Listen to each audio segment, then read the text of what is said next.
Welcome everybody to GDQ Hotfix. I have a question. Does anybody know what day is it? What day it is? I got launched into like an interdimensional portal, and now I don't know what day it is. What's today? Does anybody know? Anybody in the chat? I'm waiting because I really don't know. This is gonna be the longest intro ever because I'm just waiting for somebody to tell me what day it is.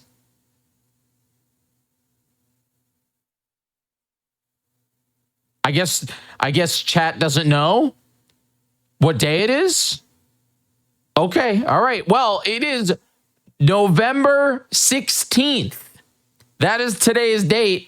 And that is what we are showcasing today. Today, every single game on Hotfix was released on November 16th. Okay? Every single game that we're playing today was released on November 16th. So let's talk about it. First off, we have Animal Crossing City Folk Golden Net Race with Drew Pag and Blue Candy.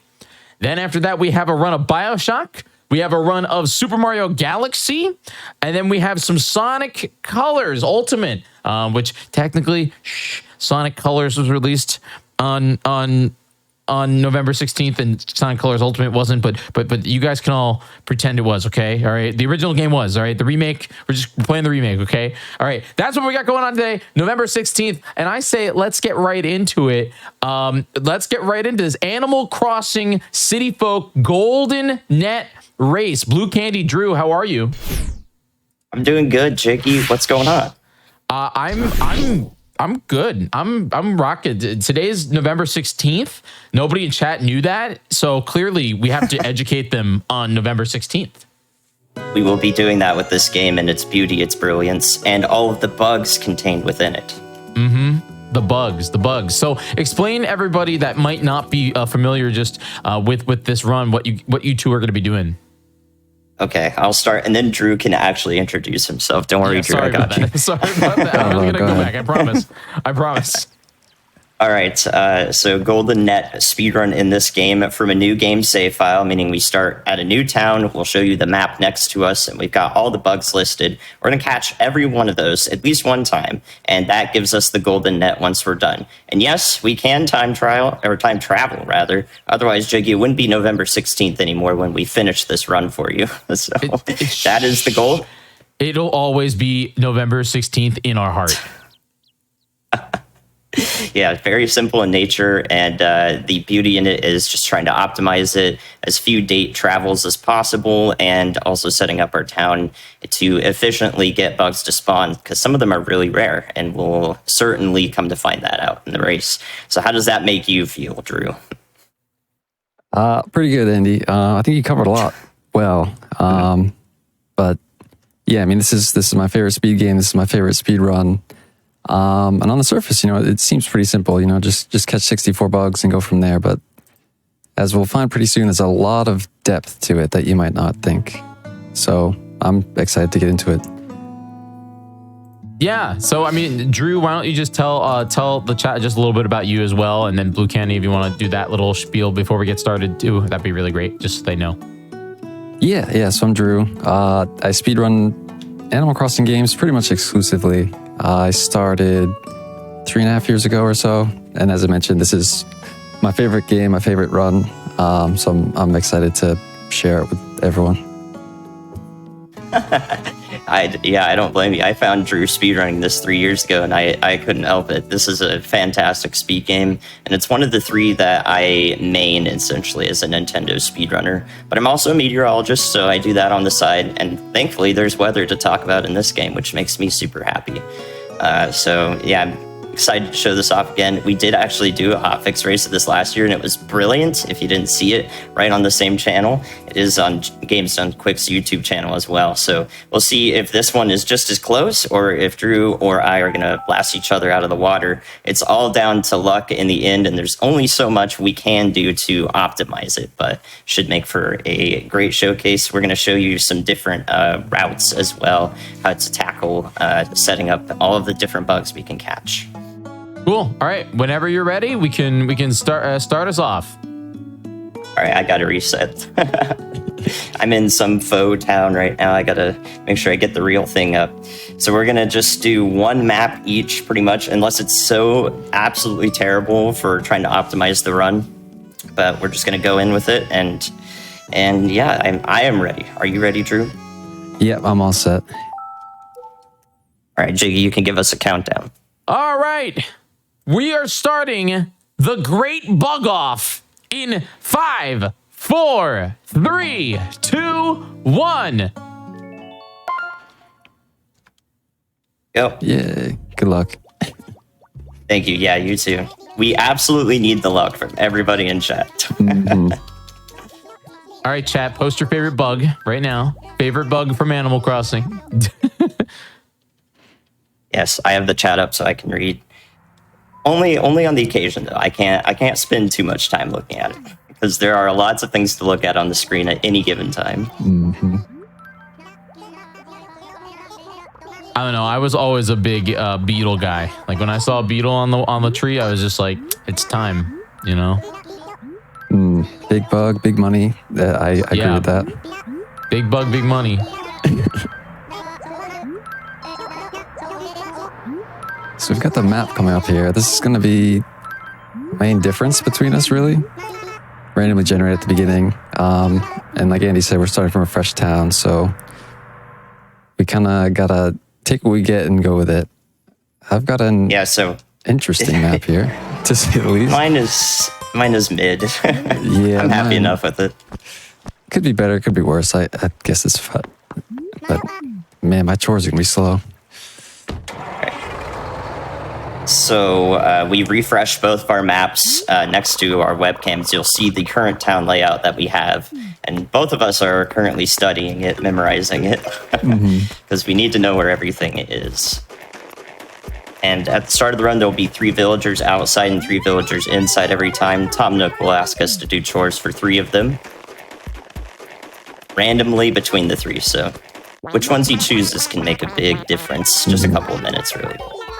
And then, Drew, you're doing Jingle right now, aren't you? Yeah, I guess that's the major difference right off the bat is I'm at Christmas Eve, 8 p.m., and Andy's on Easter Day. Easter Day of 2022, so a long time ago, but... Because, yeah, I mean, the main part of the run, or the route, really, at the beginning is we want to get money as fast as we can. There are a couple different ways to do that. I'm doing the Jingle route that Andy mentioned, where after I do chores, I'll gonna search for Jingle, basically, get a couple presents, and then immediately sell them for money. And the reason we want to do that is so that we can upgrade the store as soon as we can, so we can buy axes. That's the short explanation. Yep, we need 30,000 bells to do that.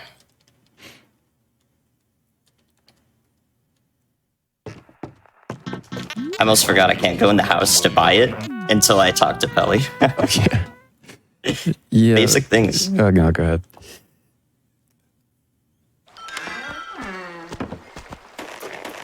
But yeah, we need to introduce ourselves to all the villagers, optimize running around the town, and then go back around to talk to Tortimer. So I'm actually going to have to do an extra lap here. And then we'll be picking up flowers during that because we need to get a hybrid flower in order to spawn a certain butterfly, the peacock butterfly. Only comes around with a hybrid flower, so that'll be a major part of the run.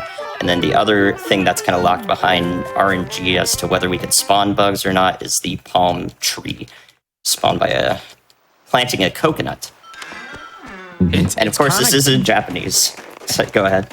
I was gonna say it's kind of crazy because when you think of speed games, you think of Metroid, Super Metroid. You think of The Legend of Zelda. You think of like all these crazy Nintendo games or other video games where you have like these crazy movement techs and like everything. You don't think of Animal Crossing. You never think of Animal Crossing. But that you guys are literally speedrunning, getting like the net. Like doing all these, you have to what? Do you have to get rid of your first debt as well? Is that part of it? No, we don't have to pay off any debt. Okay, no debt. You get the net before the debt. Right. We just have to do our chores, you know. That's 1,400 bells or something of the first debt, so very insignificant in the grand scheme of things. Oh yeah, and then this is in Japanese, of course. The text scrolls much faster in Japanese. Shouts to all of our Japanese speedrunner friends. There's a huge Japanese speedrunner player base for Animal Crossing games. Yeah, like Andy mentioned, I started this 3.5 years ago, and that's how he found it. But when I first started, there were basically no, English-speaking runners who were active. It was all Japanese runners, and so that's how I discovered this game, and that's how I really got into it. And they helped me out a lot when I first started. So yeah, major shout-outs to them. Yep, so it is a little bit of a task to remember all the villager names, because Tom Nook is going to assign us chores, and we need to know where they are. But knowing some basic Japanese is very helpful with that, actually. So that is a big component of this game. Probably the highest barrier of entry, I would say, to speedrunning this is actually just being able to maybe just memorize the villager names in Japanese, or just know a bit of Japanese so you can remember where the chores are, because that might be the most difficult part for a while, other than absolutely optimizing it. But I think this speedrun is brilliant and very accessible. It's the pure definition of a chill speedrun, since Jiggy was commenting on how we'd never really seen, this is not the usual speed game, and that's why I called it a niche Nintendo speedrun. All of the games that I speedrun are niche Nintendo speedruns, so this definitely fits the bill. But I always aim to show. You said that, but in reality, it's not that chill. You guys, this is optimized. Like, you're going, Right, but then you get to listen to like the chill hourly, town musics and all that stuff. Like, I promise, it is really good. Yeah, it's sort of like a paradox speedrun. You're right. Because, there's not really any frame perfect inputs or movements needed. On the surface, it's kind of just, we're running around doing whatever. But a lot of thought has gone into this route, into this run, each little segment for the past, 3 years or more, I would say. Yeah, the amount of routing, just how much it's changed is actually unbelievable. Got the best possible chore first, but I'm sure it's going to go downhill from here. Oh, that's good. I love that this cat's name is Ramune in Japanese. It makes me want some Ramune, actually. That's Lolly, right? Yes. Okay. Well, I'm honestly worse with their English names than their Japanese names at this point. Same, actually. Especially, later games, I know even less. It's kind of maybe not good, but the amount I've played this game in the speedrun far exceeds the amount I played this game casually when I was younger at this point. So, yeah, these Japanese names are sort of seared into my mind. It's getting about equal for me, but I spent a long time playing this as a kid, and primarily catching bugs, especially the tarantula and scorpion. Those will be a hoot later. I'm sure some of you are familiar, having played this game at any point in your life. Catching the tarantula and scorpion is lots of fun. Yes. We will make it fun. It'll be fun for us, it'll be fun for the viewer, one way or another. Yes. Kind of went the other way here just to make sure I remember where that guy was. It's a slightly longer trek to the town hall, but it works. Also, I have to look out for cracks in the ground because that's where the Easter eggs are buried. It's a bit of interesting routing stuff.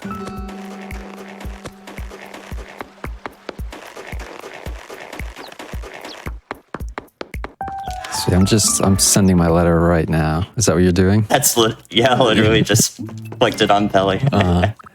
See, the chores, we call them, or the intro. I'll be careful. It's basically the tutorial of this game. I'm sure many of you have probably done this. But each task, Tom Nook gives you sort of like a different feature of the game that he's indirectly teaching about. So the first one, we just delivered a piece of furniture to someone. And then if we could read, we would know that they told us about, oh, you can put furniture in your house, decorate your house, and you can, press A to move it and drag it. And, so that's one piece.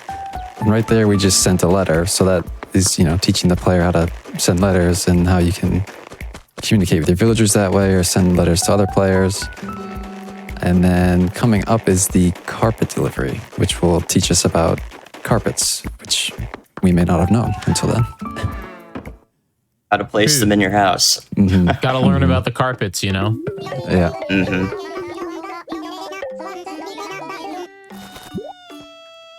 Okay. Yeah, mine were all right. 2 outside, 1 inside. Same actually. None super close, right. but yeah, seems pretty good. Even footing is what we like to see for this run. Could get really exciting.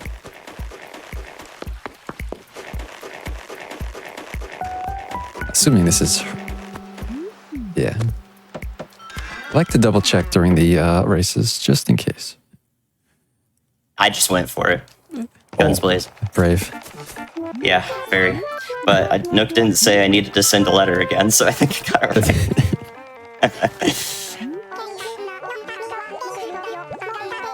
Oh, I got pears. What did you get?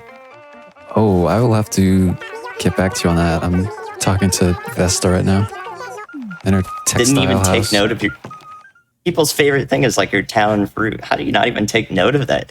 Drew is so focused on certain parts of the game, he doesn't even know what fruit he has in his town. Oh, I have cherries. It's over.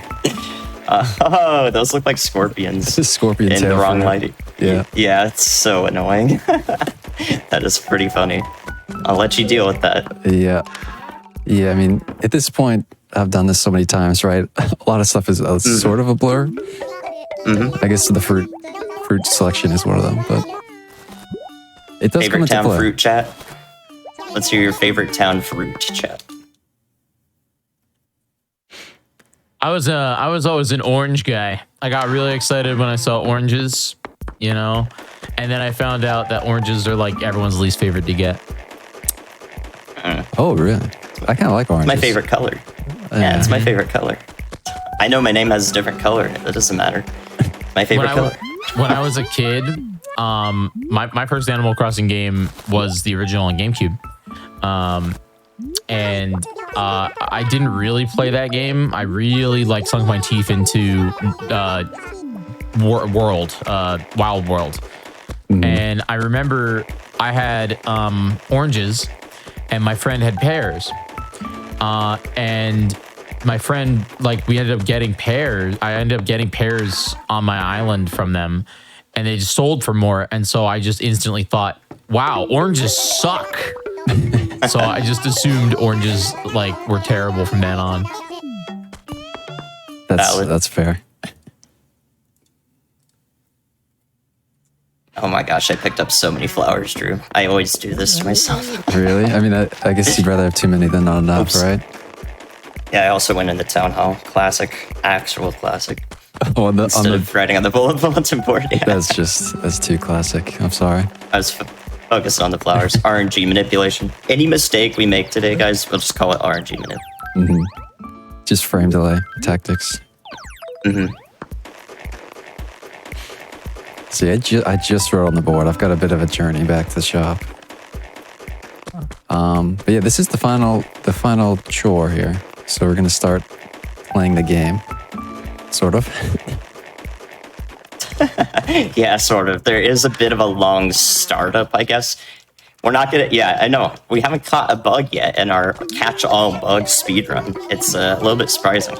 And then you're gonna be even more surprised when we don't catch a bug until 25 minutes in, maybe. If that, yeah. Trust me, it's all according to plan.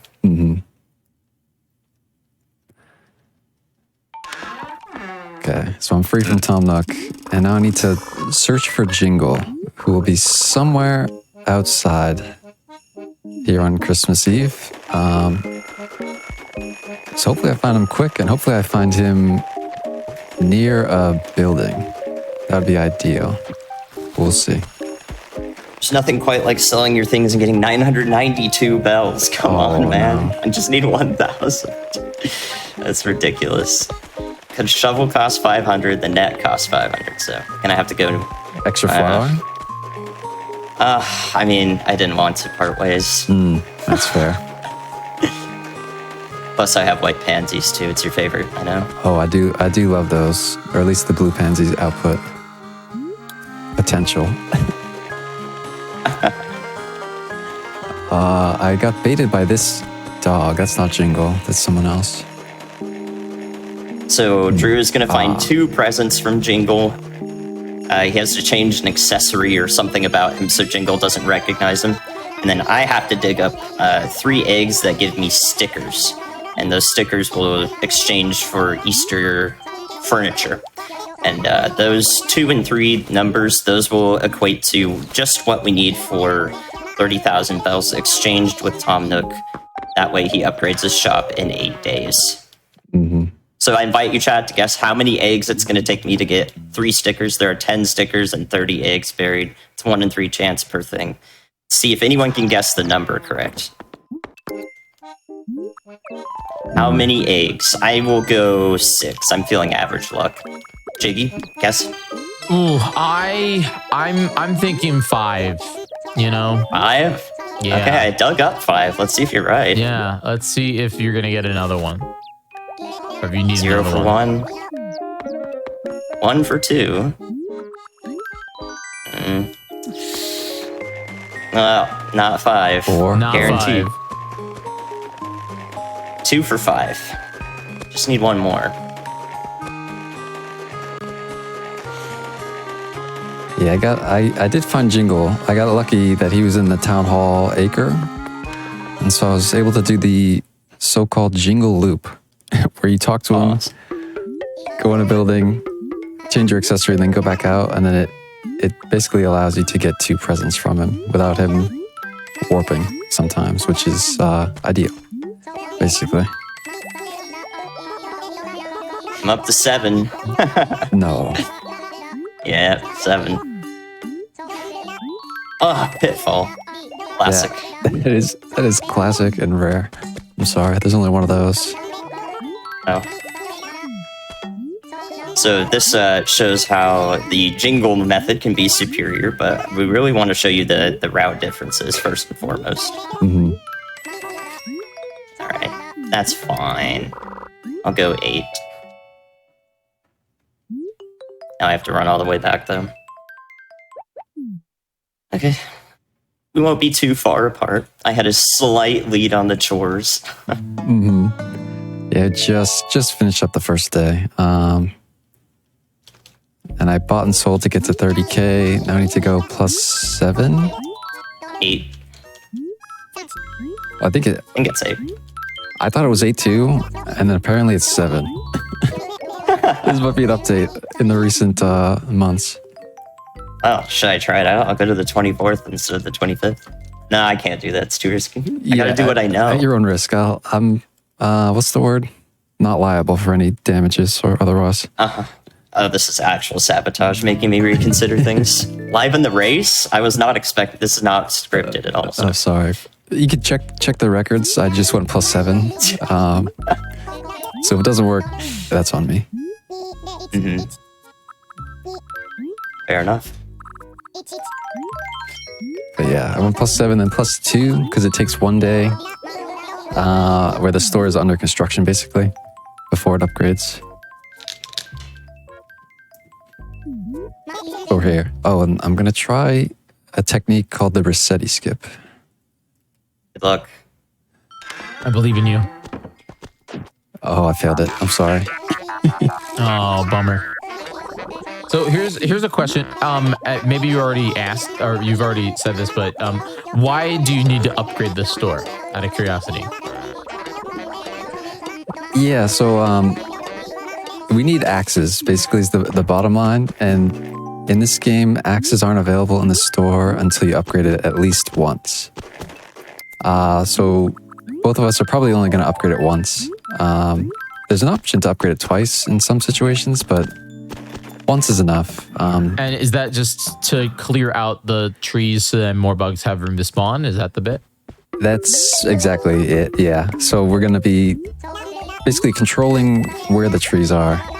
Ultimately, we're going to cut down every tree, but in the meantime, yeah, we're going to sort of keep a small number in a certain section to make it easier to, control where the tree bugs spawn and get all the tree bugs done with. So what you're saying is we are now entering Animal Crossing deforestation? Yes. I'm sorry to all environmentalists, but there's a lot of deforestation coming.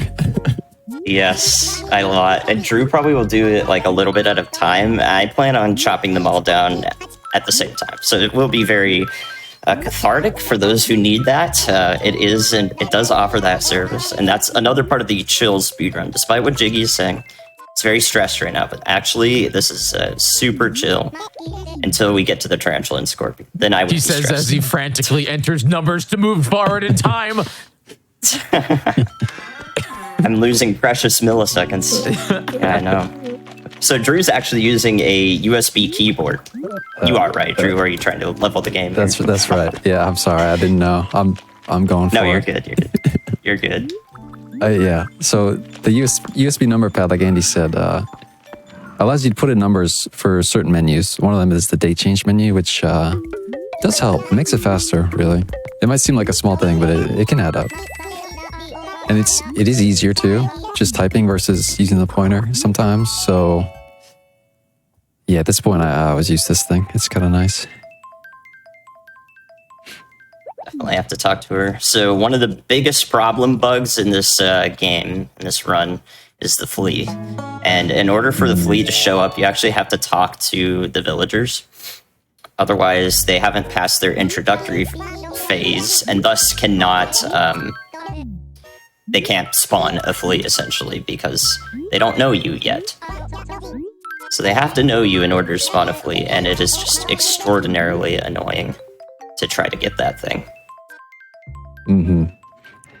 Yeah, hopefully we don't get into the state where the flea is the last bug. Because like Andy said, trying to single that one out in particular is quite difficult. Not really possible. We just do our best.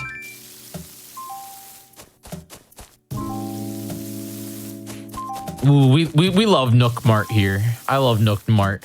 The aesthetic is very nice, isn't it? The convenience store, music and everything. I The like his, song. What's the third upgrade again? I'm trying to. You had Nook's Cranny, Nook Mart, and then what's the big one? Nook Way. Nook Way. Nook- Oh yeah. And then Nooking Tins is the last one. Ooh. I missed that. That wasn't in New Horizons, was it? I think there's only like one upgrade or two upgrades. That's right. One of many things that's not in New Horizons, sadly. Dearly missed.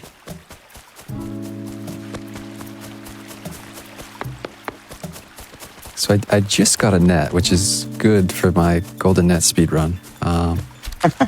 And caught the first bug. 22 minutes in. A few minutes ahead of Congratulations. schedule. Oh, thank you. Yeah, 25 is what I gave it. I'm fixing for 25 personally. I'm on the Firefly day now, so let me see one. Oh, this wasn't Nook Mart. This is Nook and Go, right?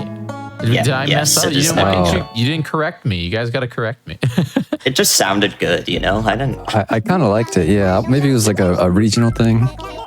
You know, kids call things different things. I don't know. I don't know. I just Nook and Go, Nook Mart. I don't know. I mean, it is a mart, and there is a Nook, so Yeah. it works, for me at least. This Firefly is staying perfectly in the center of the pond the entire time. Incredible. I was gonna say who's gonna be first on the board here. I mean, it actually already was Drew. Yeah, because I can't get this thing Yeah. to fly off of the pond. All right, come here. Hey. And we are manually inputting the bugs for each of our things, so I'll try to be as efficient as I can, but no guarantees. Yeah, so after Firefly, the flow is really, we go forward one day at a time, water the flowers, try to get a hybrid, check the store for an axe, and basically repeat. all the while sort of getting days in for the coconut chance, because again, you said the coconut's random, but it can only show up if you go forward at least one day. So this part is a little repetitive, but there's a few different things going on that we're trying to accomplish. Yeah, and ideally they all go pretty well. The axes, the hybrid, and the coconut. Those are the three main barriers, I would say, at the beginning. Indeed. And part of the way we want to optimize getting those main barriers is getting the axes going forward a day at a time and getting rainy days, which we do in early July in the morning time. Is that a purple rose that's wilted? Yo, plus I 2. certainly hope it is. I don't know. Of course, someone moved in over my flowers. It's an actual classic. Oh, God. Yeah. Yeah, I think that is, actually. Looks dark. Oh, are you seeing it? Yeah. Yeah, it's a little delayed, but yeah, it looks like it to me. That's pretty nice. Yeah, if I get the hybrid out of the way, that is one stressful thing that I don't have to think about. One box checked. I could have sworn that I had I had 2 red pansies, because those, fun fact, red pansies just seem to give you a hybrid 1.5 times more often, just because they can, compared to every other combination of flower. We don't know why, but we have looked into things like that deep into the game code, especially Drew. Drew has done most of all of that, just for this speedrun, because we care that much. Yeah. I mean, it's super interesting for one, but man, when you're doing attempts on this category and the hybrid just won't show up, it drives you to certain lengths where you'll do anything to try to figure out, how to improve it even slightly. And, yes, and yeah. You go ahead. Yeah, I mean, the red pansy thing, that was my goal, looking into the code decompilation or whatever and trying to find something. And yeah, red pansy, as it turns out, is the only compatible hybrid that actually has a slightly higher chance. Basically, if the flowers are chosen to produce a child, the red pansies have a 30% chance for a hybrid, which is the purple pansy, and all the other flowers have a 20% chance. So 1.5 times difference. Which I'm sorry. I also just noticed that blue candy has Tangy in his town. Yes. And I love Tangy. One of my starting villagers. Yeah. I bet that's fun. Like every run you run into different new villagers, right? So. Yep. But I love Tangy. Well, you're welcome. I'm glad I could get one of your favorites. That makes you more invested in the run. That's the thing. Yeah. Someone sees their favorite villager and they're chilling and they're invested in the run. It's the best part about it. So you were right, Drew. It was a purple rose. It was darker. Darker wilted color gave me the clue. Very nice. I do not need to worry about getting the hybrid. However, I don't have rain yet, which is really weird. And we do need a rainy day for some things. So I'm still going through the morning hours right now, which is strange, but there we go. Okay. That is weird. I just got 3 rain days in a row, which is great. At 3 different times. Yeah, that's really good. And the reason we care about that is because for the first month that I played this game, the speedrun, I didn't know you had to water the flowers to multiply your chances for a hybrid flower like 10-fold or something. I just never got a hybrid flower, ever, because I only relied on rain days, and then if it wasn't raining, I didn't care, But yeah, it turns out that's what you need to do. So we want rain so we don't have to water the flowers on any particular day, and that does save a lot of time. It does add up quite quickly. But if you get the hybrid ASAP, like I did, then you don't have to worry about that as much. You just need one rainy day or a later segment in the game. Yeah. Although having more doesn't hurt. For sure, yeah. I guess another slight difference in our routes is what times we're looking for rain. Because, depending on the different combinations you do, you can get a certain set of bugs that need, and obviously ultimately need all of them. So I was a gonna big part say of the Drew's route. on a Yeah. roll right now. You're on a roll. Yeah, I've got 4 whole bugs right now. It's really something. Wow. Hugely ahead. I Yeah, am mortified. I'm doing a That little. blue butterfly. Yeah, that was a nice one to see. I will say.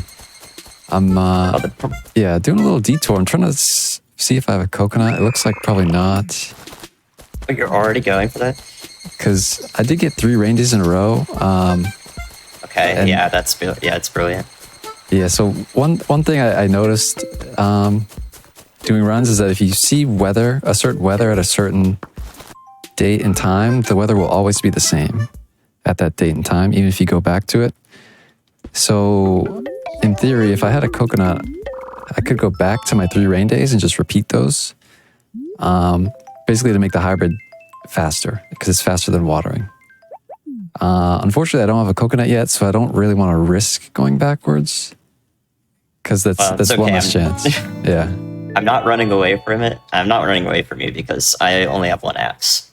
So yeah, Oh. I'm getting toasted right now with the axe luck. I see. It's actually unbelievable. Yeah, if you're all just joining us here, welcome to November 16th. Today we have speedruns of games that were released on, you guessed it, November 16th. And Animal Crossing was released on November 16th. In 2008, and actually got this game on release day. Back in 2008, I was 11 at the time, and if I ate my broccoli for dinner, my mom promised me a gift, and it was Animal Crossing City Folk. She knew how much I wanted it. On release day, she got it for me, which is awesome. I did eat my broccoli, and I did get the game.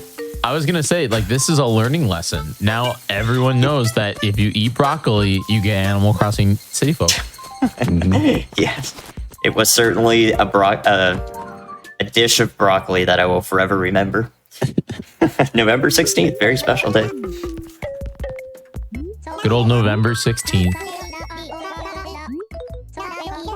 But you should explain why it's special for the rest of the night, right, Jiggy?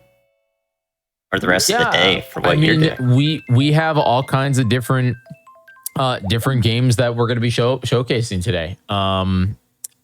We have not only this Golden Net Race, but later we have a BioShock Any Percent. A lot of good games came out on November 16th. Let's just say that. We have BioShock Any Percent. Then we have Super Mario Galaxy, which came out 1 year earlier than Animal Crossing or City Folk. Also for the Wii, we're doing Luigi Any Percent on that.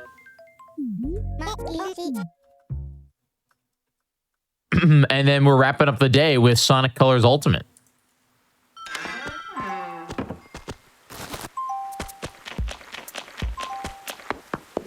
Do you want me to not tell them that game wasn't released on November 16th? The original Sonic Colors was released on November 16th, but the runner wants to do Sonic Colors Ultimate, and I said yes. So there you go. It works.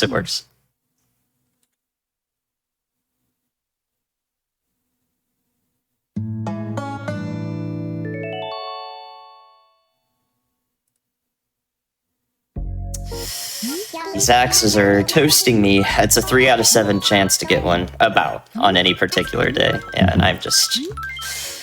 This is the kind of scary part of this run. If I do not get the axes fast enough, there is a chance the later part of my route will go awry.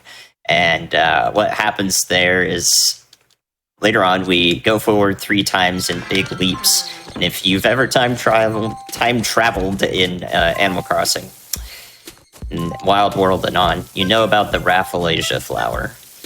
And the problem with that is that will spawn 12 flies incessantly and take up every single bug spawn slot that exists in your town, not allowing anything else to spawn.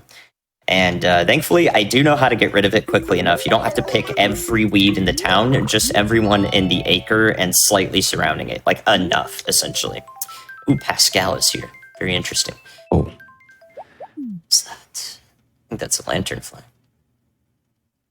But yeah, so if you go forward enough days in the early game, there's a big problem with the Rafflesia showing up on your third big leap.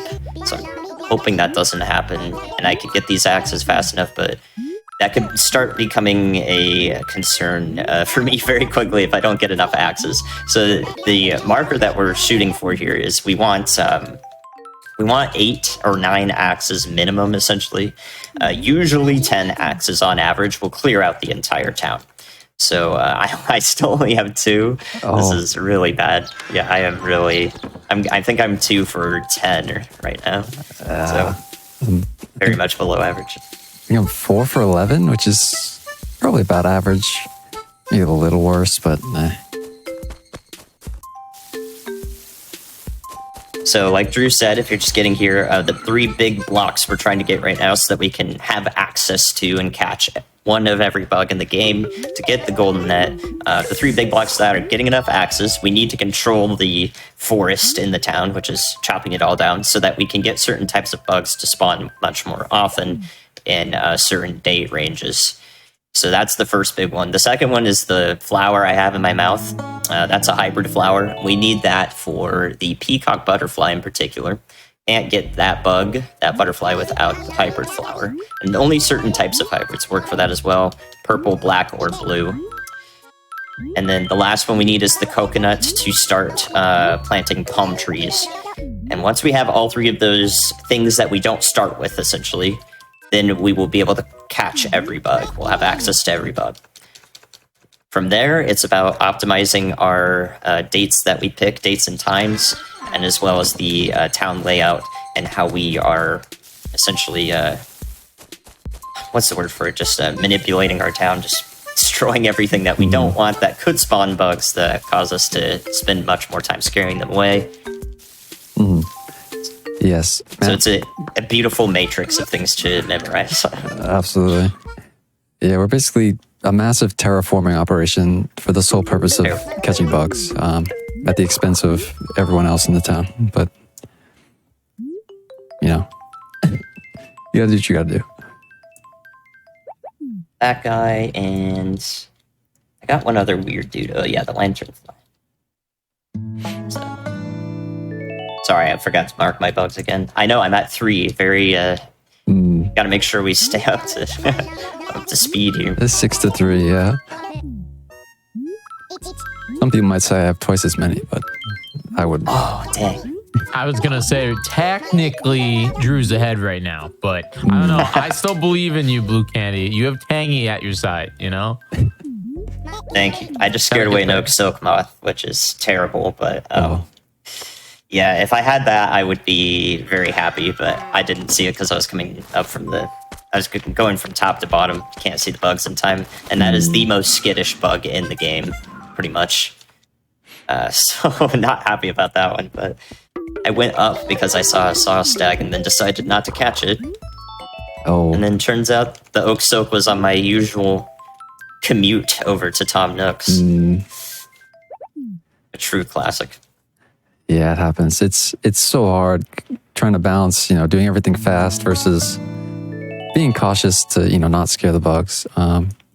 See, like Andy was saying, some of the bugs, especially on the trees, have different properties, I would say, in terms of how easily they're scared, how close you can get while running, how far away, things like that. And so that's just another thing you have to keep in mind sometimes, catching the bugs. Yeah, so this is the big grind part of the run. Gosh dang, these axes. Oh. Okay. Flea's here. You may hear that noise. Speedrunner's favorite noise is the flea noise. Mm-hmm. Pyong, pyong. Is the flea the hardest bug to get in this game? Arguably. Arguably, yeah. Yeah. We have same brain cell. Because it's definitely the hardest to, I think, single out. And then there's no real good time for it. There's not a whole lot you can do. If it comes down to it, you basically have to just go in and out of that house or in and out of a building and pray that it shows up. Whereas, the other bugs that are difficult they do have optimal times, most of them. Obviously, some are much harder than others, but yeah, Flea is tough. I mean, I'd say the other candidates are the giant petal-tailed dragonfly and the birdwing butterfly, in my opinion. No, you're right about that for sure. I would think that is the only guaranteed bug, the roach, and that's like if you put a bunch of stuff in your house. Well, thankfully, we don't have to catch that in this game. That's not a part of the list. Oh, Yeah, so yeah, in this game, they're just like a house creature, I guess you might say. Or you're right, yeah, they scurry around your house if you've time traveled too much, I think is the trigger. Or if you've gone forward too much before the last time you played, I'm not exactly sure. Yeah, that's it. It's kind of like bedhead. If you get bedhead, it's the same as cockroaches, pretty much. Right. So good news, I've gotten the coconut. It is here. How are you doing on the hybrid? Bad news is I have no hybrid. So It's so strange how our runs complete each other just kind of perfectly. yeah, it's like we said, the 3 blockers, we each have a different non-overlapping set, distinct set, you might say. Yeah. But I'm really glad I got this hybrid at least, because now I'm going to go back to my that coconut. Because I'm going to go back to my rain days to hopefully make hybrid a lot quicker. If I just keep repeating my 3 rain days in a row without having to use my watering can, it should be faster. Of course, I'm going to check the coconut soon and go backwards because I am going forward too many days. I have 3 axes still. This is terrible. Oh my god, I have 5 out of 15, which I guess average is 6 out of 14, but whatever. Yes, 6 out of 14. I was going to No ask silver how many tools. trees that one axe could take out before it breaks. It's random. I had it's one on my random? practice run. It took Isn't out that 5 fun? trees, and then the other one took out 36. So yeah, it needs to average out, but axes can definitely be a big pain if you get unlucky in general. Yeah, what I'm gonna do is I want to go around looking for more flowers, probably. I would really like more red pansies to get that absolute best chance I can. So I might do that. It takes some time, of course, but I think it's probably worth it. I have 6 axes now, which is enough, in my opinion, to go forward with the route. So that's 2 out of 3 blockers sort of down for now. And yeah, hybrid is the last hurdle, so I'd like to maximize that if I can. So let's see what I can find. Yeah, I'm gonna check for the coconut so I can go backwards for axes at this point. But I might do 1/2 of my deforestation right now. I wanted to do it all at the same time, but it doesn't look like that's gonna happen. Are we coconut? It's not over here.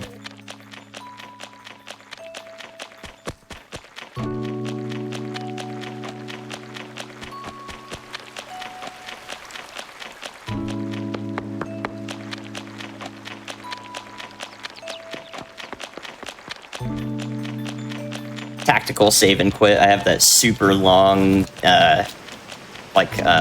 lower elevation strip on the right side, so I have to go up there and cut all the trees, and then I'm just gonna save and quit out of there because I don't want to run all the way back. Yeah. I love that, actually. I already had a snail. Yeah.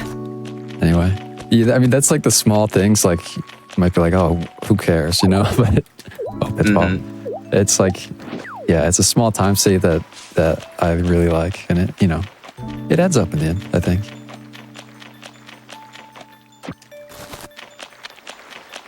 Now, Drew, I saw you got another snail. Was that the same snail, or is it a second? Did you want the snail? Did you just find the urge to catch the snail?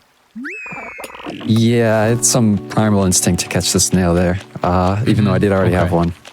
Yeah. I may have forgotten that I caught it, but Primal snail. Yeah. I'm not calling you out. I get it. I would also catch the snail. So. I mean, who wouldn't? Yeah. Yeah. Well, I mean, chat. type 1 in the chat if you catch the snail.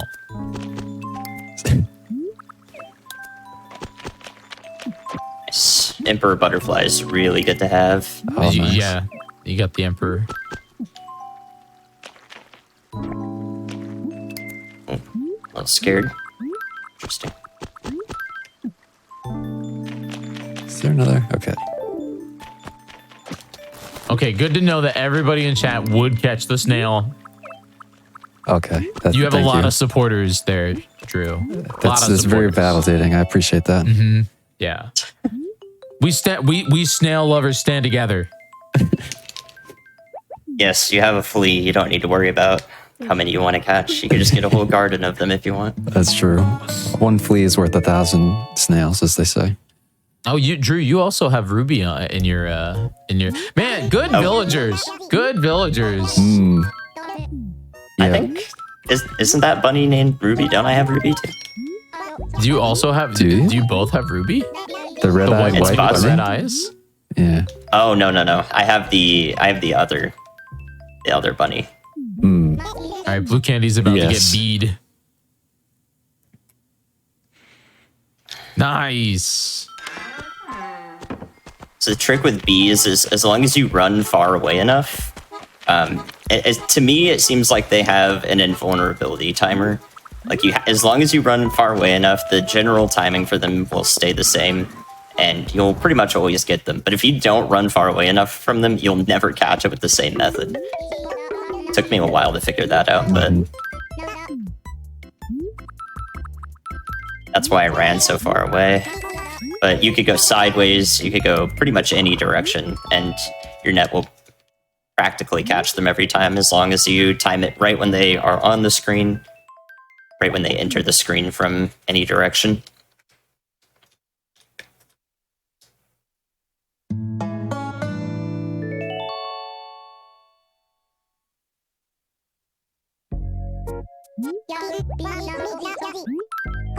And now there will not be a single tree in Blue Candy's town.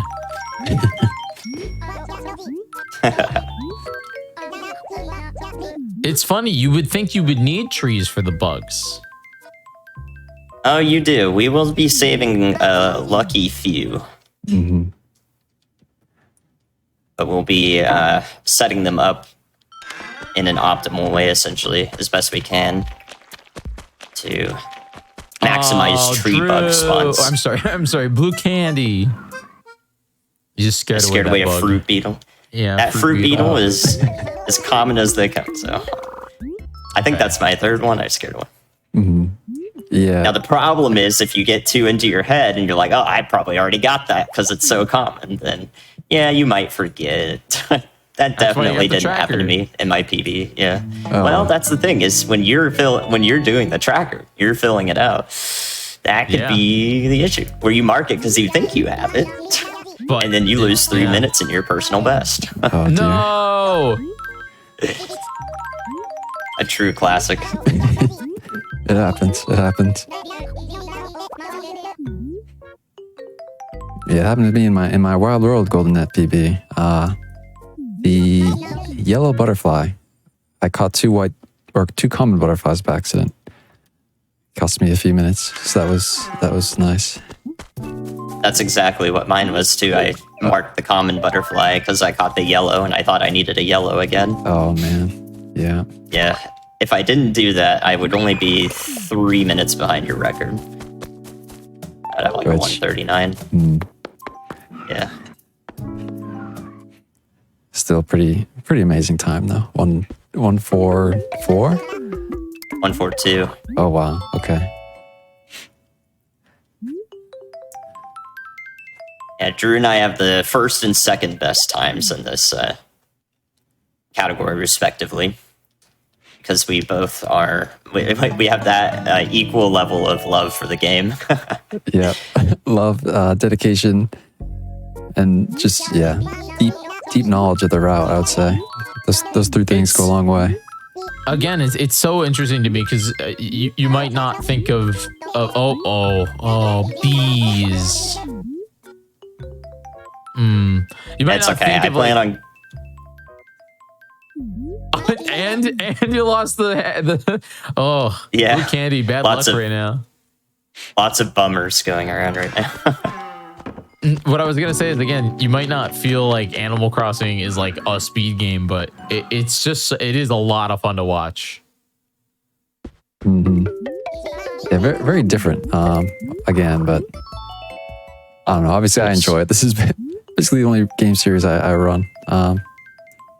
It's a lot of fun. I love the bugs. I don't know, chat. What do you think? Type 1 in the chat if you would like an "Oops, I'm poor" all Animal Crossing showcase in the future. Because normally I do the "Oops all" whatever genre, so "Oops all Animal Crossing." I would like that. Oh, spider. Yeah, The spider in the Chat's top interested, left I'm corner. down. Heck. Oops, all Animal Crossing. So what does that comprise? Every game and a category from every game, or We just find a bunch of games, figure out some fun categories for them, and showcase them with some cool runners.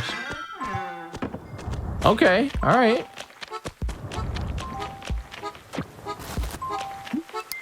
I don't know if I'd call it "Oops all Animal Crossing" or "Oops I'm poor," just because of the there'd be probably a few finish your debt speedruns.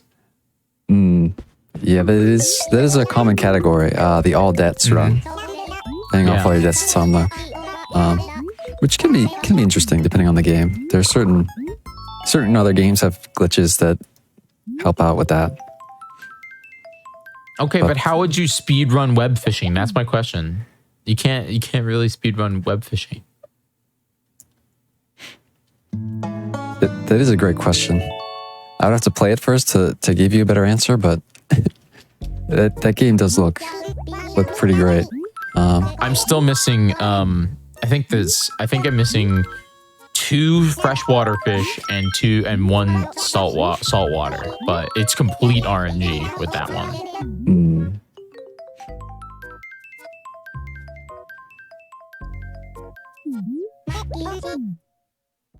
If you like web fishing, it might be the gateway to goldenrod speedruns in this game.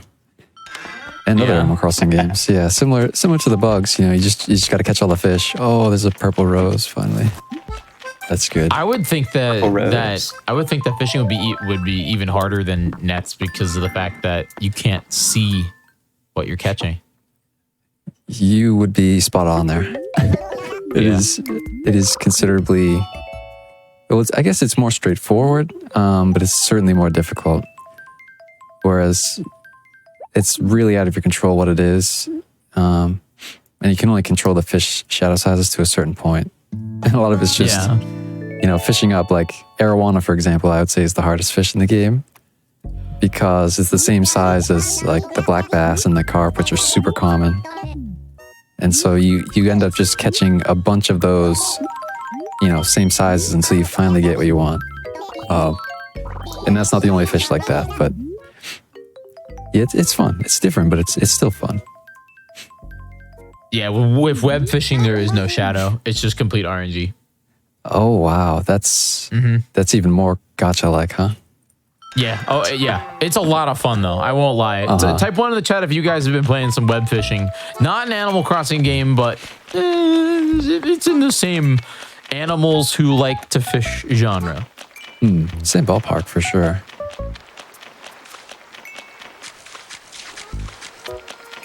Okay. I forgot where my coconut tree was, so I got a little concern there. But it's here.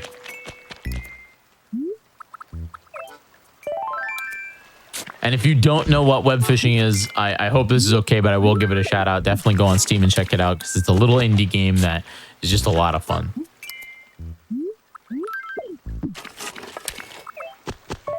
wow, I'm having considerably rough luck right now. Drew is way far ahead of me at this point. I don't know how I'm gonna bring this back, but we're gonna need some big monster bugs to go down easy for me. Yeah, it's a weird situation because I had to do a lot of extra date changes to finally get the hybrid, but along the way I've seen some pretty good bugs. I would say that should save me a little time later, piece by piece. Like rainbow stag is really nice, giant stag is really nice, Scarab too. I mean, Flea obviously is huge, so. Yeah, you're matching me on those. I have the Scarab and Rainbow as well. Mhm. So, doing much the same thing. I didn't have the coconut in all of my axe checks, and I still am not getting axes. Oh, really? Oh, Agrios, though. Agrios is not bad. Nice. Yeah, really. Dang.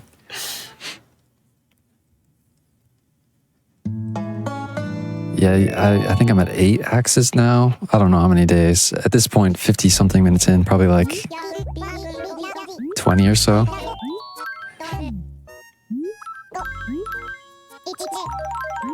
Silver slingshot.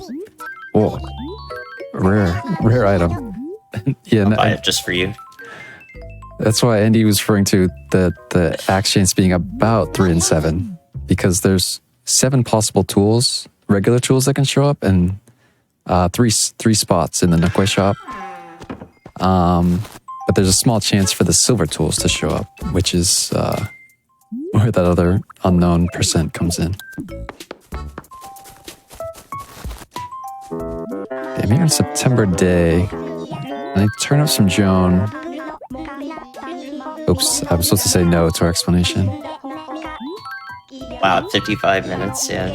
Not doing deforestation really, or like doing it progressively really knocks that time down. That's wild. 55 minutes September day.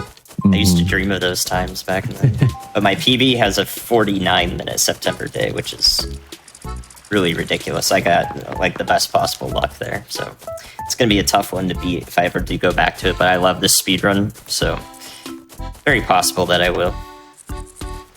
I'm looking forward to it. Surely the day will come. Yeah, there's always the goal of world record still exists. So Yeah, I would be interested to know how like crazy it is to derust this one. I mean, it's a lot of dates, right?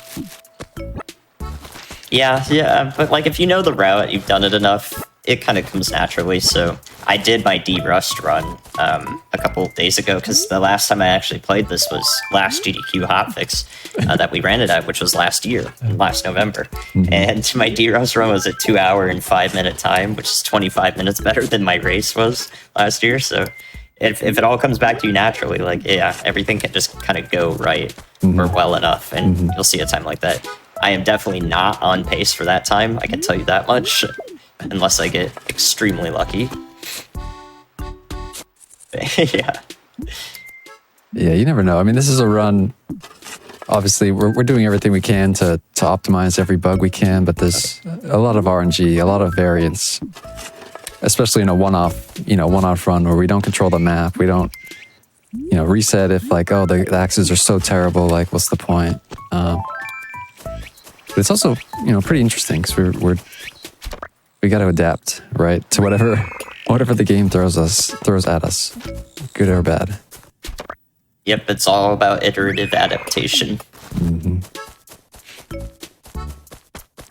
I forgot I caught the bee. I forgot to mark that, but yeah, there it is.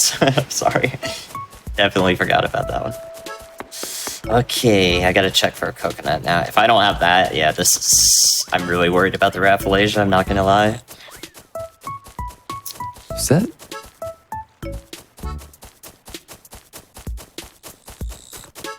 Oh yeah, the RNG is what makes this absolutely wonderful. Like, just being able to adapt to the set of conditions that's presented in each run and each town layout.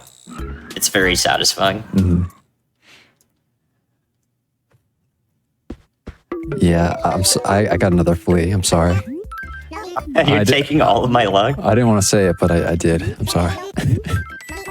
That's fine. Oh, coconut. Yippee. Nice. As long as I get that, I'm happy. Not that far away, You guys are pretty close. It just takes Drew a little bad luck, not to jinx you, for Blue Candy catch back up. Yeah, and believe me, it's coming, probably. With so many different things we need, there are a lot of chances, I would say, where things can turn south. Diving beetle is gonna troll me, isn't it? Oh, nope, it's gonna be nice. How about that?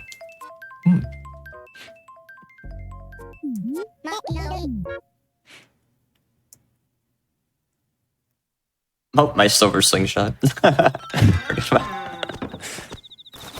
these. Are you keeping that on you? Yeah. You never know when a UFO might fly by, right? Mm-hmm. I don't think I've actually ever done that during a run. I don't think I have it either. It'd be crazy if there was some UFO RNG manip that made bugs, you know, show up everywhere. I can dream. Maybe one day. You never know. Mm-hmm. I always like to point out Wind Waker, where I say Wind Waker has a consistency where it's like every 4 years something just happens and all of a sudden it gets even faster. Yeah, that is true, isn't it? That's interesting.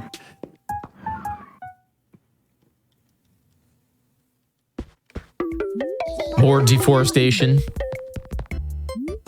Yeah, the big problem here is that I don't have the oak silk moth. So I'm not sure what I'm gonna do about that. For anyone that is just joining us here, this is GDQ Hotfix, November 16th. We're just playing games that were released on November 16th today. We got all kinds of awesome runs. And this one here is the Animal Crossing City Folk Golden Net Race with Blue Candy and Drew Pag. So welcome to the show. I hope that you're all having a great day and hang out with us.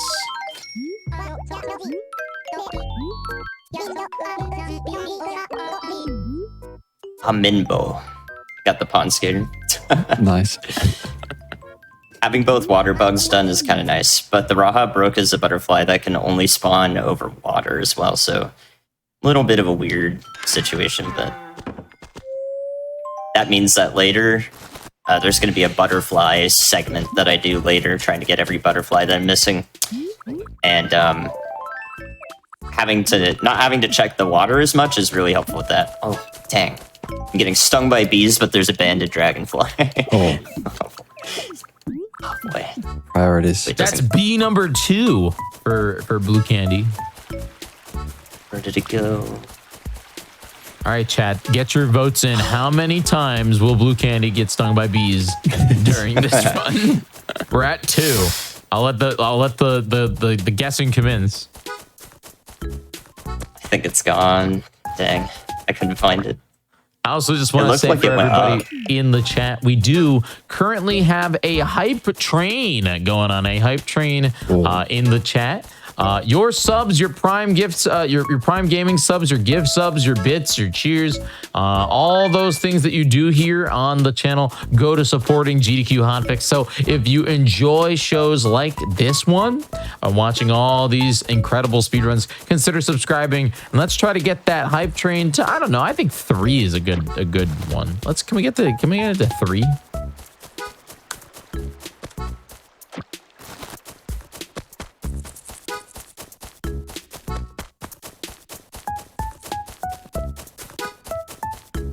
Okay. See, I'm in June. I went forward 3 times. Starting in July 2021, I'm now in June 2022, which is a lot. Skipped winter. Do you think that's better for Rafflesia? It might be. I have a feeling there's a limit on how many weeds will show up with one time travel change. I'm not 100% sure.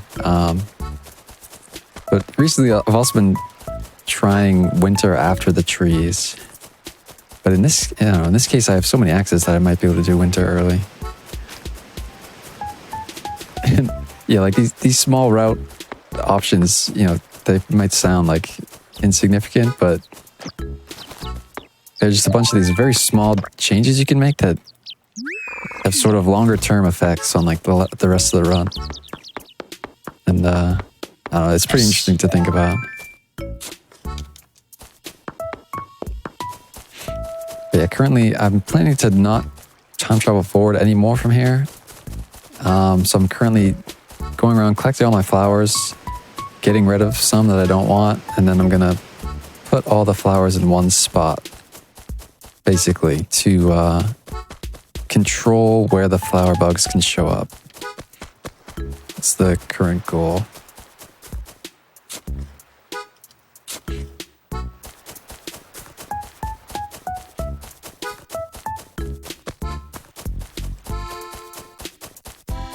I have to get the oak silk moth before I move on here, pretty much. I could hold on to it, but it's not a very smart strategy. The way that I do this and how I'll go forward with my dates like Drew has, I like to have the oak silk moth done. It's one of the more difficult bugs to isolate a good time for with the rest of the route. Now, Drew, I see you're taking the route of replacing most trees with coconut trees. Is that just because do coconut trees have a higher chance to get bugs, or how does that work? Yeah, so there are actually six bugs that only show up on the coconut trees in City Folk. So those are the Goliath, Elephant, Atlas, Cyclomatus, Hercules, and Golden Stag.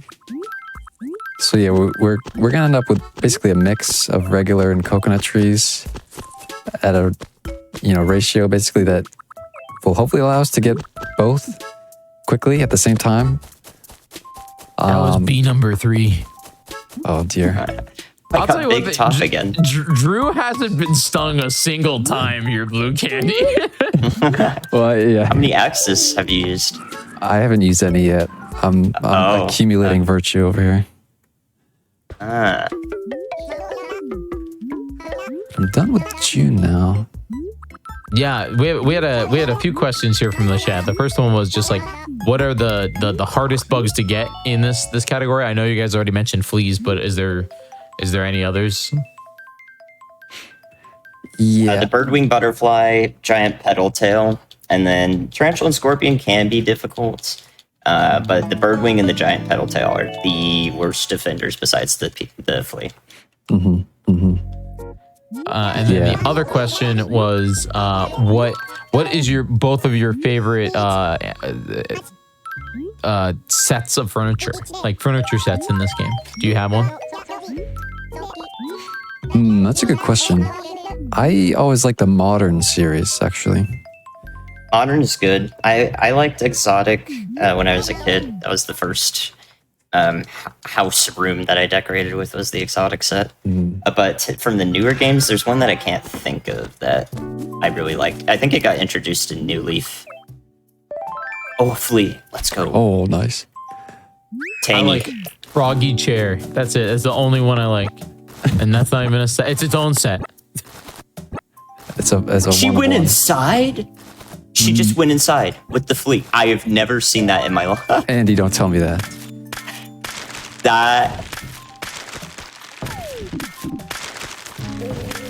That is unbelievable, actually. that just happened to me. GDQ style, this has never happened before. I can't. Hey, you said the thing.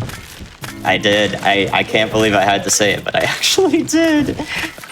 Drew, you'll have to watch that back. That's just... I messed around with a migratory locust and I got punished for it. That is like a new fear unlocked, right? Yeah. A flea disappearing. Oh my god. I actually can't believe that just happened. I'm so stunned I just missed a bee. That's why I got hit by the bees. Not because I'm bad. But that, I mean, I can't believe that. Of all the times. Well, I am never doing that again. That is a race conceded, isn't it?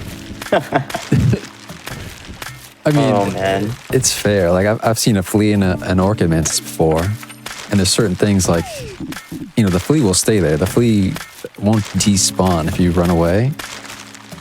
But apparently, if they go inside, that's a possibility, which is terrifying. Wow. All right. So yeah, that just happened to me. Okay. Yep. Can't say I was expecting that one, guys. I got 2 fleas. Your second flea is coming soon. All right. I'll take your word for it. Tangy betrayed me by going inside. Tangy is now... Oh, She's on the list, unfortunately. This is so sad. She purposefully sabotaged me. She's in cahoots with you, Drew. no comment on that. She went right inside too. It was no hesitation.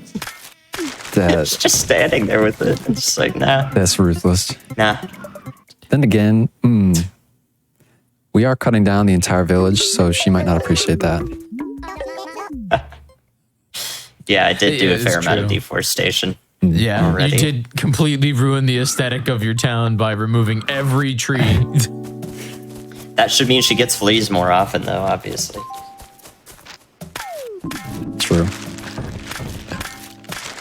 Oh, man. Also, my Funny axes enough are still here- bad. Candy's actually in the lead now. I mean, I Oh. have more bugs, but it is not an actual true lead. The numbers don't tell you everything. Oh, I didn't even mark I marked the snail instead of the bell cricket. Oh, That's how frazzled I just was. I mean, I don't blame you. That's maybe the most frazzling thing that can happen, if you ask me. Well, at least I got the monarch butterfly. That actually cost me 6 minutes in my practice run. I couldn't find it Oh my for God. 6 minutes. Yeah, some interesting things. I got the September petal tail. Second time ever. Whoa, that I've done like 600 runs of this game or something. That's the second time I've ever seen that in my practice run. yeah, that is arguably the best Bravo. early thing you can get. Dang. Okay, I mean, we could pull back right now if everyone just like crosses their fingers and I get a bird wing here in September while I'm running around. If you guys do that, I might have a chance.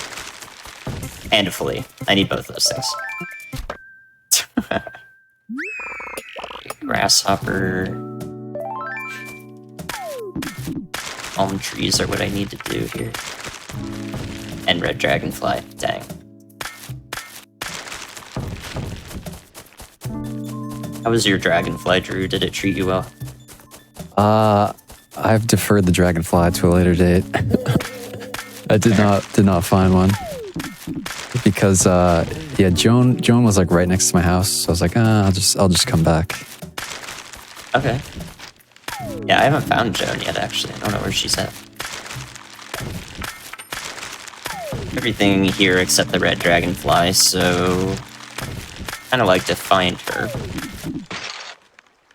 There she is.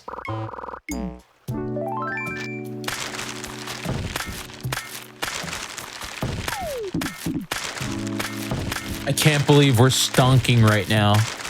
Candy's about to make so many bells. Drew only makes that noise when you get something rare. What happens? I got jump scared by a oak silk moth below me. Oh, The classic. actual classic, yeah. Did I talk to Big Top or no? Actually need to talk to these guys because I missed the fleet because Tangy decided that I was not going to win today. Alright, Oh, Braha Broca is pretty good. Then the Monarch. The Walker Cicada. It's good. So we buy turnips from Joan. I can't remember if we explained this or not. We buy turnips for Joan because we will get the ant and fly from spoiled turnips by time traveling. So yeah, no stonks, Correct. unfortunately. They're going to be worthless. Oh, bummer. Yeah. Man, 2020 was wild. I know exactly what you mean. Type one in the chat if you get me.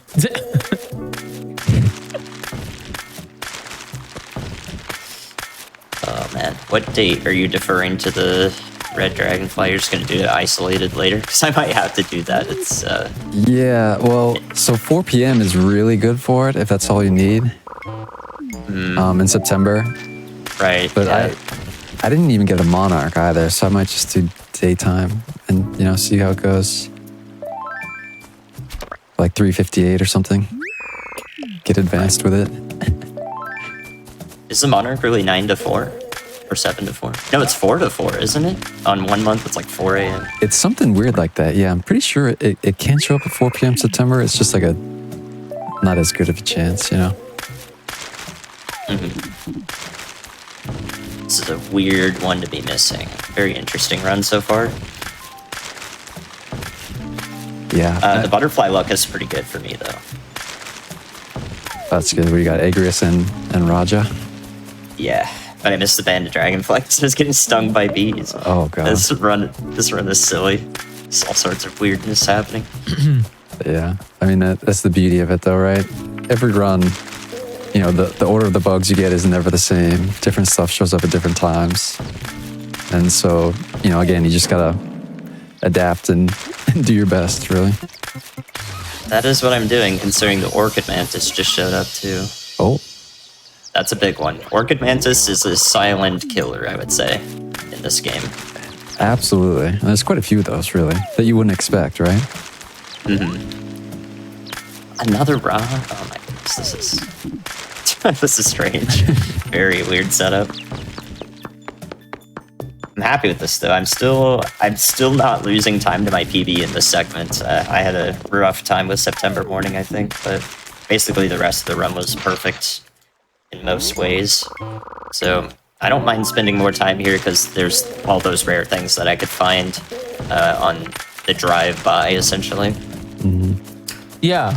I also just have a quick question for y'all. Would now be just a quick time for a quick break? We could just pause the run and pause the race, and Yeah. now be a good time for it. Yeah, we can press the Wii home menu button if you want to do that in 3 seconds, Drew. Yep. Okay. And there you go. Bam. Perfect. All right, everybody. We will be right back. We're going to be finishing up the second half of this Animal Crossing Golden Net race. Don't go anywhere. We'll be right back.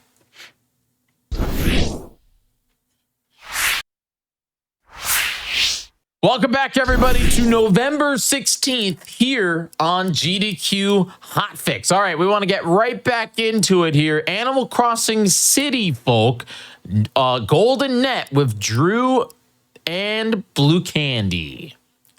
All right, ready to rock and roll? Yep. Ready? All right, bug off in 3, 2, 1. Bang. We're back. All right. So just to remind everybody what's happening here, this is November 16th. We are playing games that released on November 16th, and this is the Golden Net Race with Drew Pag and Blue Candy. Do you guys want to just give a mini explanation to anybody else that's just joining us here? Yeah, you could do it this time, Drew. Yeah. So Animal Crossing City Folk from a new save file, a brand new town. The goal is to catch all 64 bugs in the game.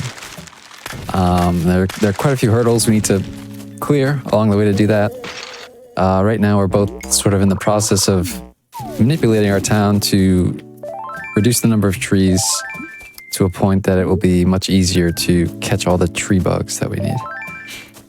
I like that you call it manipulate when in reality it's deforestation. Yeah, it's a softer terminology, isn't it?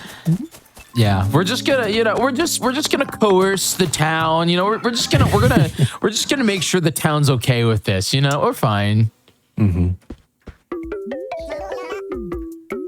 So I just found my red dragonfly that was preventing me from going on from September. And now I'm in January. Drew hasn't done this segment yet, so there's a couple of fun bugs in January to explain. We'll be getting the rock bugs, which don't come from money rocks. And then the dung beetle is rolling around a snowball, which, there it is right there. This actually cost me like 8 minutes of my practice run that I did. Oh. So I'm kind of happy to see it. I do find it very funny, Candy, that the first rock you checked was the money rock. The first one? I mean, it's not that hard to get. There are, how many rocks? Like try. 8? I mean, come on.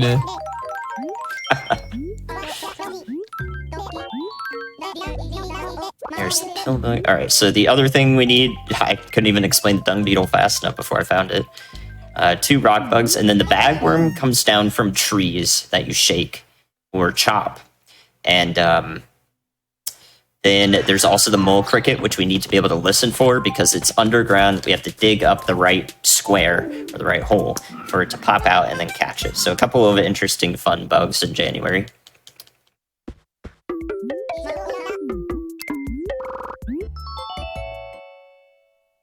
Yeah, I'm at the point where I need 2 more axes right now, actually, before I can sort of proceed. So we'll see how long that takes me. I'll get one and see what it can do.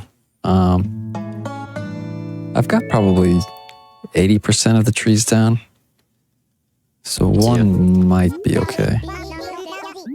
Yeah, we're about even. Do you still have more bugs than me, Drew? We should, I guess, explain that for. Yeah, because the number isn't everything for how many bugs we've caught. Some of them are much more rare than others. Yeah, it looks like at the moment you actually have more. Okay, yeah. I'm at 30 caught, 34 remaining, so... but I don't have some of the really bad ones, like the flea. Drew has the flea right now, and I had the flea, but...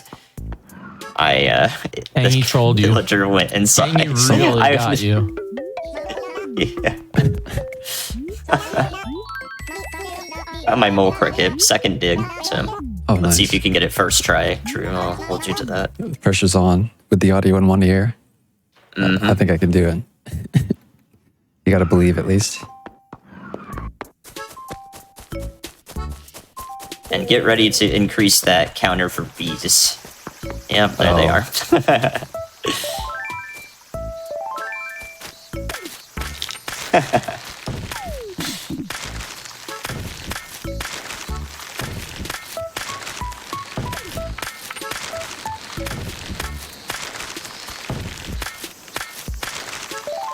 Let's see if I can find the bagworm. Oh, there it is. Cool.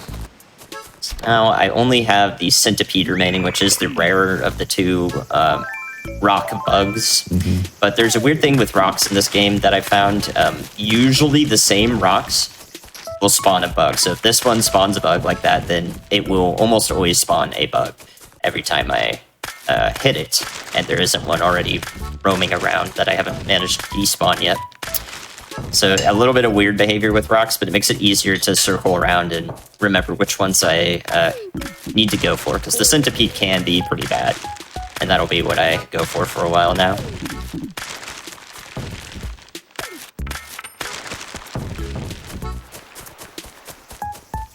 Trees 5, 6, 7, 8, 9. I don't need this many. Oh, there goes 12. I'm at 12. I'm probably going to cut down a couple. Okay. Ooh, I need one more axe. Do I have this thing? No, I don't.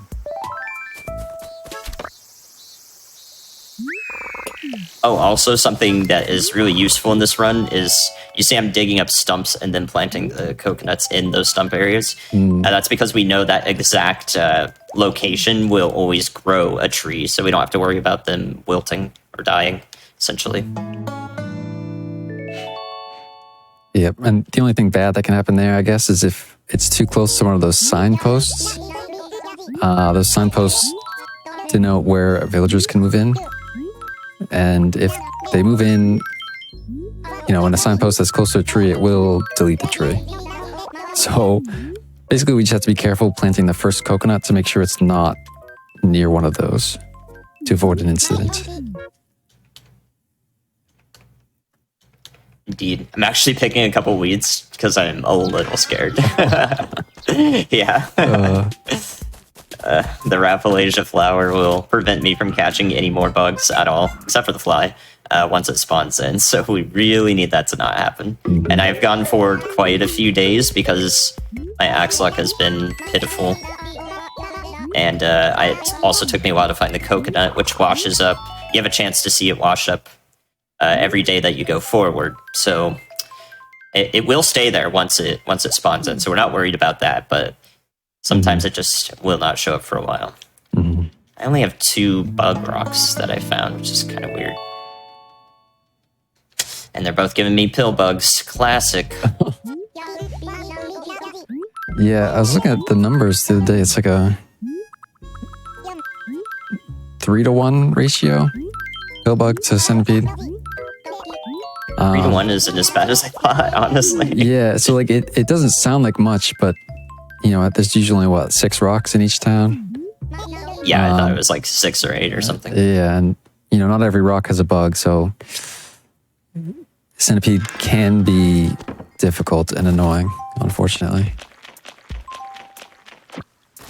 I watched a pillbug despawn next to the rock, and then I hit the rock again. It had another pillbug in it. I didn't know it would spawn back in like that so fast. It's interesting. Yeah, it's really weird. Actually need to keep all these flowers.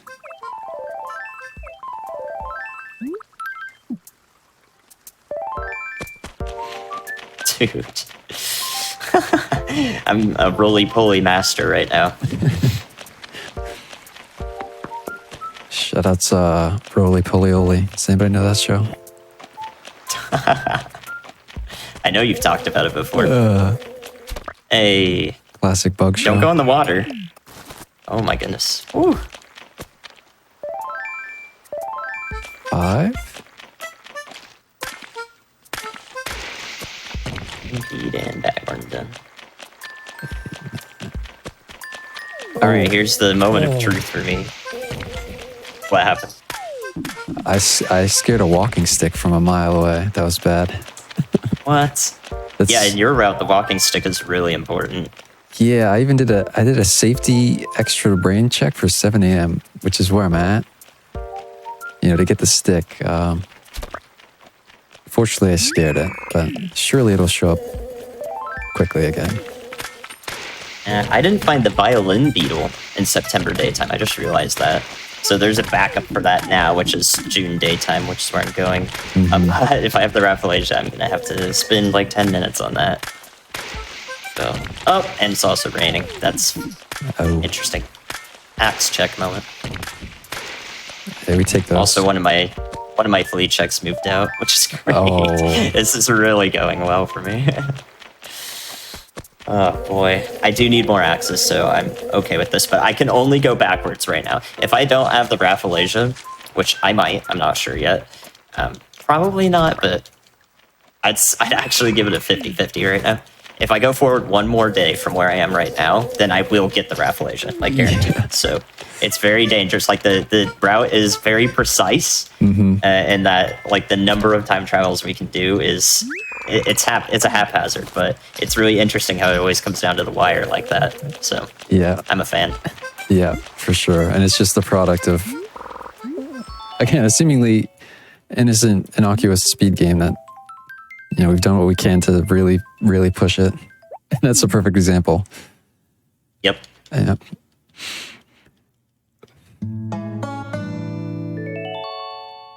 Oh, I need to do Jewel Beetle. I almost forgot Jewel Beetle. Goated show. I remember it. I did like that show, but not as much as Bear in the Big Blue House. Heard the name Bug Show. Those are responses to Roly Poly Oly. It is genuinely crazy how close this is, though. This is a close race. Oh wow, yeah. Hour and a half in. Yeah, I guess we'd probably be able to say it's not an amazing pace, but no. there's some potential here. I'd say that we are able to finish underestimate right now. I'm not seeing any bugs. Uh-oh. You're able to finish underestimate. Can't find bugs. Yeah, this is not good. I think I have the Rafflesia. Oh, common butterfly savior. Common Okay, W. maybe we're fine. So maybe is we're there fine. there's a specific flower that just annihilates all bug chances? Is that a thing? Like, explain. So, yeah, if your town is, rank enough, so to speak, the Rafflesia will spawn when you have too many weeds, and it automatically makes every bug spawn a fly that's surrounding it. Because the Rafflesia is an extremely stinky flower that's in Southeast Asia. Oh, why did I do that? Mm-hmm. And it's essentially a bad mark on your town. It's the lowest rating it could be. The villagers hate you. Everyone's gonna move out. all that I stuff. mean, you did And- remove every tree in the entire town. Well, not- Also, you haven't plucked weeds in years. Literal year, yeah. Very true. Oh, I should have sold my inventory here. So, I don't even need to collect white flowers. I just realized that. I was just doing that by habit. Because that orchid mantis, which I already caught earlier, only spawns on white flowers. So I guess I'm just doing this for muscle memory at this point. But Drew did this already where he sets up his town. He goes forward as far as we're going to go in the route, and then we only go backwards from here. We set up the town because if we go backwards, no new flowers are going to spawn in. And flowers spawn things like snails when it's raining. So we want to make sure that we have control of that. Drew actually gosh, my caught your inventory. snail before Candy, if you didn't know. Right, yeah, he got I did. 2 of them. I Just did. Yeah. save I one did. for me. And the flea too, right? Unfortunately, Yeah. yes. Caught your flea as well, yeah.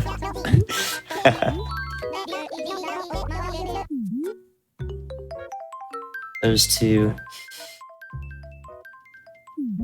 Do you have the jewel beetle? I don't have that yet. I did just get it. Oh, just now, literally. Yeah, the 4 p.m. July rain, and now I'm at the 11 p.m. July rain. Sort of a Best of luck. new strategy. Yeah, thank you. Yeah, I love that. It's my favorite song for sure. Oh, violin. I almost forgot about that. Believe it or not, I just scared a oak silk from the top again. I can't help myself. It's too much fun. They're so loud. They're so loud, Striking difference, yeah. especially with the headphones like directly in your ear, man. And the levels too, like you just said, yeah, it's louder than everything else in the game. So it's truly alarming to me, at least.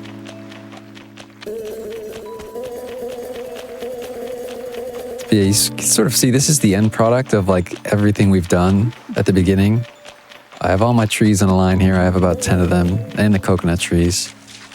And this makes the coconut bugs and the tree bugs much, much easier. So that's what we're going to try to do right here. There's the oak silk again. Oh my gosh, this honeybee. I can't catch it. Difficult. I got honeybee. another agrius too, which is funny. Interesting. Oh, Goliath and golden. So the coconut. Oh, and a cat. IRL. The golden and the Hercules coconut beetle are the 2 rarest. So it's good to see one of them right now. And the last tree bug I need is a spider, so I'm gonna start using my axe to look for that. I only need Hercules. They're very likely actually I will realized- see bees. Go ahead. Just say very likely I will see a bee while cutting down these trees. Yeah. I actually realized I sold my red flower that I had, and thankfully there was another one. Oh. Because you can only get the tiger butterfly on red flowers, which is a very interesting distinction, and sometimes easy to get because it's also super common. Yes. So you need to make sure you don't mess that up. Thankfully the axes came through for me at the end. I should have enough to complete now. I don't like this though. Very hardy flowers, of course. Trying to run through them. It's RNG whether you break a flower when you run through it. Yeah, as if there So wasn't big enough. worries. Yeah, big worries for me right now that aren't like really rare bugs are the walking leaf. That can be very weird to go for. It is very easy to get in the rain, so I have to remember when I go backwards what day it was raining at the start of the run. That is how I will get the walking leaf, probably. And also the jewel beetle, because it's easier to find tree bugs in the rain, considering all of the things that fly in the air, like the butterflies, are not going to spawn during the rain. So we can use dates that we know it's raining to our advantage to make things more likely to spawn. And that's why we kind of saved the date when we start the run earlier. We were cycling through rainy days and figuring out which one we wanted to save. Which dates we wanted to save. It's also going to help with the palm beetles, which is what Drew is doing right now. He's doing it at 11 p.m., and I will be doing it at 7 a.m., which is a slightly better spot to do it, but doing it at 11 p.m. allows you to get that oak silk moth and not have to worry about it like I did earlier. I had to spend a little bit of time going for the oak silk. What is this, Jiggy? B number 6 now? Yeah, a little bit I'm suboptimal, pretty sure I'd it's say. B number 6. It could be B number 5. Chat, do you know? I think it's B number 6, though. Probably 7 coming in here pretty soon. I don't know what Drew's number is at. That's the thing. I don't know. You know, I think I'm only at 3. Not too bad. Or no, 5. Sorry. You've been like stung that. 5 times now? Wow. I got at least That went up really quickly. when I cut down all the trees, I got at least 4. And I just got 1 right there. So maybe it's 4. I caught 1 though, so that's 5 total, maybe. I found the magic lamp. Oh, nice. It's nice Good until wish for you. Sorry, until you play at night and you find Wisp in a run and he just talks to you and it's Yeah. time loss. I actually had him spawn in completely the first time on my practice run. I'd never seen him do that because I usually run away, but he's right in the center of the town hall, so I couldn't do anything. Yeah, there's nothing you could do. Okay. So here, before I leave this segment, I need the ladybug and the peacock butterfly, which I have my hybrid flower down for, so hopefully it spawns in. There he is. But I also need the ladybug. Which is pretty funny, because I remember at the start of this run, I scared away one while just waiting for the run to start, actually. I was just walking around my other town. So ladybug, I can delay the ladybug. It also spawns in October, which is a weird thing, but so just knowing like all these different bug spawn dates could help you out, but generally sticking to the route is going to do you the best good. I'm just starting winter, so again, the different sort of route. And I did just get an instant centipede, so that's really great.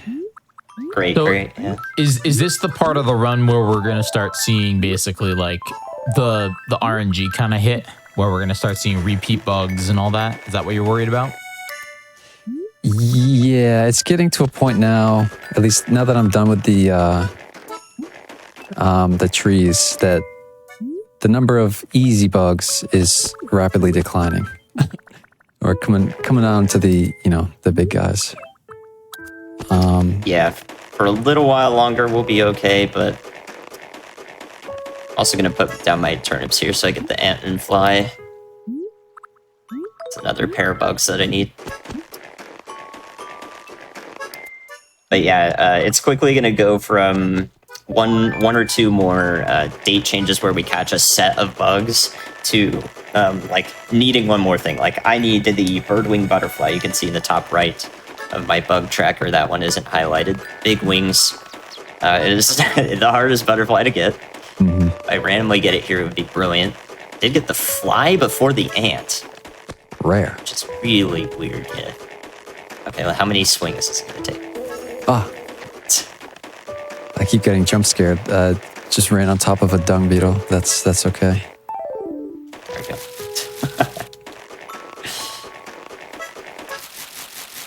Hello, ladybug. I could do flea checks here as well. Just several different things to think about. I don't see any villagers though.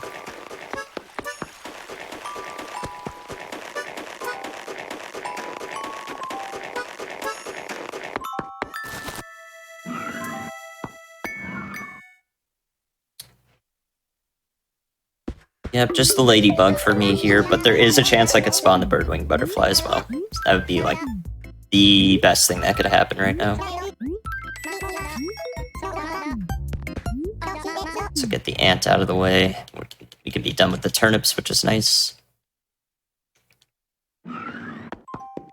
I think optimally you want to do the turnips in winter. I just usually forget to do them there, and I find it nice to go back and forth with them in the butterfly segments. Yeah, a lot of reloads, right? A lot of opportunities for fly, basically. Yeah, so we buy 2 turnips there, or like 110 essentially, to get 2 stacks of turnips, because you can't have 2 ants. At least I don't think you can, right? Yeah, it seems like you can't, at least when they're on the screen at the same time, both your turnips. So having 2 of them allows, like, the fly and the ant can spawn on the same turnip, but for some reason having 2 turnips makes the fly like much more likely to spawn, because sometimes in a past, before we knew that, it was actually a problematic bug. But we've been able to solve it and really have no worries about it at all with this 2 turnip strat. Yeah, it's actually really nice. It's just one less thing to worry about in a run where there are a lot of things to worry about, including mole crickets walking into ponds, but it didn't happen, luckily. Yeah. Oh man, that was close. Yeah. So I won't bereave you any longer. I did get the birdwing. Oh, that's very good. Queen Alexandra herself showed up before a ladybug. I can't even get the common ladybug to show up. The birdwing is here though. That is very interesting. I'm actually stuck with the lady. I am losing time to a ladybug right now, which is wonderful. Oh, in June? Yeah, that's, I mean, at this point, there's nothing else. I could leave, but I don't want to. I'm just gonna get it done. I'm gonna tough it out here. The ladybug. You know, flea check if someone were outside, please, somewhere.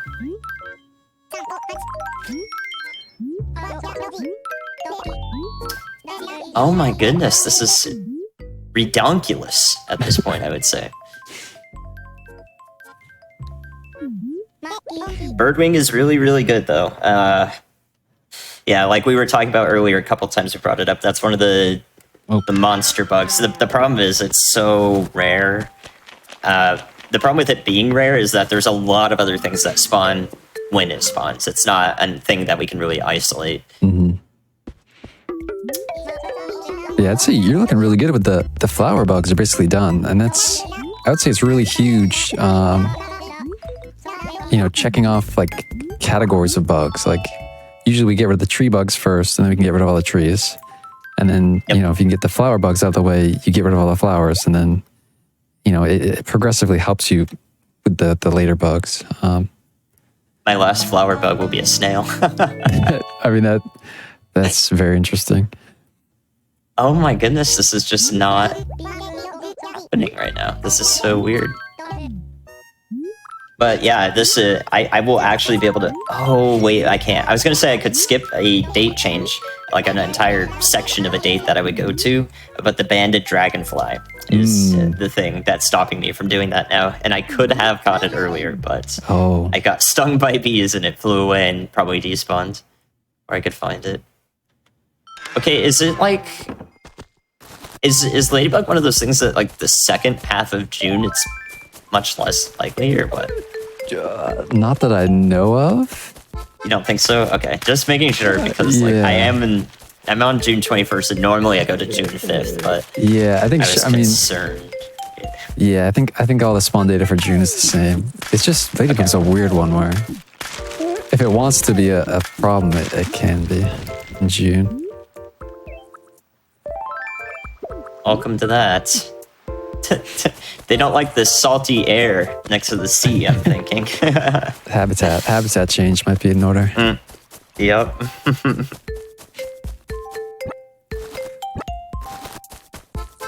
See, I'm here at a weird time. September 3:58. I would like to see a monarch. Is that what it's called? Yeah, monarch, and then switch to 4 p.m. to get red dragonfly. Hey, there he is. Although I will not say no to an orchid. I'll take that. Oh, I forgot to drop my turnips.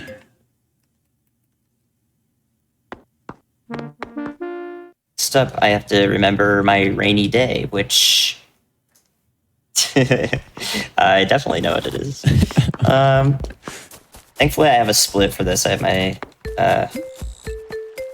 splits going on the side. I think it's the 5th. It's not the 5th. I can go backwards. But, Oh.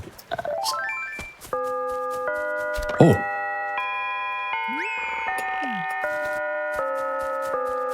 Two Rajas. September daytime Raha. Okay, I was like, it better not be that birdwing. It better not catch up to me. 359 September Birdwing would go crazy, though, I have to say. Oh, you know what Interesting. Okay, it's not the 5th, and Tangy doesn't have a fleet. I forgot to do Jewel Beetle.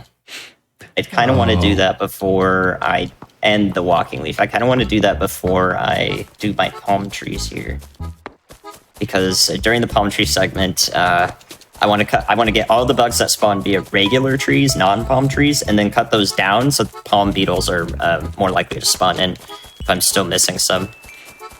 So I need to find my rainy day at 8 a.m., which must be the 4th if it's not the 5th. I could have written it down, but I want this to be a memory showcase. Yeah, I mean, like you said, there's just so much to keep track of. So many different threads. Yeah. Yeah, I like to think of it as a matrix of solutions. There it is. Okay, Walking Leaf, please show up. Oh boy. So the Walking Leaf looks like a furniture leaf until you run near it. But if you remember where the leaves are from the trees that you cut down, you get some random furniture from trees, and you can tell which one is a Walking Leaf or isn't. It's in a weird spot. But sometimes they'll fake you out, right? And spawn next to a tree stump. Yeah, you gotta check. Ah! I like that one. It's not a Walking Leaf. Classic.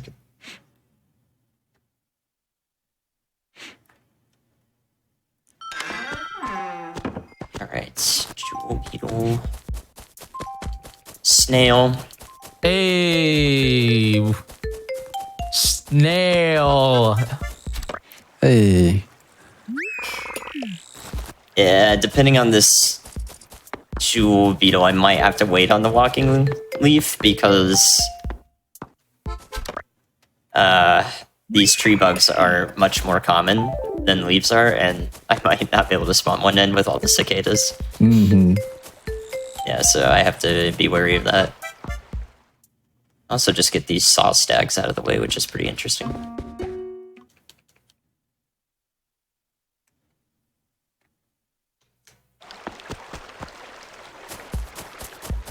many axes do I have? 1.5, okay. I'll do. I was considering going and selling all my bugs because my inventory is full, so I'm losing a considerable amount of time to having to release every bug every time. Yeah, unskippable text and animation, right? It definitely adds up. Yeah. Here's my leaf, though. Let's go. Oh, fly?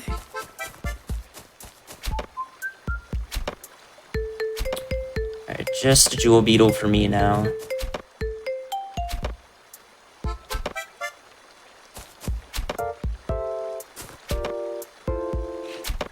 Bummer. Old. Oh. I lost count. 8. Oh. No, that was just my axe. First try Oh, fly. there's a lot of... Easy. Nice. It's a lie, isn't it? It's a big lie. Well, first try times like 12, yeah. Nice. Not bad. Not terrible. Yeah, Wow, what is spawning in right now? I have no cicadas.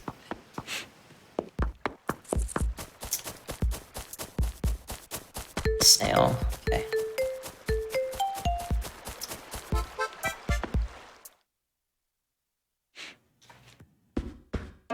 This is really weird. I just need a monarch right now. I told you. You were right. I've seen an Agrius, a Mantis, a violin now and a fly before I saw the monarch, which seems weird. I'm actually stuck on the jewel beetle. Interestingly enough. Oh man. Yeah.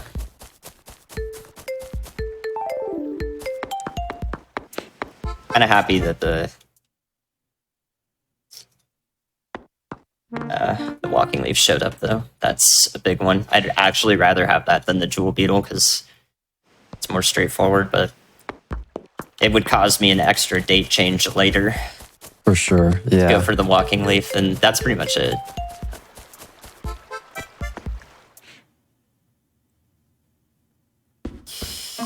Oh boy. Once I get this jewel beetle and then I do my palm segment next, my palm tree segment, I will be down to pretty much only 8 bugs remaining, or maybe even less than that. So it's going to get really close right at the end here, for anyone wondering or tracking along here. Our bug counts might be sort of similar still. I don't know where you're at, actually. Drew's pretty ahead right now. Okay, so yeah, he's done with the palm segment already, which is why. But those actually aren't that bad, despite the Hercules and Golden Stag being pretty rare. We can control their spawns really efficiently with 7 a.m. rain. At least on my screen. On his, he did it 11 p.m. rain.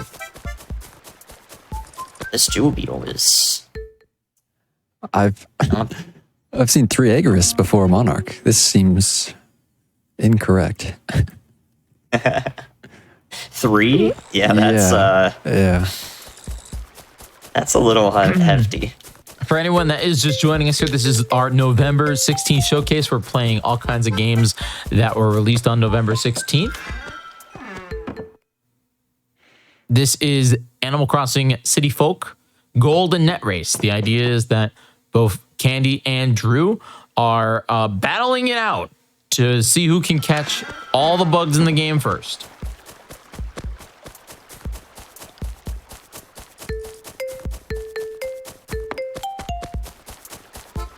Wow, this jewel beetle is not showing up. Yeah, I'm about to pull out a spreadsheet.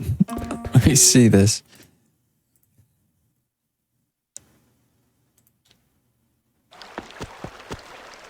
Oh, I'm done with the flowers, aren't I? Oh, there it is. I think I can get rid of my flowers. Usually the last check is like an emperor butterfly or something weird. Yeah, I actually could have gotten rid of my flowers ages ago. That was a bit of a misplay. Oh. That's okay.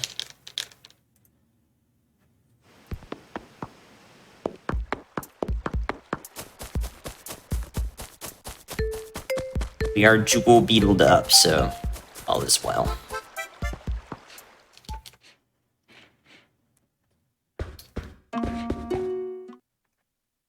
Okay, time to catch up. Make it real interesting. See how close I can get to Drew here. I believe in you. It's time. I believe. Don't listen to Yeah, chat. You're not throwing for content. Don't listen to chat. Mm-hmm. The comeback arc? Give it my best shot. Got the Monarch there. I told you it took me 6 minutes. I mean, if I went back in time, that might have been 4, 5, 6. I don't know. Mm-hmm. This is interesting. I'm going to June first to get Peacock and Ladybug and Tiger. I somehow don't have the Tiger Beetle or Tiger Butterfly yet. Good luck with the ladybug. Yeah, we'll see how the Ladybug goes. The thing is, these are all Birdwing chances too. These are all times where Birdwing can show up. So I'm really hoping for that.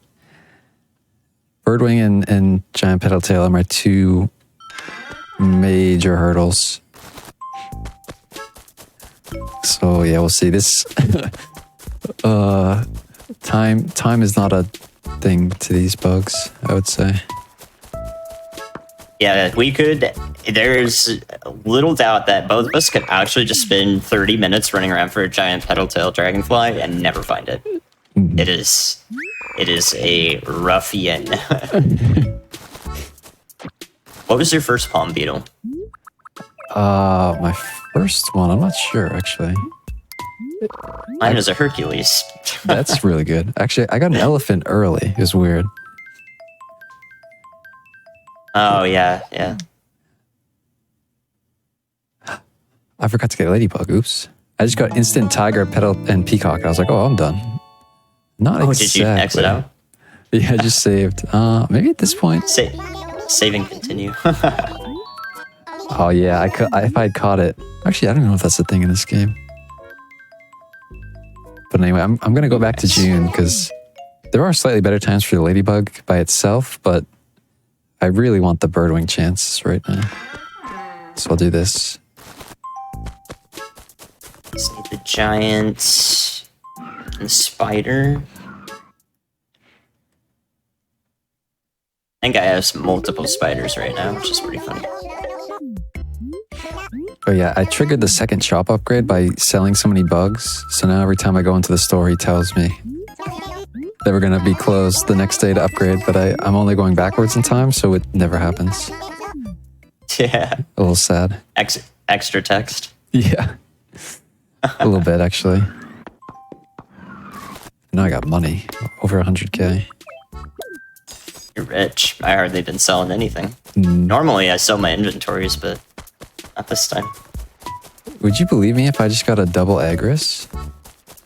You have 5 now? That's, yeah. 5 total, I guess. That's something. That is a lot. Ooh, my palm beetles are going for my regular trees. This happens sometimes. This is really weird.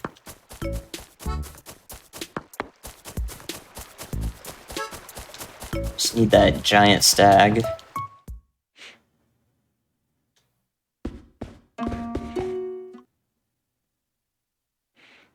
Ooh. Oh, there it is. Nice. Alright, really, really smooth palm beetle segment for me so far.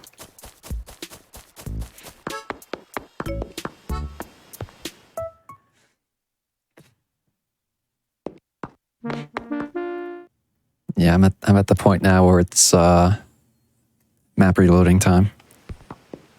This is basically the most efficient way to check for flower bugs, because when you go in and out of a building,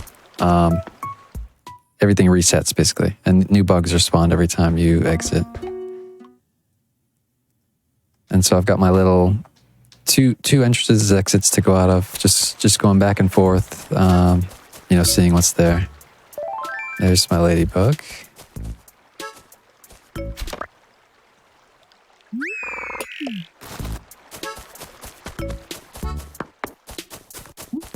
And no Just bird. looking for that golden stag right now.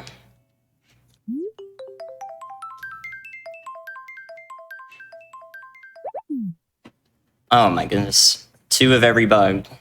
Love that. Oh, No golden stag though. you done with the regular trees, right? Though, yeah, that's Yep. okay. Yep. I'm only gonna have 5 bugs left after I find this golden. Down to the last 5. It's coming down to it. I've got a few stragglers here, but it's mainly big bosses left. I'm switching to July. Main target is Birdwing, but I can also see Banded, Pond Skater, and Walking Leaf, hopefully. Walking Leaf's a really strange one. It can really be annoying, like Andy was saying earlier, so I'm hoping I see that. Yeah, I'm very thankful for mine. Oh, I just got so lucky. Dang, what was it? Instant Birdwing. Oh, okay. Oh, yeah, okay. We're back on uneven playing ground, I would say. Yeah, I mean, that's how quickly this run can flip. That is just crazy. I mean, I have to, at this point, I have to hope Drew does not get the pedal tail in a long time, because that's basically my only reprieve. I don't think there's another way for me to catch back up besides the pedal tail, so... It's interesting, because when you get the Birdwing fast and you don't have these other ones, it gets a little dicey. Like, I need to go to 4 p.m. now, and hope to see Bandit and Walking Leaf. 4 p.m. is better for Bandit. I do need that. Oh, It's my one straggler. yeah, it's slightly better. 4 p.m. July. Okay. Is there a dedicated flea time, or am I just doing fireworks? Personally, I don't think it matters. I think it seems like flea is a special case, and it like won't re-roll for a flea. Yeah. So that's. I mean, again, we've said it a few times now, but it's just so difficult to pin down the flea. I was gonna say, it sounds like the flea is truly the culprit of doom.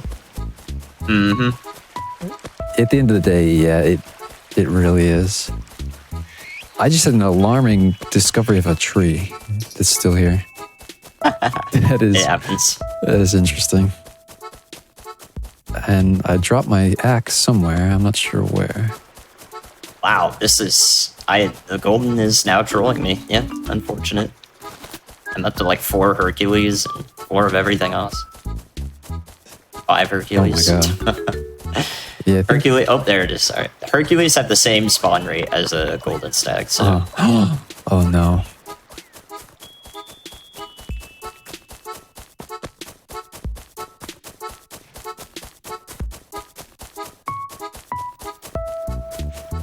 Where's my shovel?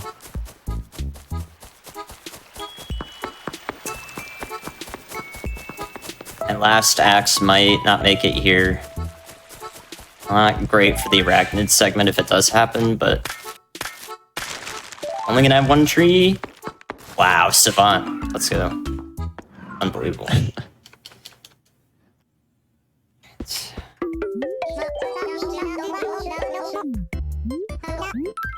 I have messed up my sheet here. 5 left. This is weird. If I get the bandit first, which is likely, I could do a walking leaf blast boss strategy where I go forward again to my original rain day for the 3rd time. Yep, To get and a spawn the walking leaf. Rafflesia. Yeah. Yeah, if it's raining, there won't be any flies on the Rafflesia flower, so you can get your walking leaf like that. It's a It backup strat. It's crazy how close this race is, though. Like, we are one bug away from each other right now. Yeah, it's funny every time we do this. Here or elsewhere, it's always like this. Which I guess not too surprising, but in a game that's this high variance, maybe it is. I guess July 3rd, it's going to not rain at 7 a.m., but rain at 11 a.m., because that's good. Oh no, Yeah, classic. the weather's finicky in this game.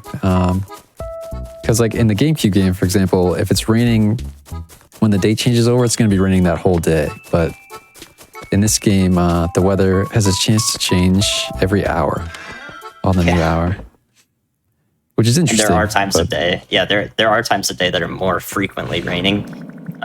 Like 11 p.m. is actually harder to get rain during, but Drew used that for his route, and thankfully ran across it. Yeah, it definitely seems like that. That's one of those things like I would love to find for sure. Like the Pansy hybrid chance, for example. Somehow dig in and see if I can find rain chances. That'd be amazing. But for now, it's an unknown.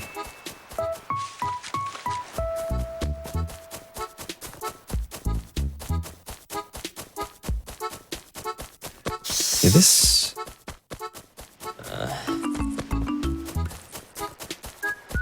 I have a lot of fleet checks. I'm going for the bandit here. I don't know how I'm gonna play this. I almost just want to play it like as if I finished the run with the flea, because I had it on the screen. You know, 2 Rahas on the same map, by the way. It's true. Pretty cool. Yeah, Double Raha. I'm seeing all Rajas and no bandits right now. It's weird. That's what you were doing the same thing right now? Yeah, I guess we're both July 4 p.m. Yep. No, I'm actually at 11 a.m. because I wanted flea. Oh, right, okay. I think 4 p.m. is also not too bad. I'm kind of hoping for flea during Pedal Tail. I'm not gonna lie. That's my last chance. Yeah, I think that's the way to go generally, right? You're going to be going in and out for pedal tail anyway, and I mean, if it doesn't show up by the end, then you got to do what you got to do. But 3 Darner dragonflies. same, actually. I get baited every time. Oh, there's a fourth one. Because it's, Darner is slower, so that's how you can tell usually, but it seems like their first movement when they fly for the first time, they're actually kind of fast. And that definitely trips me up. Pretty often. There's another one. Oh, I could have sold my stuff there. Dang.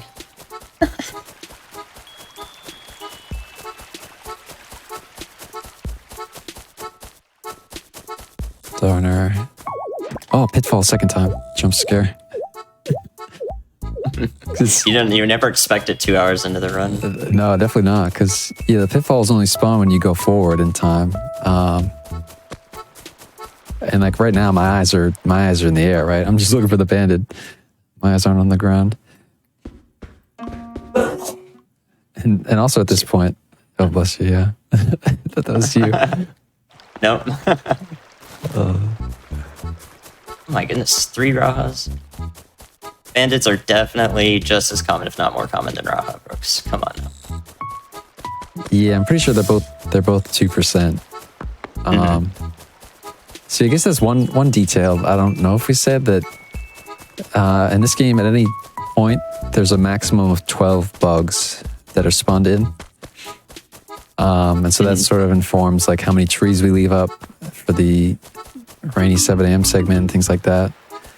And it sort of gives you an idea of, how many bugs are on the map at a given time and like, how many you see. You can sort of tell how many are left, maybe, if that makes sense. But yeah, bugs also despawn if you're far enough away from them for 1 minute. There's a certain radius where if you're within that radius, the bugs won't despawn, but if you exit that radius for a minute, Yeah. What would you say it is? It's like 50% of the town or something like that, like the size of it. I think it's a little less, actually. Less than 50? I think it's something like maybe like 20%. I don't know. It's smaller than you would think. It's maybe like an acre or two. It actually changes depending on your orientation to the bug. So like if you're above the bug, the radius is shorter, but if you're below the bug, the distance is longer. And that's because this game, they don't want the bugs to spawn in, basically like on camera. Yeah. And so above you, you can see there's a lot more space. You can see farther. So the radius is sort of longer or more up above you, if that makes sense. Yeah, that's something interesting. See, it's time. I'm at the Tarantula Scorpion now, where I'm getting baited by all these cherries that look like scorpion tails. And yeah, just you basically run around, scare moths, and hope that it spawns as scorpion or tarantula, and then go from You think there. I should do that? I'm down to that too. Should I do that first with you, and then we'll do the pedal tail together? You wanna? Okay, yeah. Yeah, that'd be fun. Yeah, I was see. gonna say here there are you two do have different a few different bugs. Like it looks like Drew's still looking for the water skirt, right? Walking Yeah. lead. The Oh, no, you need stick the- bug. Both of them. Yeah, I need the on skater and the walking leaf.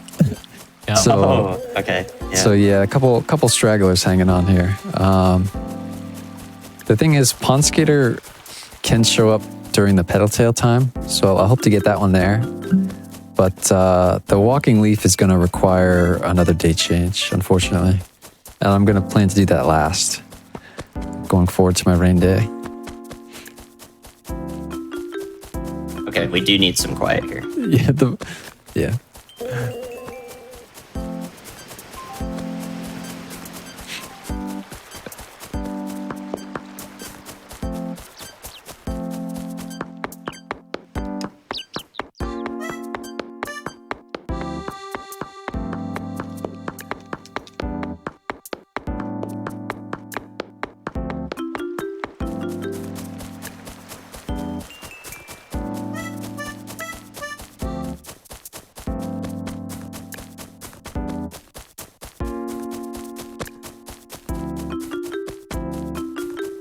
A scorpion fell in the water. No. I haven't seen anything yet.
Something?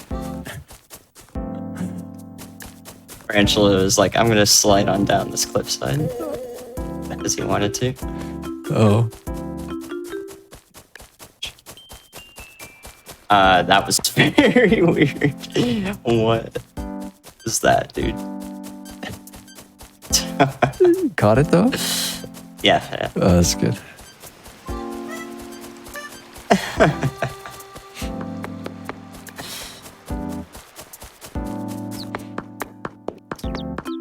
Dude, something.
Drew not having too much luck with either the spider or the scorpion.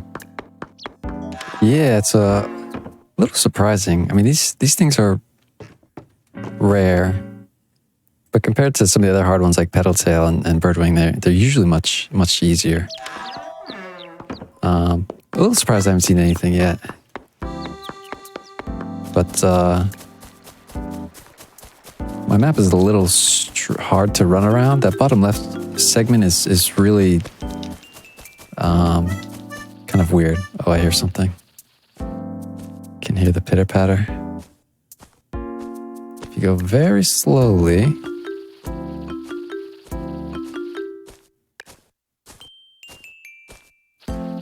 Very slowly, you can see how far away I heard it. Oh, it's on the left.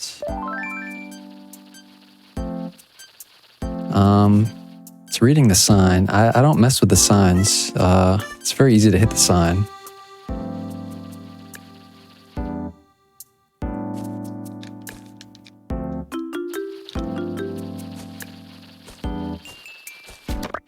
Okay. Oh man, I had that one fall in the water. Nothing since then. Are you down to scorpion only? Yep. Oh, Same. Oh.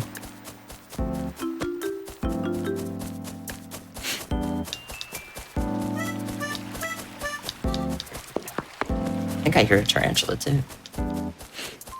The double? This thing's running away. Oh my god, yeah, the double. Are you kidding me? No. I can't catch both of these. Alright, thankfully the scorpion's closer. Please don't attack me, tarantula. What the heck? I'm terrified of this. Okay. Where's that guy at? There he is. Goodbye, Mr. Tarantula.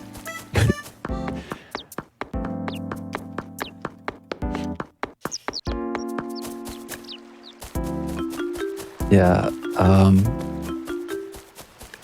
Yeah, we want the sound because you can hear them from pretty far away for one, and also interesting fact is that they make different sounds, slightly different sounds. You know, their little pitter patter between tarantula and scorpion, which is interesting.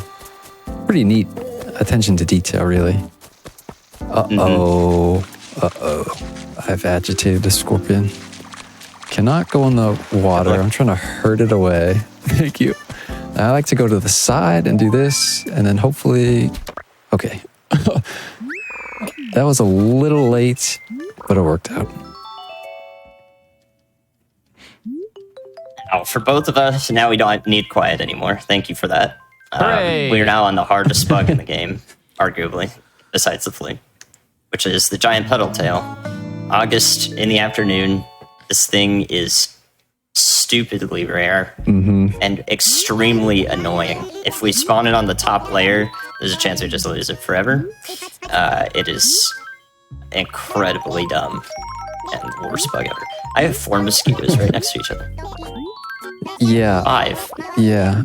So, I mean, you're hitting on the main thing is that the time this shows up is very small. It's only 5 p.m. to 7 p.m. in August, September, and October. And every month there's some other bug that's going to take up a ridiculous amount of the spawn pool, basically. So in October, November, that's the crickets. And then in August, it's the mosquito. And also locust. Yeah, and the locust and the pond skater. So And the longhorn beetle. oh, of course. So yeah, there's no good solution for this, really. You just gotta, check the whole map, run around, hopefully it's there. If not, reset the map and try again. Yep. So that's what we're both doing now. We'll see who gets luckier. On average, probably takes like 5 minutes, maybe more than that. Yeah, it's like 5 to 10 minutes. Usually, I would be happy with 5 minutes. I've had to take 35. It's this is the darkest bug. 'Cause yeah, not only is it rare, but like Andy was saying, it's super fast and it flies really high in the air. So it's actually very easy to miss it. Yeah, for it to get away from you, and then you're out of luck, really. Especially on the top layer of the town. This doubles as flea checks for me, and I have 4 or 5 people out, so if everything comes together, I could make this a really close race, but the flea could just mean that Drew is the winner. Yeah, that's the only difference. That's unbelievable. I'm just glad it was close again, yeah. Yeah, it's really close. Hopefully, Walking Leaf is easy for you. Pond Skater is not too bad either at the same time. Yeah, I mean, So- really, I should, in the time that it's going to take me to find Piddletail, realistically, I should be seeing Pond Skater, but Oh yeah, it's You also never know. here. Right. Mhm. Yeah.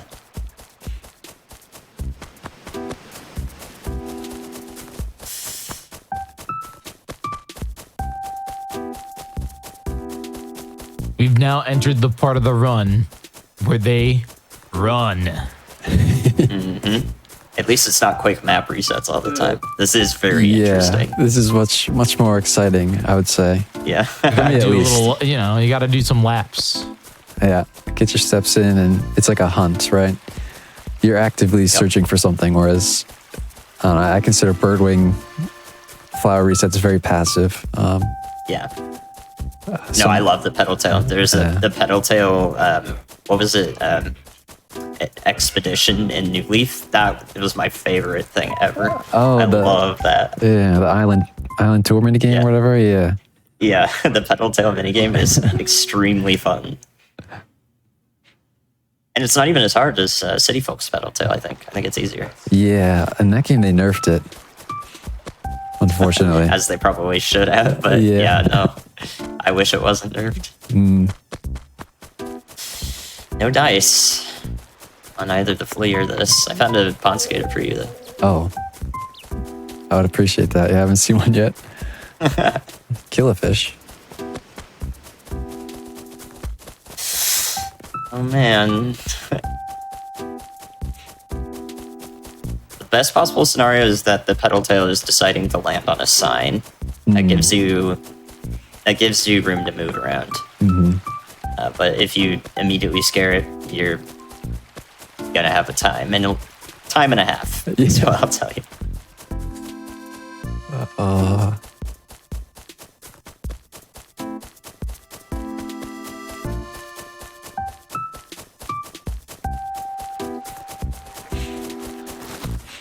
And yeah, for pedal tail, I mean, we do reset the map because as opposed to Tarantula Mosquitoes. Scorpion, yeah, because mosquitoes are basically impossible to scare away unless you catch them. So Takes there's forever. yeah, there's no good way, or if you get bit by them, I guess. But yeah, there's no fast way to generate new spawns, basically. Yeah, getting bit by mosquitoes is the play in New Horizons Golden Net on the island when you're going for all the palm beetle bugs, but here it's you just map reset. Come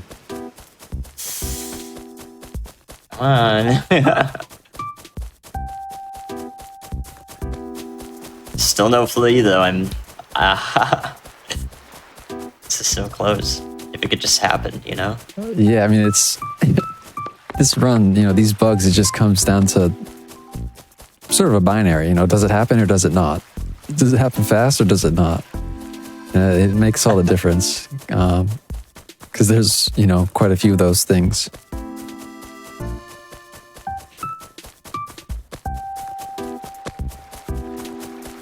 It can land on signs and rocks. I forgot about rocks. Right. And yeah, and sometimes it seems like if you sneak up on them, I don't know what exactly causes, but you can catch them while they're still on the sign or rock. Yeah, otherwise they It's do just a a weird weird like. angle. Yeah, Yeah, they do a weird thing where they debark the Yeah. sign and they're just moving in a straight line really like it looks unnatural. that's exactly right. Yeah. There's my pond skater. Hey, at least we're both going over estimate. Thank goodness. In my RNG run. Unbelievable. But the beauty of RNG filled runs like this and adapting to them is that the estimate is literally an estimate. It's not I need to beat this by this time or this is such a bad look. Like you understand that the awesome part of this run was like trying to work with the matrix and things that show up. Well, you know what you're given and optimizing that. It's not so much that you have to get it done right by the estimate. It's that you played efficiently with the set of conditions you were given, and that's what is most entertaining and also most satisfying. If you yourself were to run this, which I do recommend, I said it was chill. Jiggy said it wasn't chill.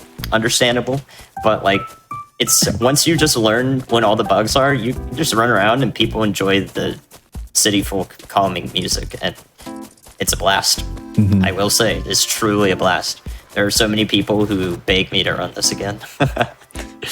Yes, I do agree. I think it's a really enjoyable speed game to watch, and definitely easy to repeat watch too, just because, you know, there's different variables. When I said it's not chill, it's mostly I said it like we have giant, you know, you have to keep changing times and all that stuff. But yeah, once you lock that down, you're good. It's a lot. You'd be like, go ahead. So I was just gonna say this. I mean, this is the authentic Golden Net experience. If you didn't have multiple painful pedal tails, sorry. Pedal tail for you, huh? Yeah. It's also the authentic Golden Net experience, having it show up right when you start to complain. A little tip. Oh yeah, maybe I should start. Yeah. Just You're absolutely right. Give it 30 seconds for like a cooldown and then complain, and then you'll be good. All right, that means that Drew, your last bug that you're looking for is going to be super easy. Walking Leaf last boss. Yeah, this is an interesting scenario here. I'm going to go to 2021, July 3rd at 4 p.m. I can't believe that Tangy ruined this run for you. I know. I can't believe it. After Tangy after chat gave Tangy such high reviews, Tangy's what might possibly ruin this run for Blue Candy. Yeah. It decides the race. That is actually wicked. It happens. It's crazy. But it literally doesn't happen because I've never seen that before. Oh my god. It depends on if he gets Leaf first, which he's probably got one on the screen in the next 30 seconds. Or if I get the pedal tail first. That would be interesting. Then we truly know which one did it. This true battle, yeah. See, this is, I mean, the thing about going forward, you can see the Rafflesia there, is that I have flowers now, so there's going to be a lot of snails. True. Yeah, maybe it's not all. Yeah, I mean, it's still quite calming because I had the 4 p.m., but you just got to scare the snails, and then what is wrong with my pointer? I just want to make sure. Okay. If you have full pockets, you won't get the net. Yeah. So you gotta clear out the pockets sooner or later. Yeah, that was a fast lead. It's not looking like any dice for me. And that was it, Drew, right? You did it. Yeah. So, good job, Drew. Yeah. So the time is not catching the last bug, but you have to save and then reload. And then Torton will come give me the golden net. Oh yeah, you have to get the thing that you said that's, in the category title. Part of the speed run, yeah. Unfortunately. Can't just unlock it. That's not good enough. Pedal tail. I'll give it that. The flea, honestly, non-factor. I don't count it at all. Just down to the pedal tail. Non-factor. Honestly, not getting it here either is kind of weird. I've gone through quite a few map resets, so pretty unfortunate with no flea on my side. Again. Yeah. I think it's like a 1%. So if you consider all the map resets you do, and you consider the fact that you basically 12 rolls at a 1% each time you reset the map, like Drew, that was at a certain point you expect it. Oh, sorry. Yeah, when he raised his fist, that was time. I forgot to specify that. It's okay, it gives me a couple of extra seconds here. I'll look around for this for maybe up to 5 more minutes, and then I think that's a great way to look at it. See if you can find the bug for 5 minutes. Yeah, we call it the visual golden net when you had every bug on the screen at least once. And maybe you didn't catch it because Tangy went inside her house, But as long as I have everyone, I will also say I got it. It's like just gotta get the dragonfly. Pokemon Snap golden net, right? we have the footage. That means I'm 0 for 2 in races too. And it's so close both times. Dang. I mean, I think I'm within like a few minutes of the time last time. That was interesting. Yeah, I think you had a 2:23 last time. I finished with a 2:30 flat, pretty much. Mm-hmm. So my time last year would have won this year. I'll take that.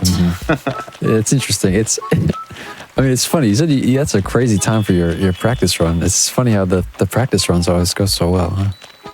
Practice run over 30 minutes better than this run, by the way. At this Wow, point. really? Yeah. Over 30 Yeah. minutes? That's crazy. Yeah, and then the world record is a 1:36, so we're about to cross an hour past the record, which is really funny. My PB is a 1:42, so I'm 53 minutes behind that. And that's how this run goes. A 2:30, again, is a really good estimate, as you're now seeing. Really encapsulates the routing and the optimization of the routing to be able to catch most things in due time. Like, the birdwing wasn't a problem for both of us, which is really nice.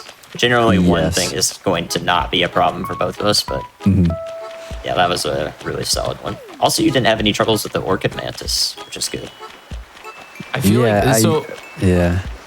I'm just curious. Like, okay, so right now, Candy, you're just resetting in hopes of flea and then the giant dragonfly, right? Yep, that's it. Just map reset, pedal tail and flea. If it's there, it's there. You catch it. Try to, at least.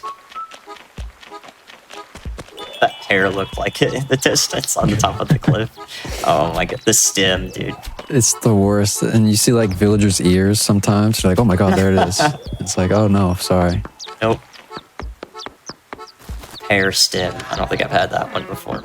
What a troll.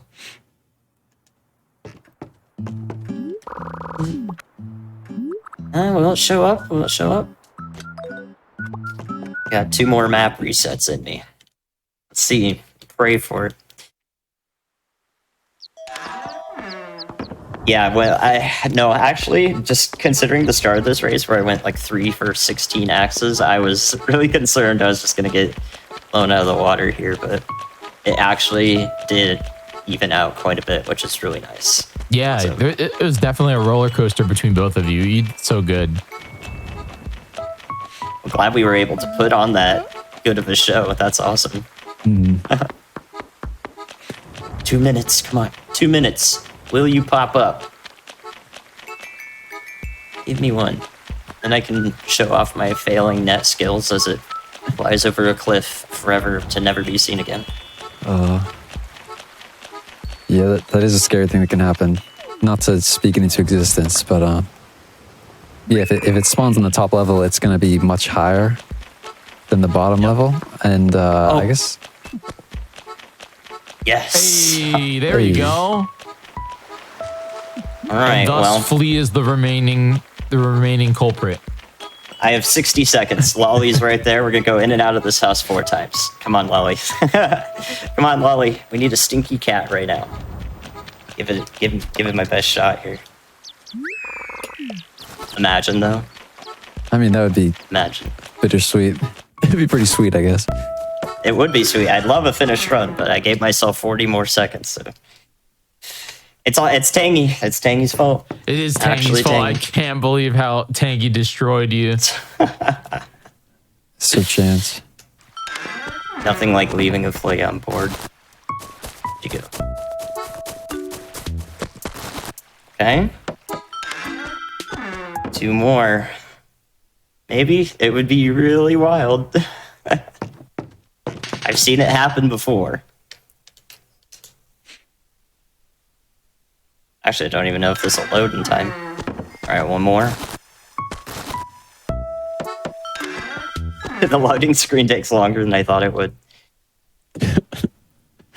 Wait, what? And yeah, going in and out of the house. Oh, I thought I heard login screen. Maybe that's what you. Load it. No, I'm logging into hacking and flea to my Yeah, game. Yeah. hacker.com. Yeah. GG's. GG. No flea. No flea. Still Pretty good run, though. absolutely incredible. Like, that was an amazing run. I had a blast. Chat, type 1 in the chat if you had a good time, because again, I know I did. Thank you very much there, Blue Candy and Drew Peg, for doing this awesome Animal Crossing City Folk golden net race. Congrats on to Drew for finishing it, and congrats Blue on like absolutely incredible run. Tangy did ruin it for you. That's it. Like, if you would have finished if Tangy didn't decide to go inside. Yep, let's go pay her a visit right now, huh? Everybody that's watching, please go give these two massive follows. You can check out their Twitch channels in the title of the stream. You can hover over it and go check it out. Blue Candy, what are you streaming on your channel right now? Well, on my main channel, I'm actually a Kaizo Ironmon player in Pokemon Platinum. Is what I'm working on right now. It's a really fun challenge run. But I do have my Kirby Air Ride City Trial run in AGDQ, the third run of the marathon on the opening day. So I will be practicing that a lot on my alt account as well, playing plenty of Kirby Air Ride speedruns. Completely different feel to this, yet also it's the same basis of RNG gives you everything, you adapt to it and try to make the best of it each run that you do, each iteration. So that's a really interesting speedrun. You can find me on my main channel, and then you'll find my alt soon enough after that with the speedrun. So that's what I'm working on. Awesome, awesome. Now, Drew, what about you? Where can they find you, and what are you up to? Yeah, Drew Pag on Twitch. Lately, I've been doing this category, actually, Golden Net at JP, and I'll be continuing to do that because in December, I'll be doing the same race, the same format for RT in Japan Winter with Pisan, the top Japanese runner. So I'm really excited about that. And yeah, I'll probably just be practicing for that for the next month or so, among other Animal Crossing runs. That's awesome. That's awesome. Mm-hmm. Pretty cool. Thank you once again, both of you. Once again, everybody, make sure you hit their follow buttons. That'd be really great. Don't go anywhere. We will be right back. Up next on November 16th, the day that we're doing speedruns of games that were released on November 16th, we have BioShock Any Percent with Draga. That's going to be absolutely amazing, so stick around for that. In the meantime, do me a favor and join the official GDQ Discord and add the Hotfix role. You can keep tabs on all of our upcoming events, talk with our staff, and a lot more. Use !Discord in the chat for more info on that. Don't go anywhere. We'll be right back. Hotfix.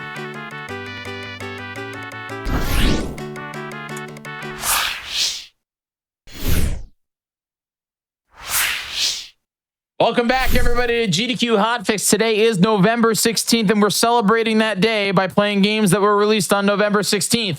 That is what we're doing today. Some interesting things here. If you missed anything that we do on Hotfix, you can actually go check out the VODs over at youtube.com/gamesdonequick, and you can check out the schedule at gamesdonequick.com/hotfix. We have all kinds of different shows that we do here on the channel, and definitely should go and check them out. All right, with that, I want to jump right into this, or should I say jump right down to the bottom of the deep blue sea. Draga, are you ready for some BioShock? Absolutely, yes. I'm excited for this run. How are you, Draga? Are you doing good? I am doing very well. How are you doing? I'm doing great. Thank you so much for doing this run. Why don't you tell everybody just a little bit about who you are and what you do? Sure. Hi, everybody. I am Draga. I run a bunch of sort of different horror FPS games. That's sort of my thing. Chiefly among them being the Fear series. Also, I'm going to be running Condemned at the upcoming AGDQ. And for the purposes of right now, I also run BioShock, which is what I want to be showing off today. Awesome. All right, so this is going to be BioShock Any Percent. Are you ready to rock and roll? I am. Let's do this. All right. Do you want me to do the countdown for you? Yeah, let's do a countdown. All right. We'll do it in 3, 2, 1, go. Okie dokie. So we start off right here with the intro of the game. We start off by skipping the cutscene. That's just because it doesn't change. So we're allowed to make a save after the cutscene and start from there. we've been involved in a plane crash, and we're stuck right now in the middle of the ocean. Thankfully, there was a lighthouse over here, which we're going to be swimming towards, and I don't know, hopefully we'll find some sort of safety in here, or, you know, we'll see what happens in the lighthouse. So, look over here. There's a small skip at the beginning here, which I'm hoping I get, because it allows us to see some interesting things. This is a bathysphere. It's what's used to transport people throughout the game. But first of all, I'm going to be jumping backwards before getting into the bathysphere, before hitting the trigger. And that gets me stuck on the top of the bathysphere here, instead of sort of actually being in the bathysphere. And this will, for the actual speed run, this saves about 2 seconds, because for the next level, when we hit the sort of the trigger, we're going to be going upwards to when they're leveled, and that being up here allows us to hit the trigger about 2 seconds earlier. But we also have a nice long intro cutscene here to watch, and being on top of the bathysphere here, it lets us look all around. Usually we're stuck in the bathysphere and we have sort of screens and things that we have to be watching. As well, the man who's speaking right now is Andrew Ryan. He's the person who built all that city that you can see over here, Rapture, which is an underground city meant to be free from all of the sort of politics and all of the things going on up above the sea. But right now, we're stuck above the bathysphere. You're meant to be seeing all sort of screens and things, which Andrew Ryan is showing. It's explaining Rapture. We're above here, and this is the infamous Rapture reveal of the game.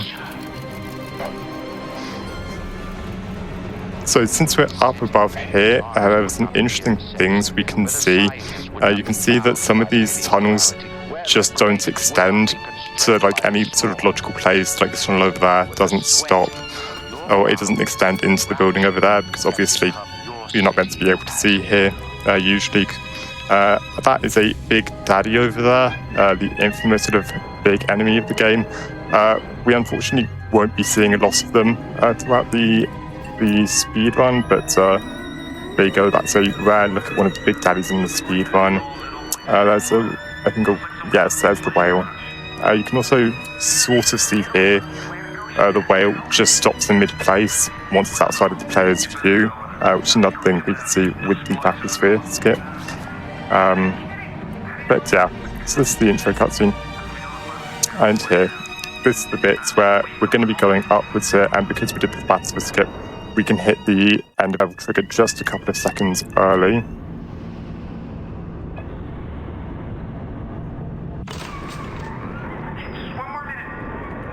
So you come into the city proper here.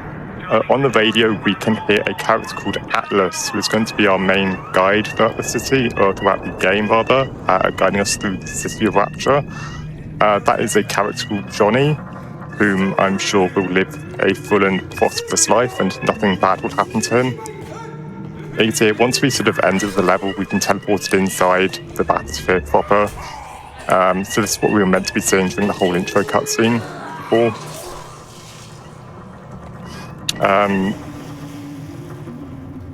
Yeah, the beginning of this game really has some sort of horror vibes to it, which which don't really extend throughout the game, but yes, this is quite spooky and atmospheric beginnings of the game.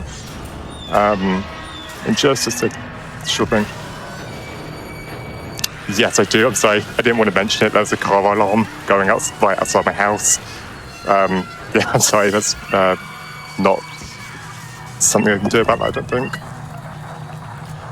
Yeah, no, I think it's a car alarm going on outside my house. Yeah, I'm sorry about that. I was kind of hoping that you had the alarm going on because we're playing BioShock, you know? No. You're trying to get in the mood. No. I don't think it's... Yeah, I think it's coming from outside. Yeah, I'm sorry. It's not a great no big deal about that. Yeah. Not much you can do with that one. Yeah.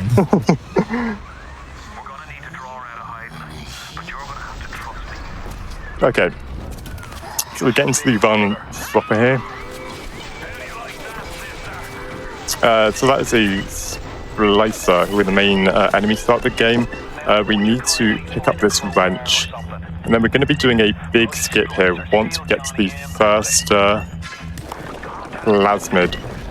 So plasmids are sort of the magic system, if you want to call them that. They let us do all sort of fun abilities. This is the first one we pick up, but we're going to be doing a pretty big skip here first, which I think I just messed up. I did. Oops. Sorry, we're going to have to redo this. I'm sorry, I messed that skip up. Okay. You're meant to quick save there and to pick it up, but I forgot to hit the load button there. That's a little bit unfortunate, but no big deal. We just have to watch this again.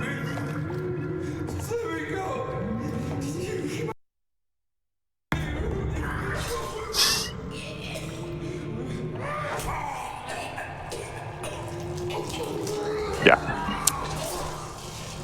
Well, so this is sort of Rapture proper.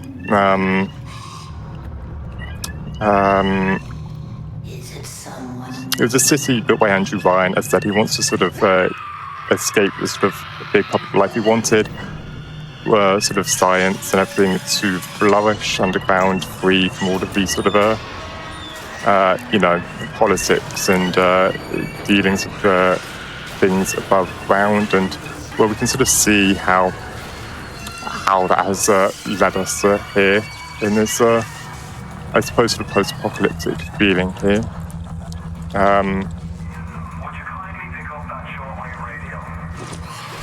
Okay, and hopefully we can actually do this now. Yeah, that's Atlas on the radio,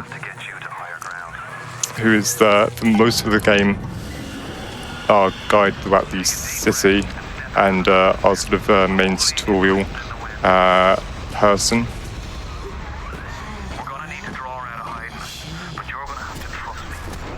I don't know about you or you Draga or chat, but I think BioShock is the video game in most deserving of an HBO live action series. At HBO, I'm giving you this idea for free. There's no way I'm the first one to come up with it. Come on. Absolutely. I think there's been a BioShock movie in the works for a long time, but has not come to fruition yet, but I think that's still meant to be happening at some point. Okay, let's do the skip properly this time. There we go. Okay, put up the menu. Save. And there we go. Okay. So, what I did, there was a quick save, quick loaded before picking up I pressed the interact button during the quick load. And that lets me pick it up. The frame, what did I do? I quick save, quick load. I press interact and open the menu during the quick save, quick load, and that buffers those inputs. So I interacted with Electrobolt and then opened the menu on the same frame, which lets me make a save and then load it, which gives me control during the Electrobolt cutscene. So there's meant to be a long cutscene during that, which we just skip entirely. So you can see the sort of black bars at the top and bottom of the screen. Those are there when there's a cutscene going on in this game. So for the entirety of this, you're meant to be stuck in a cutscene in the Electrobolt room. And you might have noticed the one unintended side effect of this is that this entire time I'm doing this opening sort of section, I'm being dragged back towards the cutscene spot because the game wants to play the cutscene. And so this entire time it's trying to drag me back there. And so I have to be jumping the entire time because otherwise it just drags me backwards. But by jumping, you can counteract that effect. And so for this sort of entire sort of section, you do need to be jumping like this to actually make any progress here, but it does save a huge amount of time because normally just the entire section, like you can see there, the black bars at the top of the screen, I would still be stuck in the Electrobolt room if I actually had to watch the cutscene. Gonna make our way over here. So yeah, so only now with the cutscene finished and we'd be exiting the Electrobolt room. Jump into this room. make another quick save, quick load. Or not quick save, quick load, but save load there. That is because the game wants to play another cutscene in this room. But by saving and loading, or during the cutscene, we're not meant to have access to our weapons, because there's meant to be another cutscene there where the game properly introduces Big Daddies to us. But save loading, it just lets us get our weapons back, lets us just continue through that room without having to watch the cutscene. There's going to be a small fight up in this room up ahead, so I've got to activate the fight here. And then there's an enemy here which you can snipe from across the room. And then I'll be damaging myself a little bit here. That's to set up for a skip in the next level. So yeah, to do the fight, there's a pool of water here, and so you can just electrocute that, and that just instantly kills the enemies here. And so that's how we deal with that fight. The door up here has an unintended developer thing left in it. So I guess the developers didn't want to have to sit through a cutscene in this room here. And so they added in a feature where you can electropolt that door and it finishes the level, and they never took it out. So that's how we managed to finish that level. There's normally meant to be another sort of 30-second long cutscene there, which we just don't watch because of that. That only works for that door in specific. And so the rest of the doors in the run we're actually going to have to activate, but for that one specific door you can just electrobolt it, it finishes the level. Okie dokie. So this is quite a scary skip. It's called Incinerate Skip, because we're not going to be picking up Incinerate at all. I need this lighter to follow me, please. So this lighter, I'm going to be leading it to a very specific spot and then using it to clip through the wall straight into where the plasmid telekinesis is. So I'm going to be setting up in a specific spot here, jumping up in here, and then quick saving for safety. And once it attacks me, I'm going to get onto its head and hopefully clip right through the wall like that. So yeah, how that basically works is that getting onto a splicer's head like that makes you lose collision. And so with sort of specific setups, you're able to just clip right through walls. And we're going to be seeing quite a bit of that throughout the run. We need to death warp there because you usually need Incinerate to get out of that room. We never pick up Incinerate in this run. In fact, we're done with plasmids for the run. All we need for the rest of the run is telekinesis, because just like in a casual playthrough, telekinesis is an insanely overpowered plasmid. As you're about to see here, we set up Splicer here, we get onto its head, I kill it, and now with telekinesis, you can see how I'm sort of attached onto the splicer, which if I use telekinesis on it, I can throw myself at that wall and clip right through it. I need to make a save here because the next level can softlock. And so, yes, that was discovered fairly recently, your wall clips, and it completely broke the game wide open, because what this game really likes to do is it likes to show you It likes to show you your sort of objective you need to get to, but then it likes to put a sort of bunch of different sort of sub-objectives before you can sort of actually get to the sort of big main objective. But the big main objective is always active, so you can just clip through walls a lot of the time and just activate the sort of big main objective and finish the level. And we're going to be seeing a lot more of that throughout the run. So there's another splicer here, which I'd quite like to get onto. Oh. You can't just sort of drop onto a splicer. You have to sort of walk onto it from a sort of a point or sort of from the floor that's at the exact same height they're at, like here. So I'm attached to the splicer now. I'm going to start flying along with it and take it. Oh, I fell off. Yeah, splicer surfing, as it's called, is quite volatile and it's quite difficult to lose the state. Hitting a lot of objects will cause you to lose it. Thankfully, this game has a quick save, quick load mechanic, which is incredibly useful for the speedrun. So here's another door. Normally, you would have to go through a whole sort of objective with a camera to get that door open. I'm just going to take the splicer body and clip right through it, because I don't want to actually do any of the main objectives in this game. And this gets us into this fight here with a character called Peachy. For the fight, I destroyed the security camera, and I have it with me.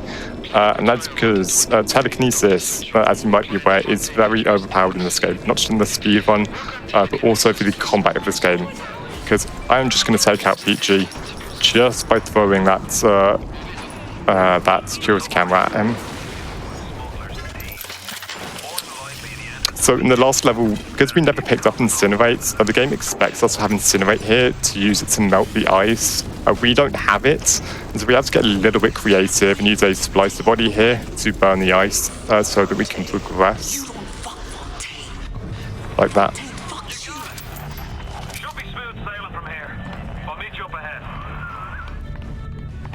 Okay, so that was, what's that level called? Neptune's Bounty. Smugglers provides a little bit of a break, thankfully, from all of these sort of splicer,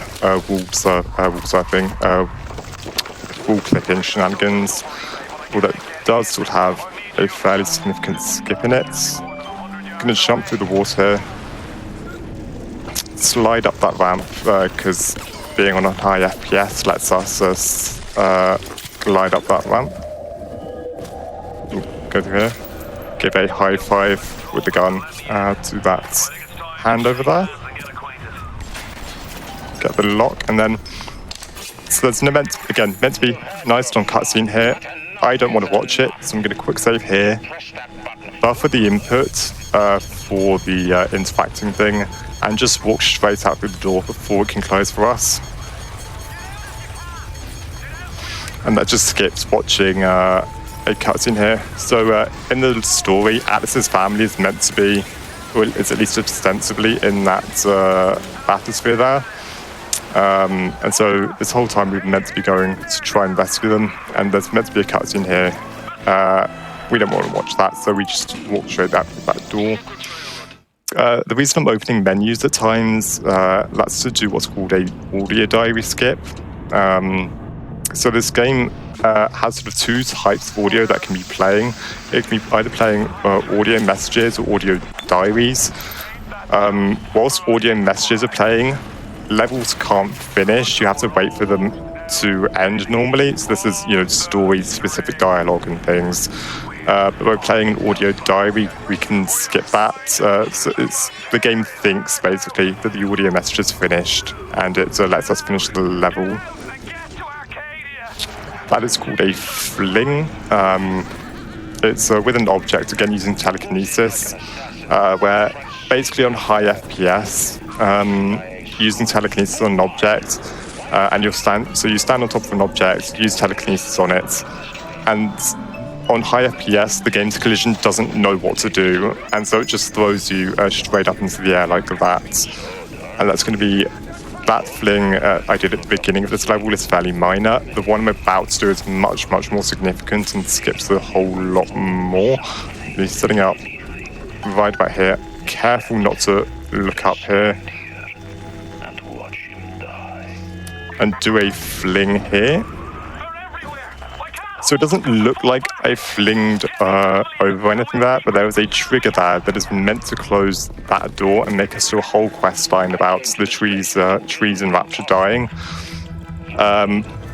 You can just fling right over that trigger and that door never closes. So there's meant to be a whole nother level called Farmer's Market, which is attached to that level. A whole quest line about the trees in Rapture dying. We never see any of that. We never step foot in Farmer's Market. We skip that entire level just by flinging over that there.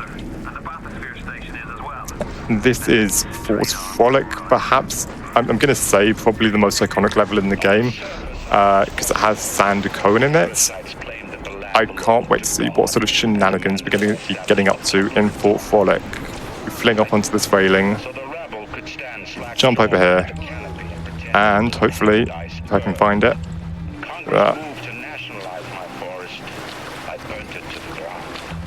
There we are. Activate the end of level trigger and just exit Fort Frolic. Yeah, so that's another example of where the end of level trigger is just in the game, and normally you have to go through a sort of whole bunch of side quests to actually gain access to it. But by doing that fling, you can just activate it. Like the end of level trigger is still loaded in the entire time. So you can just fling on the railing there and activate the end of level trigger. And this is another good example of that. This splicer I would like to take on an adventure with me across the map. It's the same melee splicer. You can get a splicer to have other weapons, but we specifically want a melee splicer because they will follow us. And that's because I want to set up another splicer surf later on this level. So we're going to be going a little bit across the map here. Over here. Get up onto this railing. Oop, onto the railing, please. Like that. Quick save. Jump onto the splicer. And then, so the end of level trigger is over there through that door. Normally have to go on a big whole sort of side quest, big whole sort of thing to get it. But because we have a splicer body, we can just take the splicer and use it to hopefully get through the wall there. This one's pretty finicky. There's a lot of things you can get caught on.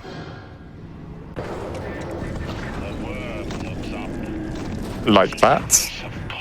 And the end of level trigger is right here. So we can just activate it and finish the level. Just casually clipping through the wall using a dead body. Yeah, as you do. The norm. Yeah. It's in every game. So, yeah, isn't that how you completed the level the first time you played it? Okay, as you see, there's a fairly complex cutscene skip here. I activated an audio message there and activated the previous level trigger. But as I said, the game doesn't like to exit levels whilst an audio message is playing. So right now the game wants us to send us back, but an audio message is playing. But there's a cutscene up ahead. So just for entering the cutscene, I'm going to activate an audio diary. At which point, when I enter the cutscene, the game then sends us back to the previous level.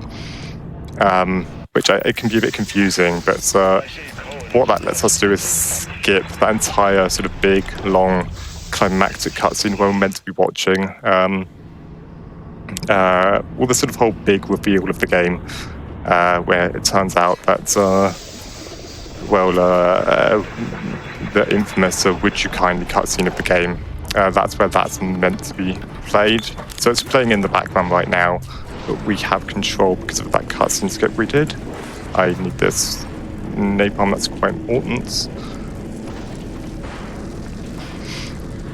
Unfortunately, we're now retracing our steps, and when the cutscene starts, a gate is closed, this gate. But you can see that there was a gap right to the top of the gate. So by taking this napalm and setting it up fairly particularly,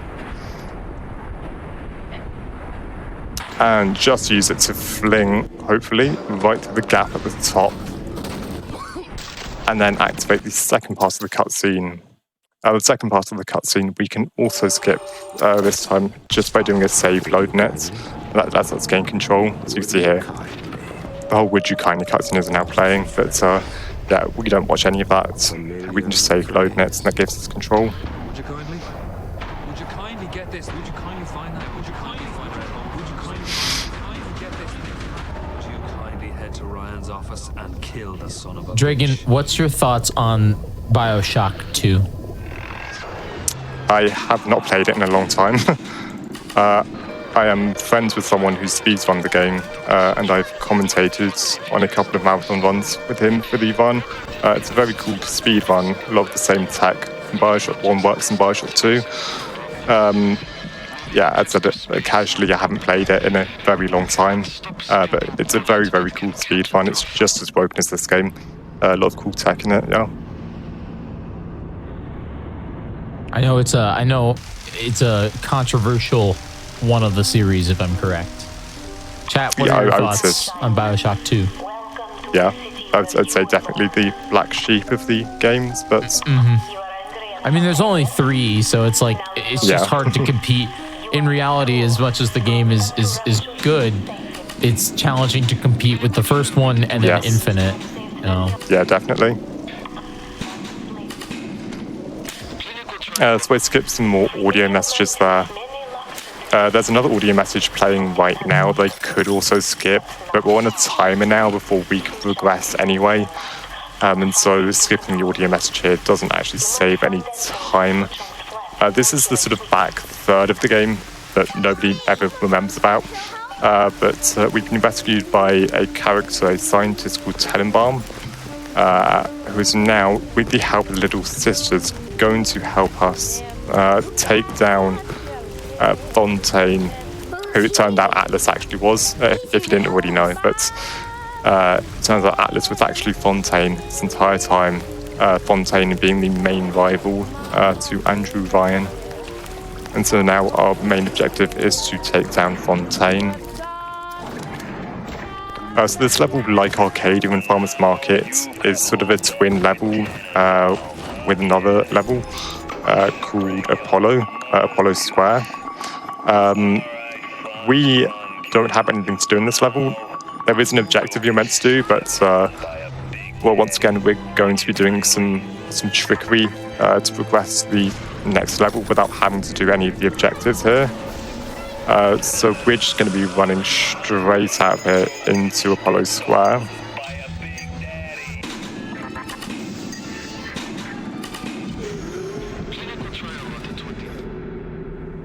That was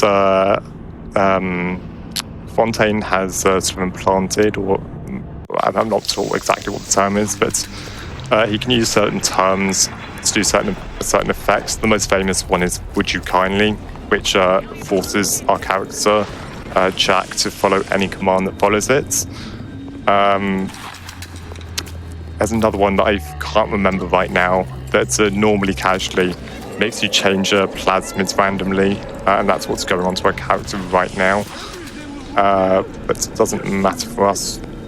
There's a splicer here that I would like to be doing a surf on, please. So get up on top of this healing station there to get onto the splicer body. Take out the splicer, and then I'm going to be taking this splicer on another adventure using splicer surfing. I'm going to go through the wall that doesn't have collision out of bounds, throw it across this section, which that section is called a no player zone. It's a section where a player model can't go, but a splicer model can. And so we throw the splicer body across there, and because our character model is attached to the splicer, after the splicer exits the no player zone, we get sort of instantaneously moved to where it is. Need to be careful here. I'm damaging myself again for another splicer surf in the next level. And the out of bounds route takes us directly to the conveniently directly to the end of the level.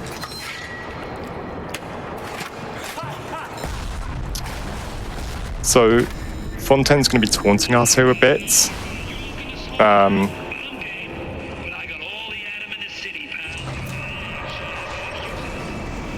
But by doing a death walk, we can exit the what's called the battlefield early, and lets us set up for another fling here.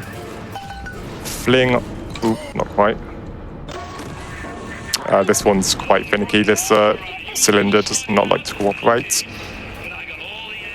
Hopefully, fling on top of that railing again, jump on top of that ledge there, and skip a trigger on the floor, which lets us get through this hallway alongside Fontaine.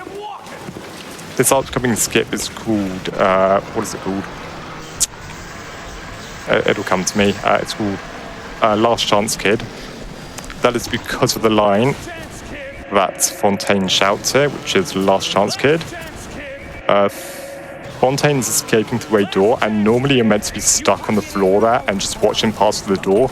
But with a careful enough jump, you can skip the trigger that sort of locks you onto the floor, and it lets you pass through the door just in time before Fontaine closes it, which thankfully for us is where the end of level trigger is.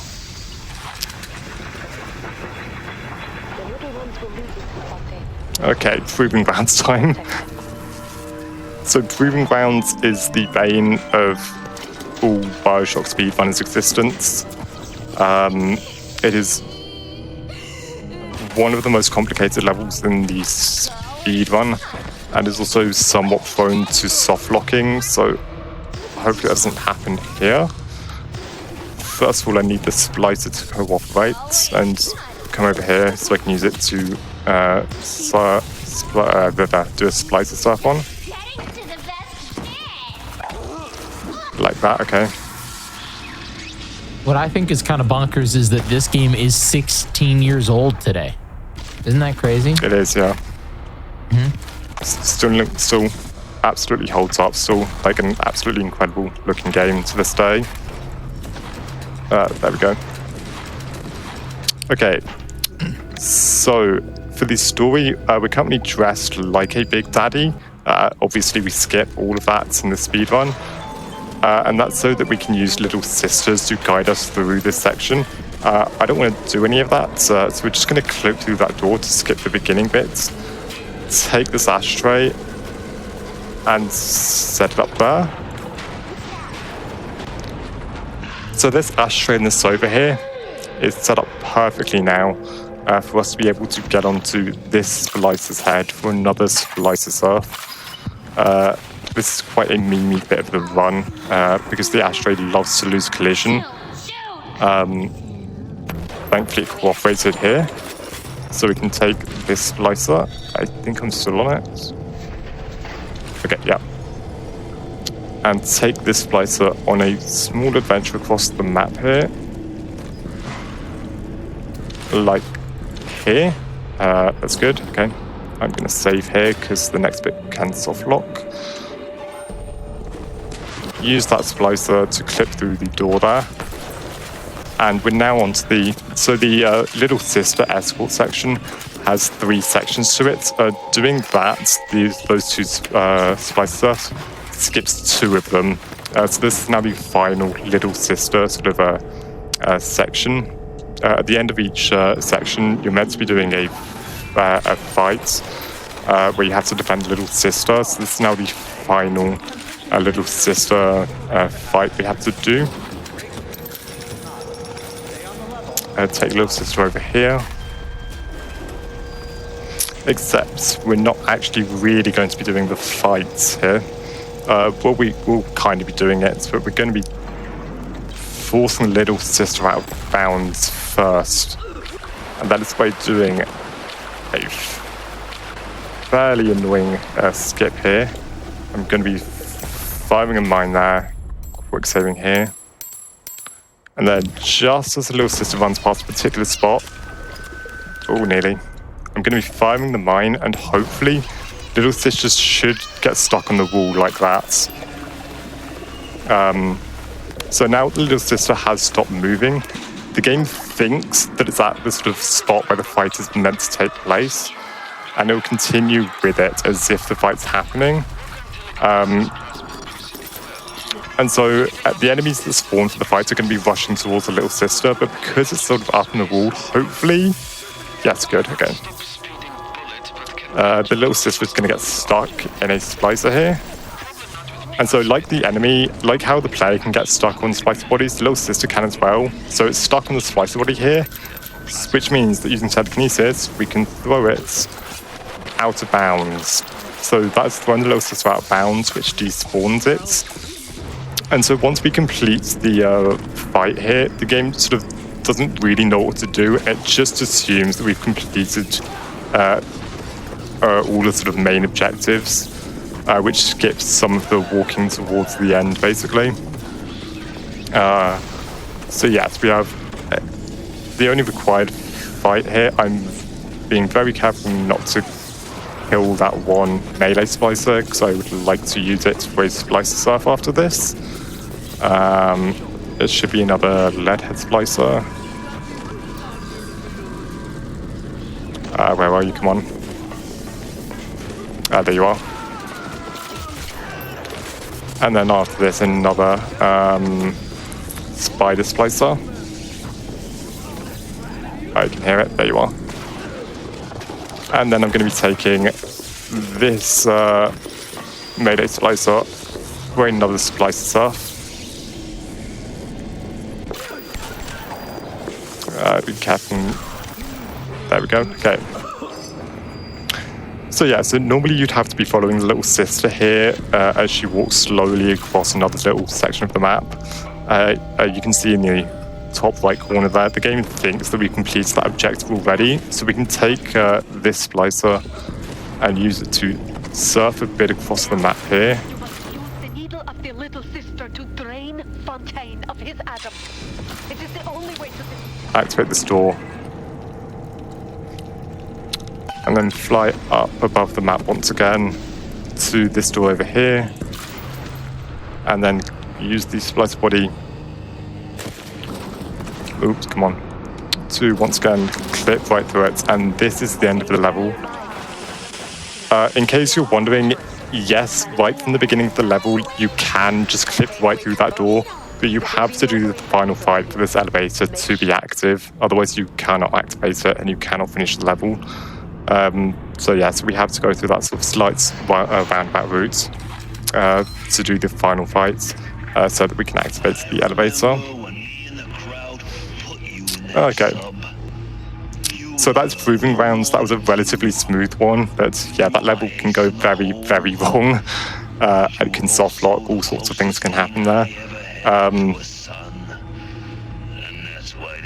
And this is the big final climactic fight, boss fight with Fontaine. Thankfully for us, it is not a very hard boss fight. We picked up some proximity mines during the last level, which we're going to be firing at the ground here. And as Fontaine jumps down, he's going to land directly into the mines, so we can fire some more at the ground. And as we drain more Adam from Fontaine, he's going to jump down and land once again directly into the mines. For the final phase, we don't have proximity mines left, so we're going to have to switch to regular grenades. Let's do this, yeah. Hopefully I can get switched to normal grenades and then use those to finish off Fontaine instead. And then time will be as soon as I interact here. Okay, sorry, I should have mentioned, yeah, that is time as soon as you interact with Fontaine for the final time. So yeah, that's BioShock any percent. It's a super, super cool run. It's come very, very long way in the past couple of years ever since the splice surfing's been found. In case you're wondering, for the speed run, you get the good ending because we don't interact with any of the little sisters throughout the run. Yeah, shout outs to KFC Zombie, shout outs to Prisoner. They did much of the routing. Shout outs to Reeve, who I've seen in the chat. He's the current 90% world record holder. Very, very good at the game, all three of them. Yeah, that's what I have to say, yeah. GG, that was absolutely incredible. Super fun run. Thank you so much, Draga. That was amazing. Everyone, please do me a favor, and go and follow Draga. You can follow them on the title of the stream. Just hover over their name, click that big heart button. That would be that's the best way to go about it. Draga, let everybody know, what are you streaming on your show right now? What are you up to? I've been doing primarily recently Stray speedruns, that is to prepare for another marathon, as well as condemned speedruns to prepare for my upcoming GDQ run. Amazing. We'll definitely go check it out. I love Stray. That's a game that when I beat it, I wanted more of it. I wanted more, and I hope that they do more. Absolutely, yeah. Yeah, awesome. All right, well, thank you very much there, Draga. I appreciate it very much. Thank you so much, yeah. Stick around. Don't go anywhere. When we come back, we have Super Mario Galaxy coming at you with Luigi any percent. So don't go anywhere. Hotfix, November 16th. We'll be right back. Awesome. Welcome back, everybody, to GDQ Hotfix, November 16th. Today, we are playing video games that were released on November 16th. We do a lot of awesome stuff here on the GDQ channel, and we have a lot of cool charity events coming up. One of which, GDQ's next all-woman and femme speedrunning event, Frost Fatales, is coming up in March 9th through 16th. It's coming up March 9th through 16th. Submissions are available right now to all of you. You can go check it out at gamesdonequick.com/framefatales and get your submissions in. I'd love to see some of you in chat get some submissions in for that. All right. Are we ready to get into this? Again, another game that was released on November 16th. This one, 18 years ago, Super Mario Galaxy. Everyone feel old yet? Tibbs, how are you? I'm doing great. I'm excited for this run. It makes me feel old that this game is 18 years old, but you know, I'm excited about this. This is going to be a super amazing run. You're running any percent Luigi, right? Yes. Awesome. We also have Mr. Cloud Kirby and Hex Speedruns here. How are you? I'm doing good. That 18 years. Oh my goodness, I can't believe it. That freaked me out. I can't believe it's been 18 years since this game came out. That's ridiculous. Very nostalgic game for sure. Oh yeah, just a little crazy. Yeah. Just a little crazy. Tibbs, why don't you explain just a little bit who you are before we get right into this? Yeah. So I've been running this game, spearrunning this game for about 3.5 years now. Actually, a big inspiration for this game was Mr. Cloud Kirby. He was the first Galaxy speedrunner I watched. And I also got a lot of inspiration from Hex Speedruns. Oh, thank you. Yeah, like Hex Speedruns is just a really inspiring multi-Mario runner. So yeah, I'm really happy both of them are commentating this run. The pleasure's all ours. Would never want to miss a run from the GOAT. Exactly. All right. Well, would one of you want to do the countdown? You want to do it, CK? We can both do it. Okay, bet. Countdown from 3. All right. 3, 2, 1, go. And go. Let's go. All right. Oh, Best of luck, Tibbs. let's go, Tibbs.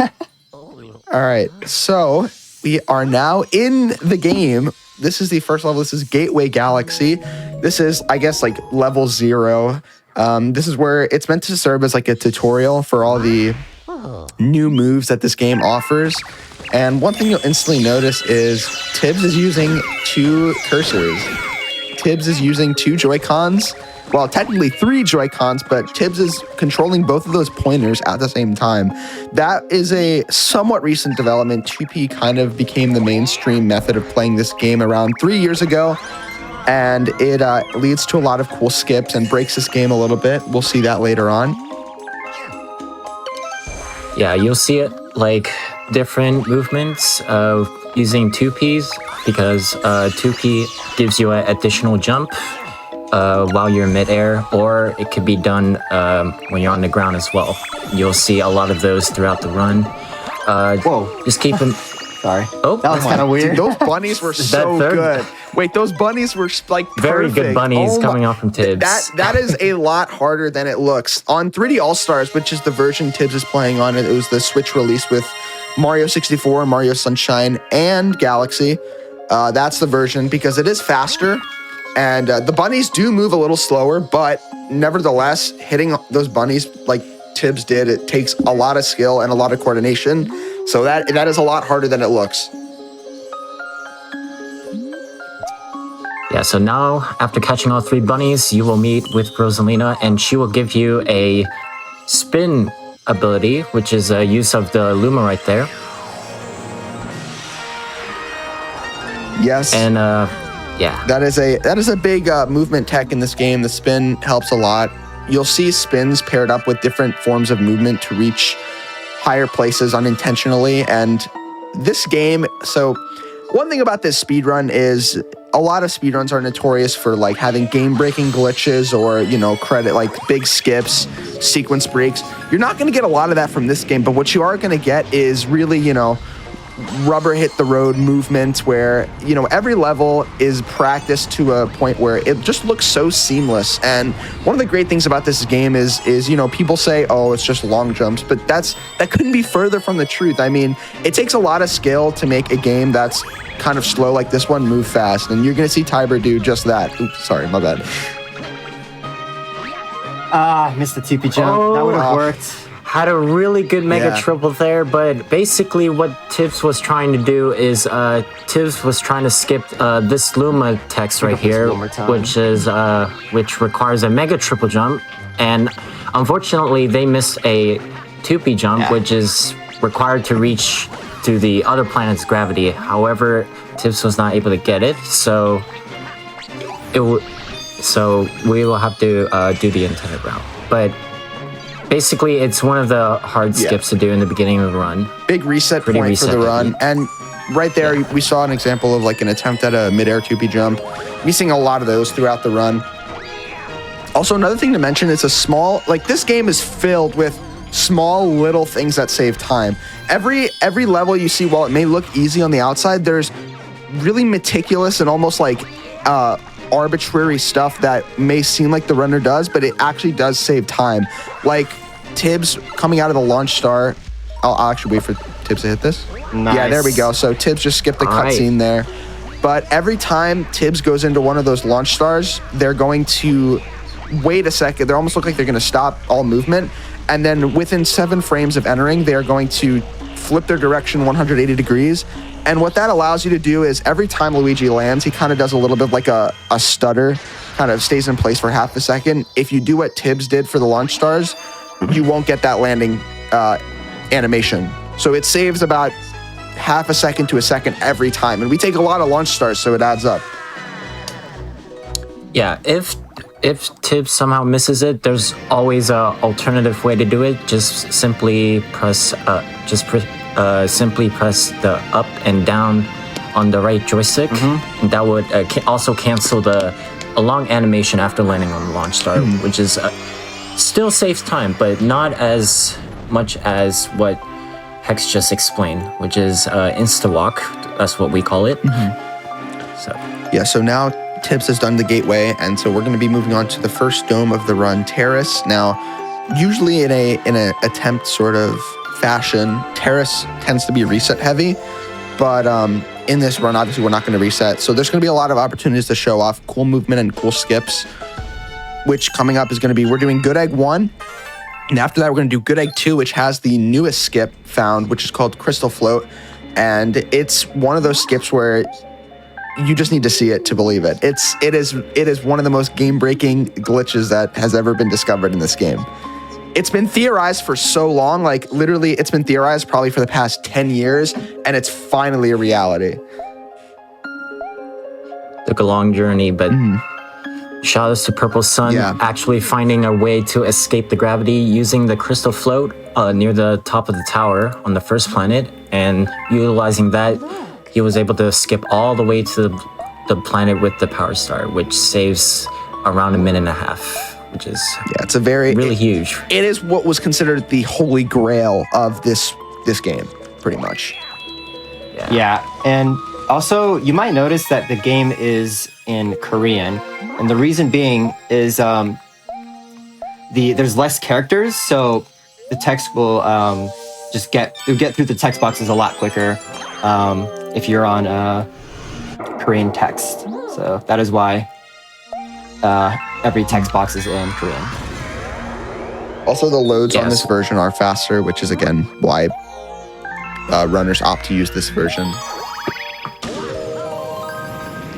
Yeah, before 3D All-Stars release, we will have to use either on JP Disc or Wii U Virtual Console JP Wii U Virtual Console. That used to be how we used to run a game, but ever since 3D All-Stars release, we have access to the Korean version, which is around, I want to say roughly about 20 seconds in the any percent category. And obviously, loads are pretty much faster each level. So as you can see there, that was a big use of 2P. That skip right there was called Amogus Climb because that tower looks like an Among Us character. Very silly name for skips, as you will see throughout the run.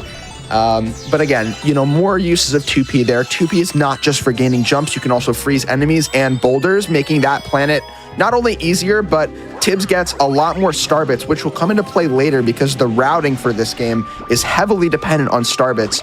The route used now is called, is it GC? I think. Yeah, Going Commando. GC. Yeah, Going Commando. That's the name of the route. And instead of runs before would do Battle Rock levels, but this one you go into Sling Pod and you do Space Junk 3, which are 2 levels that were thought to be too hard to do because of the starbit routing. But now that 2P is a factor, you're going to see a lot more routing options, and that's one of the big ones. And this route also replaces one of the Battle Rock stars with Ghostly 2 as well, which is another a racing level, which we will be actually be entering later in the terrace portion of this run, which is Loop-de-Loop Galaxy.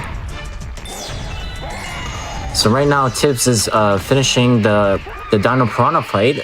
Pretty clean fight. Yeah, very clean. On Tibbs' end. Yes.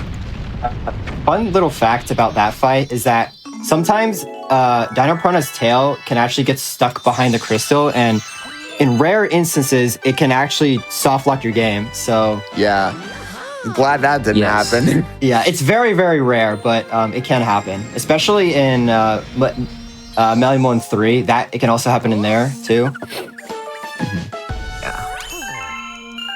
Now, here we go. Coming up is the skip. The fabled Good Egg 2 skip / Crystal Float, whatever you want to call it. Very cool skip. What you're going to see is Tibbs is going to do the same movement like in Good Egg 1, getting on top of that tower. And what Tibbs is going to do is position Luigi in a way to where he can do a side flip, he being Luigi, can do a side flip, and he will get stuck in a equilibrium state, which causes him to start floating. And we can use that float by keeping the crystal on screen to make it to the end of the level, saving about 1.5 minutes. It is a pretty difficult skip. The setup is kind of rough, but knowing Tiber, the GOAT, knowing Tibbs, the GOAT, I think that they are going to do great. And I'm very excited to show this off. Well, I'm excited for for Tibbs to show this off. Yeah, so normally the intended way is to collect 100 star bits, and you'll have to feed the Luma, and potentially going towards various planets to get to the level, the last planet. But however, we're gonna skip all that. Oh, here we go. And here we go. Here we go. So the goal is to keep the crystal on screen. That way, Luigi should be getting all the gravity like Tibbs did. This should work. Let's go! Let's go, Tibbs! That was really good. Oh my god, that was very so good attempt clean. coming out from Tibbs. Oh my god, that was so clean. I'm not gonna lie. The only trick I was nervous for was that one. Yeah, that was so good. And there you go. That's Good Egg 2 skip. It is so difficult, and Tibbs just made it look easy. So, big ups, Tibbs. Good job. All right. Now, I don't know if you've mentioned this, but I have a dumb question, and if you already mentioned it, mention it again. But out of curiosity, is it just because Luigi is a little bit more mobile that Luigi any percent saves like 5 minutes? Actually, I think it's more like 7 minutes. Yes. There are 2 factors to that. There is a longer opening cutscene, which is about 5 minutes as Mario. That is kind of like it serves as like the prerequisites, like the prologue. That doesn't happen as Luigi because in order to unlock Luigi, you have to beat the entire game, 120 stars. And also Luigi's movement just allows him to do more skips, and he just moves faster in general. And also jumps higher as well. So coming up here, the skips aren't done. We're going to be doing another skip called Honey Hive 1 skip. Basically, the final planet where you get the star is on this beginning area. And Tibbs is going to use the slope to cross over to the other tree where Captain Toad is at, using a 2P jump off the slope, very clean, and that's the entire level. Saves about 50 seconds to a minute. Yeah, that was really good. Tibbs, very clean movement from Tibbs, using the 2P, the grounded 2P jumps to climb their way up into the tree, which is a little bit, which gives them a little bit more height than a normal slope jump. Usually when Luigi is sliding down, usually what you want to do is flick the control stick to the direction where Luigi is sliding, and basically when you jump after that, you can spin, and that will allow you to climb onto the tree.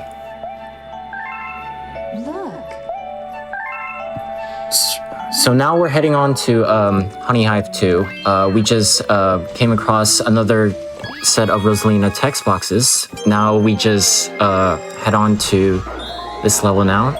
Yeah, Honey Hive 2 has another skip. Unfortunately, it doesn't save as much time, but it is still really cool looking. It's going to be a launch star skip and then do something called tower climb. The movement with 2P for this level is really flashy and really cool. Yeah, lots of 2P mid-air jumps I'm going to be doing. Like I said, this game is not just long jumps. Long jumps could not make these skips happen, so anybody who says this game is just long jumps is tweaking. There's more to that. So There's at basically least this one level... normal jump in the game, right? Just one normal jump. Oh, yeah. Oh, man. Yeah, same with Honey Hive 1. We're going to be going to the same exact route. However, different movement up to the point where the launch star is. We're going to be skipping that and climbing the tree. Oh, wow. I just got a huge input drop there. Okay. Yeah, sorry about that was really well. Sorry about the huge amounts of flickering you're seeing with my cursors. I'm not really sure what's causing that, but I'm probably going to miss a lot of 2P jumps because of it, so... Ooh, what the heck? Oh, look at that backup! That backup is so good! That backup was really good. The long jump was very I did not mean to do that. I don't know. Yeah.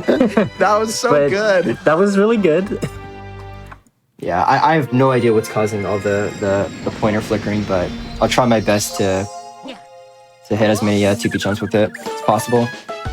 And last but not least, we have Honey Hive 3, the last level in Honey Hive for now that we'll be doing. And we're going to be fighting Bugaboom, but again, it is not going to look like how it would in a casual playthrough. In fact, I don't think Tibbs is going to grab the bee mushroom at all. I think Tibbs is going to skip the bee mushroom and do something called B-less, which you do movement up to the fight and the entire fight without using the bee mushroom. Saves a lot of time and looks very cool.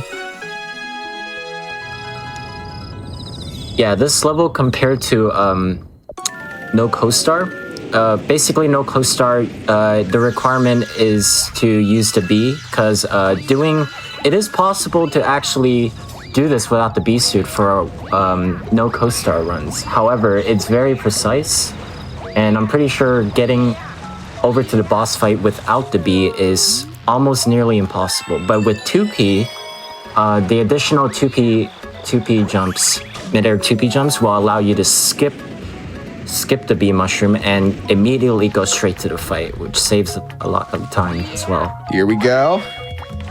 Very good Co-Star jump there. Yes. Very clean. That Very was God, I so didn't drop any clean. inputs there. I'm going to say that'd be the worst time to drop inputs. It would be. Yeah, one of the harder parts about 2P is, this game has gotten so optimized that you're starting to do 2P jumps over gaps, and if you miss the 2P jump, good luck. Yeah, it's not fun. I'm gonna go for fast Bugaboom hit here. Let's go. finishing up with the triple jump. Let's very, go. very solid fight coming from Tibbs. And that wraps up Honey Hive for now. We will be coming back to collect the Comet and the Luigi Star later in the run. I think next up's Loop-de-Loop. It was actually a really good Honey Hive 3. Yep. Yeah, that was a really good Honey Hive 3. It was really good. Coming up is Loop-de-Loop. This is going to be it's like a pseudo auto-scroller. Tibbs is going to be riding the Manta Ray to complete this course. But, to make this a little more interesting, I'm willing to put up a wager. If anybody in chat guesses the time that Tibbs gets in this race, I will gift you a sub 2 games done quick. The rules for this guessing game are times cannot end in 2, 4, 7, or 9, and you have to do two places of seconds and 2 places of decimals. Good guesses for this are somewhere between, isn't it 56 and 58, something around there? Good guesses are like around low 56, I'd say. Okay, low 56 is good guesses. So again, a gift sub is on the line here, so I'd like to see many people in chat guessing. Yeah. All right, fun little fact about this level is that you can actually jump out of the Manta Ray.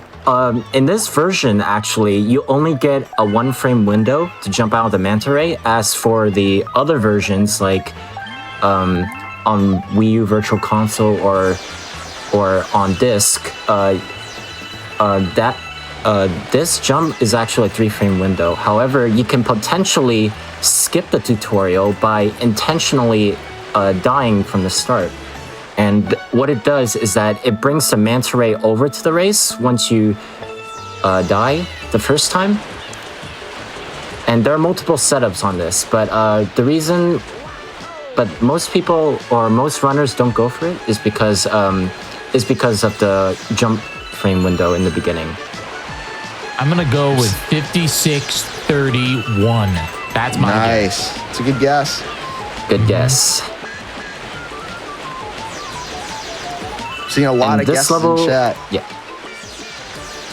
And this level is also one of the levels with the use of motion controls. There are gonna be 2 other levels which required motion controls, and Rolling Green, which is required the use of the rolling ball, and Bubble Breeze, which uses the pointer to push the bubble. Any 56 somebody got 18s. it. Somebody got it. Wow. Whoa, someone got guessed it. All right, there we go. All right, let me get them their hard-earned sub.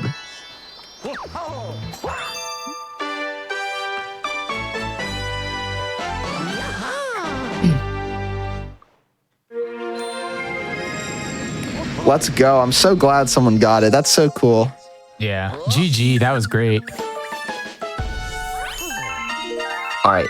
Next up, we have Flip Switch. It's a really short level.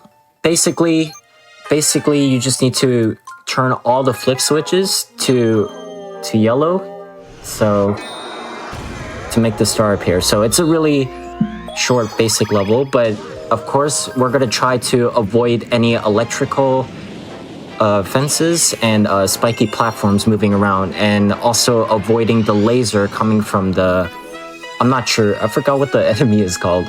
The laser guy. The laser guy, yeah, let's go with that. I think it's actually called a spring vault, I'm pretty sure. The spring vault? Okay. Here we go. The gift sub should be processing. There we go. Congratulations. Bam. The Skemeler. I hope I pronounced that right. Honestly, that's powerhouse. If they guessed to that, you know, like No, it's awesome. Oh my god. It is really hard. I actually just go to that split. That's really funny. Let's go. Let's go. Yeah. And then last but not least, we have Mega Leg coming up, which is an interesting boss fight, which is a really funny skip at the beginning. Don't blink, you might miss it. And the boss is really cool. And that'll be the end for Terrace. I mean, this Terrace has been really good so far. You know, minus maybe a couple drop 2P jumps. But for a marathon run, really, really good showing by Tibbs. Thank you.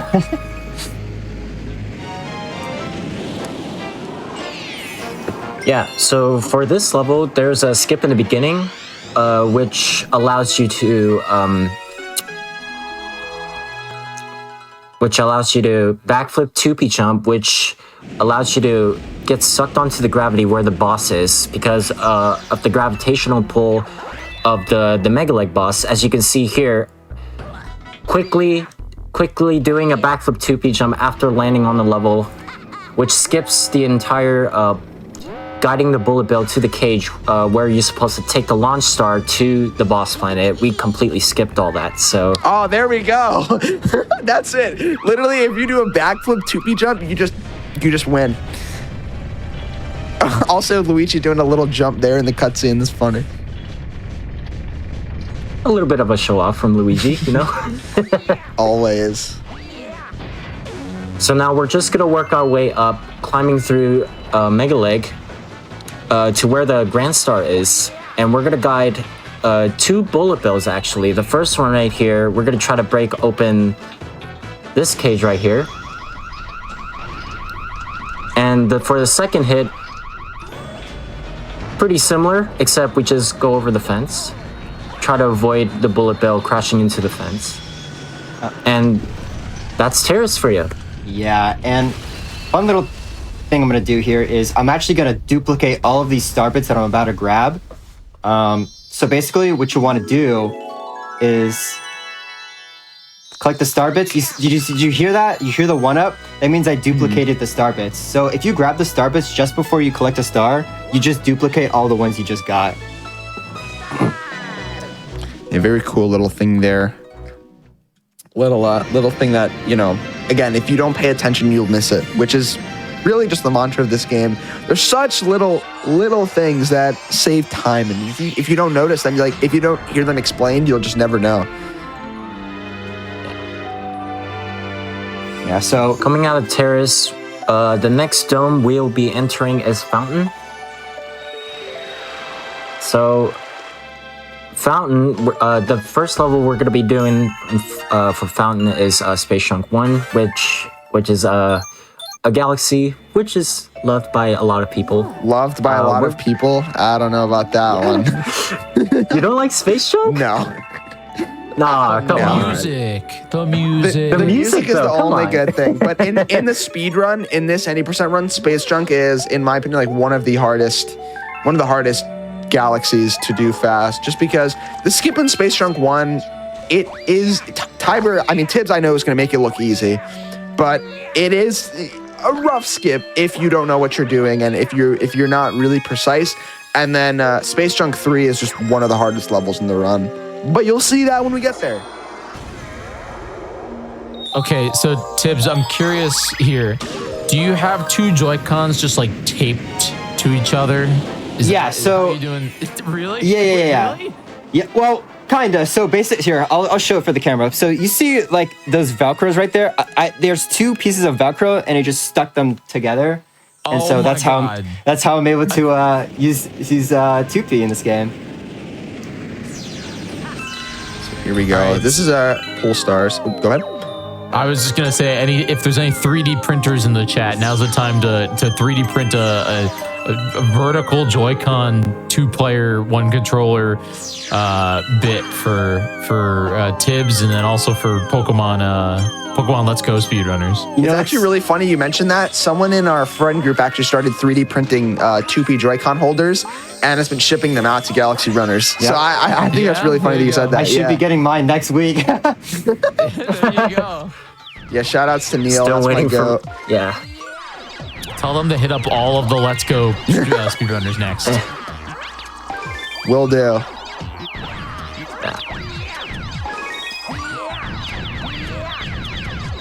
Very great start in Fountain. It's actually my gold. That was really good. Yeah, that was a very, very clean Space Junk 1. I'm curious to see if this does gold. No, I was 2 seconds off of gold. Dang. Still really solid still level very good. regardless. Also, one thing that I think I failed to mention, or we failed to mention, is Tibbs sometimes will do a long jump with the 2P cursor. If you press the 2P cursor on Luigi, Luigi will do a jump, and if you do it after a crouch, it'll be a long jump. But the reason why Tibbs will do that is when you do that, you keep your speed throughout the long jump. Sometimes if you do a long jump, Luigi will kind of slow down after the long jump, but if you use a 2P cursor, do your long jump, it's called I think it's called like a rolling speed long jump. Running speed long jump. Running speed long speed jump. I was close. But your speed gets carried through. Yeah, and typically I'll do this when I only am gonna do like 1 or maybe 2 long jumps, because you don't want to chain them. It's slower to do that. But if you're just doing like 1 long jump, then you do want to do a co-star or 2P long jump. I will not be going for bridge skip here because I just don't go for it in runs anyways. So Oh, fair enough. yeah. That's fine. Another thing about 2P long jumps is that sometimes, depending on the timing on your inputs, you can potentially get a higher long jump than usual. Because the thing about 2P jumps is that sometimes Luigi does a jump in midair, and the long jump just comes out right after, and that gives you more height. So, pretty cool thing to know. Yeah, there we go. Tibbs got an insta hit on Camilla, and one thing about this boss is it's actually possible to manipulate this boss. Tibbs, before the run, actually went into this level and allowed Camilla to do some attacks. And the reason for that is because now, usually it goes fireball, shell, but as you saw, it was shell, shell, shell. Actually, a kind of a somewhat new discovery, and I think that's a really cool little bit of information. Yeah, for a long time, the community thought it was RNG, but then it turned out that Camilla actually runs on a set pattern. And this also applies for Deep Dark 1 and Deep Dark Comet. Actually, the thing about Deep Dark 1 and Deep Dark Comet is that those patterns are actually like connected. So what people do in 120 star runs is they set up the Camilla or manipulate the Camilla fight in Deep Dark 1 so that they get better so they get the shells in Deep Dark Comet. Now we're going moving on into... to... Oh, go ahead, Sika. Yeah.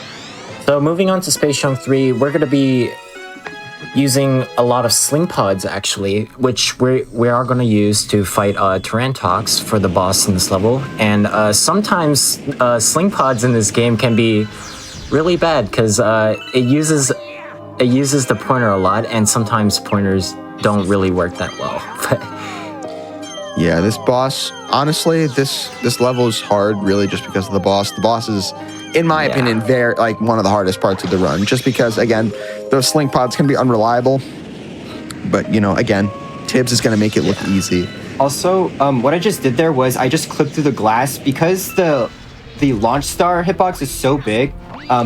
You can actually clip through the glass there and just go into the launch star. So it's kind of a big time save because that means you don't have to go through the maze. Oops. Little small 2P jump there to save time. Now we're gonna be heading on to the boss fight. Now there is a cool strat in this boss, which allows you to set up for the second phase of the fight. So, yeah, basically, we're gonna try to utilize the toad that's on the sling pod on the left here, and we're gonna try to launch to the spot. I don't think I got Yep. it, but I heard the toad sound effect. Oh, that's gonna be close. Oh, that's very close. Oh, very close. That's rigged. No! Very close. That, again, now you're seeing why I think this is one of the worst / hardest levels. What in the run, heck? because you can just get... Okay, I don't know what I just did there. You can just get rolled for no reason. Yeah, I kind of messed up my Toad shot there, but basically what I was trying to do was I was trying to use Toad to hit Terrantox's butt, and that would just flip him over immediately, so I could just hit all 3 of his spots. But I didn't. I was just barely off. Very close one though. Now we're going on to Sling Pod Galaxy. Can you guess what the mechanic for this galaxy is based off of? But no, this level actually, a lot of casual players don't like this level. I'm not sure really about speedrunners, but I think it's a really cool level when done correctly. I think Sling Pod generally is still a pretty hard level, even speedrun-wise, because you have a lot of obstacles and you can die pretty easily and lose a lot of time. And Sling Pod is also going to be the first Hungry Luma level we're going to be approaching to. We're actually going to be doing 3 Hungry Luma levels in total. The first one is Sling Pod. The next one is Sweet Sweet, which is the Hungry Luma in Terrace. And the last Hungry Luma we're going to be going to is Drip Drop, which we're not going to do until near the end of the run. But basically, you'll see Tibbs collect a lot of star bits is because we're trying to basically have enough for when we get to levels, the Hungry Luma levels. So for Sling Pod and Sweet Sweet, we would need 400 star bits, and for Drip Drop, we will have to save up to 600. So basically total for in any percent run. That was really close. That was really good, but that was a really solid level coming from You were Tibbs. like a pixel away from that fire. Oh my god. That was very good though. Very big ups, Tibbs. Thought I shot a little too early for that, but just got it. You didn't die. That's the important thing. I thought that was really good. I'm in awe. Yeah. So now we're gonna be heading to Battle Rock Galaxy. Oh boy. All right, so Battle Rock 1. So normally you will have to ride the saucer, and usually it used to be a auto scroller. But however, due to discoveries, actually a few years ago, we found a way to escape the saucer's gravity, and to utilize the slopes on the rocks, we can slope jump all the way across to the end, and that saves you going through the entire saucer ride. So we're actually going to be doing this 2 times. The first one is Battle Rock 1, and the second time we're going to be saving Luigi as well. So what Tibbs is going to do is Tibbs is going to try to do a mega triple jump on the saucer, which means going neutral or pressing the camera button right before the last jump to give you an insane height. As you can see, Tibbs just got it first try, being able to escape the saucer's gravity. It's not over. They still got to do the out of bounds. The out of bounds is difficult in its own right. Yes. And if done incorrectly, you could potentially get stuck on the gravity near the electric fences, which can lose a lot of time if you don't escape enough. But as you can see, Tibbs is using a lot of long jumps. Beautiful out of bounds movement from Tibbs. That skip is a lot harder than Tibbs made it look, and I cannot emphasize that enough. See, Tibbs is so good that Goomba didn't want to be anywhere near them. That Goomba was running. The Goomba was scared. Speaking of that specific Goomba, shoutouts to Gujan47. He's grinding for my goat Gujan. He's grinding for sub 220 in any % Mario, which in my opinion is probably the most historic run this game would ever see. So he's very, very close. He actually just got a mid 220 yesterday. So please, Gujan, please get the sub 220. We're rooting for you, Gujan. All right, now we're going to be heading to Space Chunk Comet, which is actually the exact same level as Space Chunk 1, except the only difference is just there's a timer, and it usually does not matter because we're gonna be going fast, right?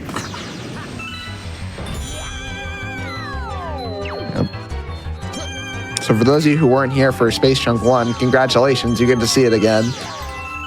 Oh, yeah. I released too early there. Too much momentum there, but it's all right.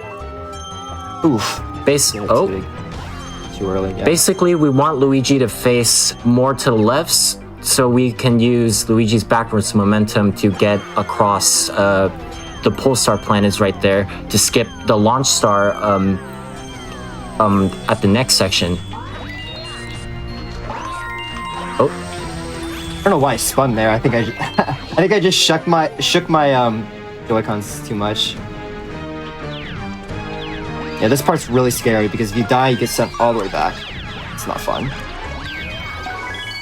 yeah, that's the thing about comet levels. If you die in any of the comet levels, Oh my goodness. I thought I was way You too will- far to the yeah. top. Yeah, so if you die in any of the comet levels, you will spawn back in the beginning, so there will be no checkpoints. So the main difference between this level and Space Chunk 1 is that no deaths. Because if you die, you start from the beginning in this one. And now, CK, I'm having a little bit of a blank. Where are we going next? We are heading on to Rolling Green Galaxy, Rolling Green actually. Galaxy, my favorite. I love this one. So this is another level with motion controls. So basically, we're going to be utilizing the right Joy-Con to move the ball in any direction. So a lot of motion controls here, while avoiding Goombas, jumping over gaps, and there's also a really small skip in the beginning, which skips, well, not, I wouldn't call it a rail skip, but technically that's what it's called. Basically, you're going to be jumping on the rail without going into the hole that's up there, and that saves like around 2 seconds. So kind of like a small minor time save there, but here we're going through the tutorial. We love tutorials. We actually, Yes. one cool thing about this game is if you do end up doing a different ball level before this one, the tutorial won't happen. Yeah, so There's only one other ball So- level so- though, and that's in Melty Molten 2. yeah, in Oh, there we go. 120 we do Melee Mode 2, so that the tutorial in Rolling Green is skipped because in Melee Mode 2 there is no tutorial. You just jump on the ball and go. But in this one there's a little bit of a tutorial because it's the first time you're doing. Well, yeah, it's the first time you're doing the ball level. But Melee Mode 2 isn't actually the only other ball level. You do have Rolling Gizmo, which is That's right. That's right. which Forgot about Rolling which is Gizmo. the hardest rolling ball level, especially if you do especially if you do ramp skip at the end, which I don't think anyone Oh does, my god. except for the OG runner Valu. Shout out to Valu. Also, coming up is the first Bowser level of the run. The other one was a Bowser Jr. level. This level is a lot more involved than the last one. You can't skip it with the backflip 2P jump, but unfortunately there is a certain part at the beginning where if you die, you soft lock. So Tibbs cannot die, or else the run will be dead. Yeah, if I die, then run's over. GG. Yeah. So Yeah. Okay, so and, you know, Tibbs, you're not gonna die, right? That's Yeah, the I'm not gonna plan. die because then Yeah. the run would just like, I just can't Be complete over. it. You know? Yeah. The run. yeah, would and we die. don't save, Yeah. so it would literally send us Yeah. back to the beginning. Back to the beginning. Yeah. Yes. All right, so everybody in chat, just get your best Tibbs, clutch Tibbs, what are you moment. doing? Tibbs, what are you doing? Tibbs, Oh, what are you no! doing? Tibbs, you What are you died! doing? Oh my god, no way! Bro! Oh, Oh, okay, we're fine. Yeah, so that's an intentional death warp. Like literally, Galaxy Runners only have one joke, and that's it. Yeah, that basically is just faster than going the intended way, and also provides for better cycles. Shout out to the double fisto. Oh my god. Ooh, Out. very good on the cycle Yeah, there. It's a really tight that is cycle. actually really difficult to do. What I just did. All right, so right here, Tips is gonna go for a triple jump into a 2P jump, which allows there you to we go go. all the way up there, triggering the cutscene. Usually for no co-star runs, you're gonna have to go all the way around, climbing up the stairs before reaching to that area. But with the use of 2P, triple jump into 2P jump into that, you could skip that entire stairway. All right, going on to the fight here. The reason why I spun into Bowser like that is because I wanted to jump on the glass sooner, and that's a way to do that. And I'll be doing this 2 more times in a different method. So if I tickle his chin like that, Bro, what? What? Oh my god. Yeah, so in this fight, you will want to spin just underneath the chin. That way, it will give you a knockback towards the glass. Because usually, if you spin early, you will be knocked out away from the glass. And that's basically after you cancel Bowser's fireball attack. Bowser will immediately jump and land on the spot you were in. But if you were to land directly on the glass, Bowser will immediately aim for the glass. So a little small time save there as well. But clean fight coming from Tibbs. That wraps up Fountain for now. I believe. Okay, so the next dome we'll be going is the kitchen. Mainly Beach Bowl Galaxy next. Yeah, Beach Bowl. Beach Bowl's a pretty cool galaxy. There are decent Very bit of chill ships, level. Yeah. which you will see. There's also the hardest star in the run, Beach Bowl 2. yeah, Beach Bowl 2 is very you, challenging. I think you meant Beach Bowl 1, Hex. Well, both of them are, very hard level, very demanding levels. Okay, to be fair though, Beach Bowl 1 is actually a difficult level if you're not using CoStar. Because you have to use this kind of hidden mechanic in this game called tilt. And I'm not going to explain tilt because it's too complicated, but basically tilt allows you to gain extra height if you walk on a certain part of a leaf. I'm not even kidding. A leaf will give you more height if you stand on certain parts of it. So that's what you would do if you did not have CoStar. So yeah, tilt. I can explain tilt real quick. So tilt is basically if you do the thing and you do it just right and you don't mess it up, it just works. Hope that helps. I think tilt requires you to keep your momentum going the entire way in order to reach maximum height. I'm not sure if that's the right explanation, but Jocelyn has a video explaining about tilts. But yeah. Also, we're gonna see Tibbs going in the water, grabbing these star chips. Again, not a hard level, very easy, and it's like kind of how you would do it casually. Again, even casually, this level is pretty. Where are you going? Oh, missed 2P jump there, but it's fine. Backed it up really well. Back to 2P jump, and there you go. That is the end of the level. No star chips needed.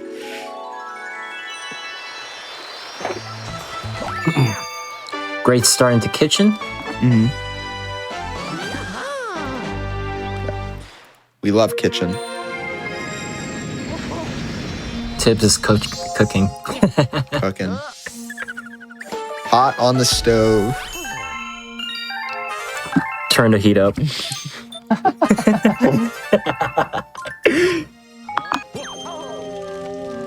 all right, time for one of the most challenging stars in the entire run, Beach Bowl 2. You have to deliver a shiny gold shell to the penguin coach, and then he'll give you a star.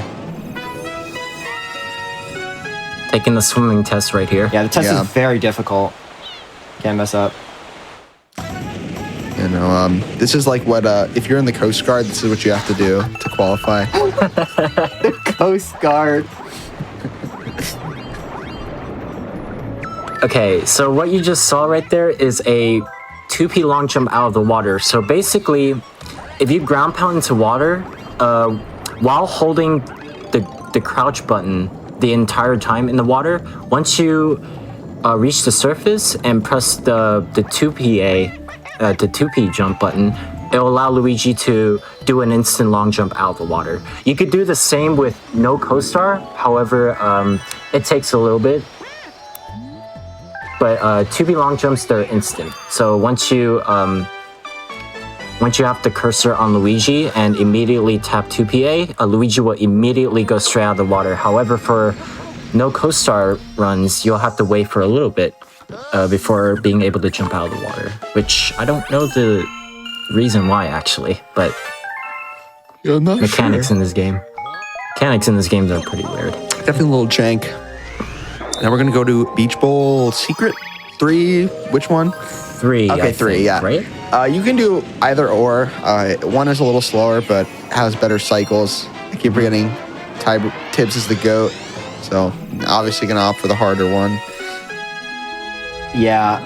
Tibbs also uses a different kitchen route than mine. Yeah, so I don't really know the order. I do a kitchen route, so Yeah. after this, I'm gonna be doing Ghostly 1.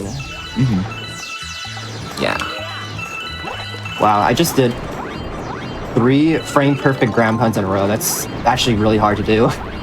Yeah, if you spin and ground pound at the same time, usually you can't ground pound out of a long jump, but if you spin and ground pound at the same time, you get what's called a frame perfect ground pound. And it is, it's frame perfect, it's not easy. Also, can't believe you bonked there. SMH. Funny thing about that is that you can actually warp because you bonk there, but it's pretty rare. I think that happens when you do an insta go. lock, at the edge of the stump. Not gonna lie, So my lineup, my lineup there was really bad. So Yeah, I'm surprised I got that. That was definitely what the kids call scuffed. Scuffed with a This good skip is, recovery. We take all the scuffed good recoveries. That's the way this works. Yeah. For real. And, yeah, now we're gonna go to Ghostly 1. Ghostly 1 is a really, really cool level. Do you go for Boolean? Yes, I do. Oh, baby! All right. CK, you got this one.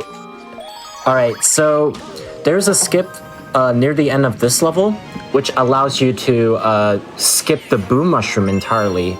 So after landing on the section, after landing on the mansion outside, in this area right here, you can actually, there's a way to clip inside the walls and you can walk immediately to the same room as where Luigi is. Normally,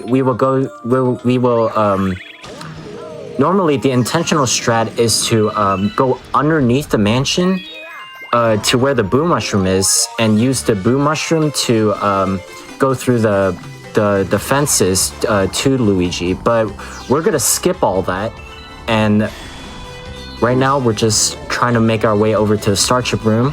I lost my speed there, but I think it's fine. No, you should be okay. Yeah. Okay, this level can be very easy to mess up because of the speed of the rainbow star power up and going through the tiny ramps without losing any speed. Here we go. Here's be where the pretty magic difficult. happens.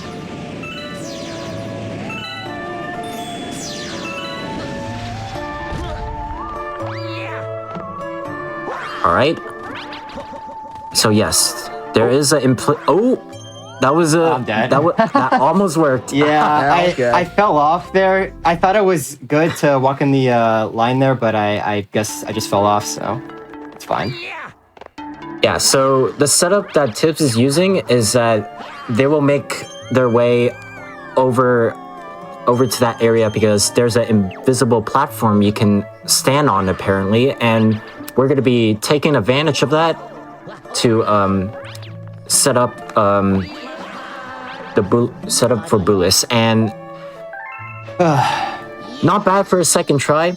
Yeah, I honestly should have. Really so good. I tried to go for the what's it called? The ledge grab list setup. That setup's a little more riskier because you can just fall off like I did there. But I don't know. I was feeling risky, so I went for it. But Hey, listen. Whatever gets the job gotta done. Always take risks, you know, as they all say. If you're not taking risks, if you're not winning, you're not taking risks. Wait, I think it's the other way around. If you're not taking I risks, think you're that not works. winning. All right, now we're going to head on to the second Hungry Luma level, which is Sweet Sweet. So what we're actually going to do after feeding Luma is that we're actually going to talk to Luigi first before entering the level. That way, after finishing Sweet Sweet, we'll immediately get a letter from Mail Toad, which they'll tell you that there's going to be a Luigi level where you can save him and get another star. Actually, in Good Egg Luigi first, we're actually going to be collecting all three of the Luigi stars in the any % portion of the run. Yeah, this is the level that people think Galaxy speedrunning is. Like when people say, "Oh, Galaxy speedrunning is just long jumps," it's because they just watched this level. However, even though it's just long jumps, you have to be careful with the electric fences and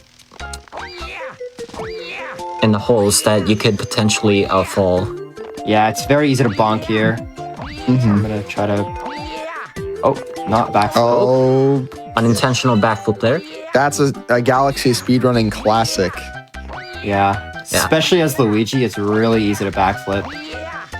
We really have the backflip reset Kappa mindset. Yeah, because Luigi has such bad acceleration, it's very easy to backflip instead of long jump.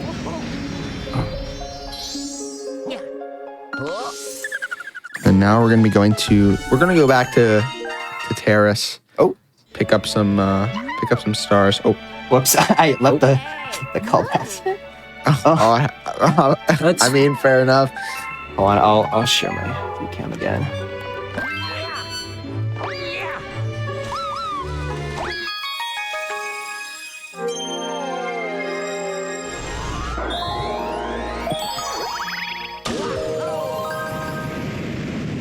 Oh, there we go. And now we're going into the hardest level of the run. Most difficult level ever in Mario history. Good Egg Luigi. Serious time. I'm ready. Using the I'm ready for Octogoomba. it. I'll be quiet. all right? There we go. Wait, what? Who There go. we go. So, Does he just, does he just give you? Just the be careful not to star? enter the pipe, Tibbs. Yep. He just gives it to us for free. I mean, if you played Mario Party, you know that the gold pipe does lead to the star. Unfortunately, that pipe is not gold. Oh, okay. Yeah, we can test that theory. Yeah, we can. We can. Now we're going to be going to Honey Hive Comet, which is the first Cosmic Luigi level in the run. Basically, Tibbs is going to be racing a clone. The clone sucks. Tibbs is the GOAT. That's all that you need to know. So Tibbs is going to flex on him a little bit by taking a shortcut. And there is like a really, really hard strat you can do here, which requires like a TAS wall jump. But it's like the epitome of stupid strats. So I think we're going to be not seeing that. Yeah. Yeah, there are two ways to do this level, but the fastest method requires you. It's a pretty tight skip for the first method because it leads you all the way to the star. However, if you miss the wall jump on the platform where the star is, you can potentially die. And sometimes you get like a very glitchy jump near there, and that could there that we can go. allow you not to skip it. But yeah. So now my route is going to do Bubble Breeze and then Beach Bowl S and then Comet. Bubble Breeze, that's another motion control level. So as I explained earlier, we're going to be using the pointer to push the bubble. For Bubble Breeze, we'll be collecting 5 star chips. And after that, there will be a skip in the end that leads all the way to the star. And that saves you from going all around just to get it. Yeah, this skip Which is we will called. be seeing. Yeah, this skip is called the super huge Bubble Breeze skip that saves about 5 minutes. Did you just came up with that? No, it's kind of so. The lore behind that is there's like I don't know. It was probably like a new person in the community who like they were trying to explain a skip and we just didn't know what they were talking about, and so that they said, oh yeah, it's just that Bubble Breeze skip that saves at least 5 minutes, and you know, it saves probably about like 30 seconds to a minute, but you know, it was just really funny. I mean, the second part of this level is pretty long actually for a casual playthrough. So like, I think it saves like around a minute or two, honestly. All right, here we go. This is my favorite moment in time. All 3 of you, It's the first star. Yeah. we have to come up with a new Mario Galaxy speedrun skip name. Just come up with it. Doesn't matter what it is. It doesn't matter what it like. It's just complete. Like it doesn't. It's nothing. But we just gotta come up with the name to convince everybody in chat. It's all clowning. Yeah. right. Oh, let me think. Bubble skip. I really like Netflix skip. That one's my favorite. Is that what you did yesterday? Because you didn't want to watch the. Yes, I did Netflix skip yesterday. I did Netflix skip yesterday. Yo, type one in the chat if you did Netflix skip yesterday because you didn't want to watch the Logan or the Paul brother, the battle Mr. Jake Tyson. Paul. Jake Paul battle Mr. Tyson. I did engage in that. I will put one in chat. Yeah, I did Netflix skip. I didn't care about the. Look, the only Mike Tyson game I like to watch is the Punch Out. Punch Out. Yeah. No, I agree. You know, it was crazy because I saw a meme that was like, this fight is literally just Glass Joe versus Mike Tyson, and you know, I guess Glass Joe won, but you know, not in a fair way if you ask me. He's like 60. Yeah, that's gotta he's be like like 60. Like that's not fair. This has got to qualify as like something against your elders, I swear. Oh, Shard is playing on the Nintendo Entertainment System. Shout outs to Shard of Kingdoms, my goat. And shouts to Omni, he was playing something earlier. So right here, another nice advantage of 2P is if you were playing 1P, you would have to do a backflip to get to this star. That's like really freaking annoying because of the camera. But if you just come here and backflip and 2P jump, you get the star for pretty much $0. Yeah, you And just that's get Beach Bowl secret. You just get it delivered on the silver plate. Also, the first appearance of the ice flower actually in the any percent portion. And we will be seeing that later throughout the run as well. Fun fact, actually, Reswing. about that ice flower, you can actually skip that with if you do 2P midair jumps, but it only saves 1 second. So I choose to not go for it, and I question people who do go for it because it's very At that difficult. point, you just got to be like, I mean, what are you doing? Like, it's really, it's like a risk reward thing. Like, it's not worth the 1 second, which for how hard it is. All right, going to Beach Bowl Comet. This is the same as the ending section of Beach Bowl 3. We're going to be going through the same thing. We're going to be doing the launch, the Beach Bowl Comet skip. Let's see if Tibbs gets it first try here. That looks good. Oh, with the and a ledge too. grab. Let's go. Saving another half a second maybe, but yeah, So but that was record, good. right? We're going Oh, for yeah. record right now. Oh, yeah. Oh yeah, we are. Let's get some hype in the chat for world record.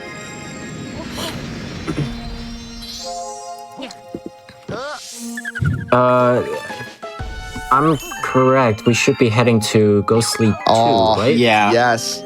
Yeah, so again, I mean, we can do this again. We can do another guessing game here. So Another guessing game. we're back on the guessing games, and you can win a gift sub to Games Done Quick. What is a good range for guesses, Tib? So a good range is between a mid 40 and a mid 39. I would say like a low 40 is probably a good guess.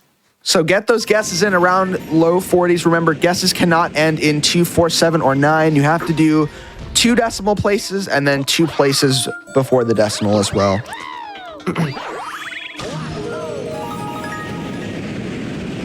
And if you're saying, oh, this is a scam, well, I hate to break it to you, but we had someone win earlier, so it is possible.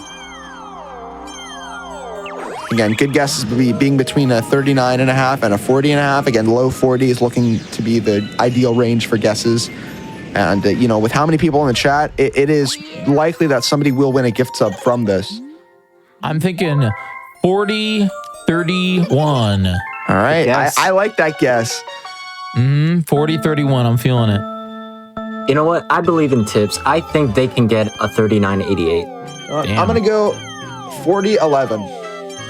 Ooh, 40-11. I'll type my guess in chat. I'll type my guess in chat so I don't forget. I think that these meat on the bone type objects are the silliest objects in the game. It's so dumb. Fun fact, actually, I didn't know about this. I don't know if you guys know about this either, but actually, I'll explain after I finish this. But there is actually lore about those meats. Really?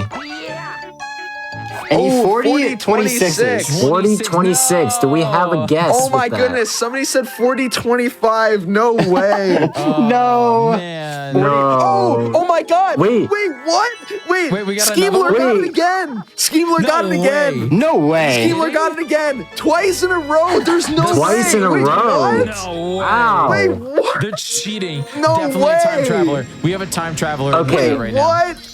We have a time Okay, traveler. it's only They've seen the fair. run before. Okay, They've seen this run before. Oh my They're goodness. from the I mean- Skeemler already has a sub. I think it's only fair that he gets to pick the gift sub to someone. I guess so. I mean, Yeah. What do you think? Skeemler, you Yeah. have 2 options.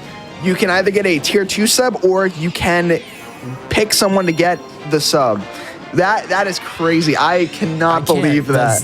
That's The bonkers. crazy luck on this guy. Let's go. I think From the Future definitely has seen the run on youtube.com/gamesdonequick and is just trolling us right now. And then, all right, so in my opinion, this is the coolest looking skip in the run. Tibbs is going to skip this entirety of an auto scroll. As you see, the platforms are meant to move with you, but we're speedrunners. We don't have time for that. So Tibbs is going to use the out of bounds geometry to skip this level, which, I mean, look at that. Gets it That first was try. so good. And then That you was can so kind of clip good. into the door there. at the Really end. solid level coming from Tibbs. So basically, what Tibbs did right there is that they use the invisible doors actually because they have the hitbox even though the auto scroller is not activated, and we land on the invisible doors and then we use grounded 2P jump, which what Tibbs just did to like climb themselves over to grab the key for the star. So that saves like all of the auto scroller part. Now we are on the final level of Kitchen 4 now, which is Bowser Jr.'s Airship Armada. And this level, this boss fight more specifically, is like if a 9-year-old made a Mario Maker level. There's more enemy spam than the early Mario Maker 1 levels on online. And, you know, this is actually made by a Nintendo dev. I really wonder how they got their license, their degree. But nevertheless, Tibbs is going to make it look easy. Hex, why you calling me out like that? Oh, my bad. Why you- No offense cool, to the Hex. to the Mario Maker level creators that like to add enemy spam. You guys get a pass, but a Nintendo dev, I don't know about that one. All right, coming up to the airship fight. This fight can go one of the two ways. You either get this perfectly, or you mess up, and potentially having a lot of chaos happening. Because one small mistakes can lead to a lot of obstacles getting your way if not done correctly. So tips carefully getting the hits on the airship while collecting the shells at the same time. Wow. And the last hit barely hit the It ship. targeted on the bullet bill. Very good fight, regardless. Yeah, so these green shells are, everyone here has probably played Mario Kart before, and if you haven't, the green shells just go forward, the red shells home in on, whatever's nearest. But green shells in this game also home in as well, which is ridiculous, because what's the difference? Green shells just likes to choose their targets. Sometimes they'll just aim for the bullet bill instead of the ship. So our lucky gift sub recipient has been chosen. Shell. All right. Oh, Jiggy, we can now- take an ad break if you want, because that was Airship Armada. All right, do you want to do that now? All right. Sure. Okay. All right, everybody. Don't go anywhere. When we come back, we're going to have the second half of this Super Mario Galaxy Luigi Any Percent run with Tibbs. Don't go anywhere. Hotfix will be right back. Nice. All right, I'll just pause for now.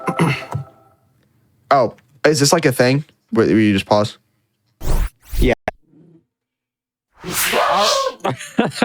Welcome back, everybody, to GDQ Hotfix November 16th. We are going to get right back into this Super Mario Galaxy Galaxy Any Percent Luigi run. Tibbs, you ready to rock and roll? All right. Count us down. 3, 2, 1, go. We are back in Super Mario Galaxy Land, and we are going on to the second half of the run. The second half of the run has definitely received a lot of development over the past years. More skips have been added, harder movement has been implemented, and it really leads to a good showing, so I'm very excited. The first half, we got a taste of what Galaxy speedrunning can be, but this time it's going to be a full course meal, so to say.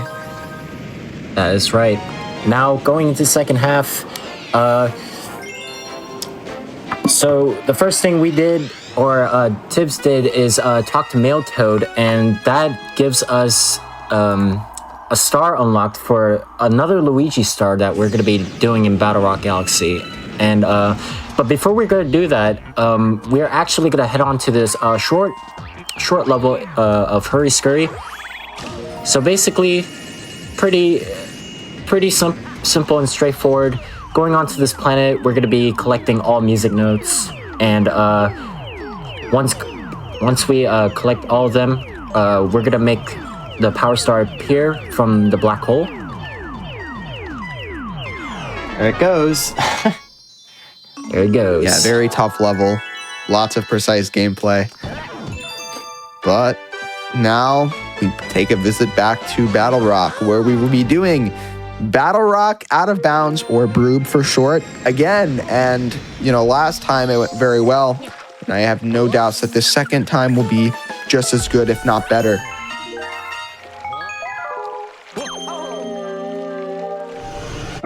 Yeah, going back to Battle Rock Galaxy, we're going to be doing the same star, same movement, but this time we're going to be going underneath the saucers in the end to save Luigi from a cage. So Tibbs got the out of bounds movement and the mega triple out of bounds first try. Let's see if they can do it again. Yep.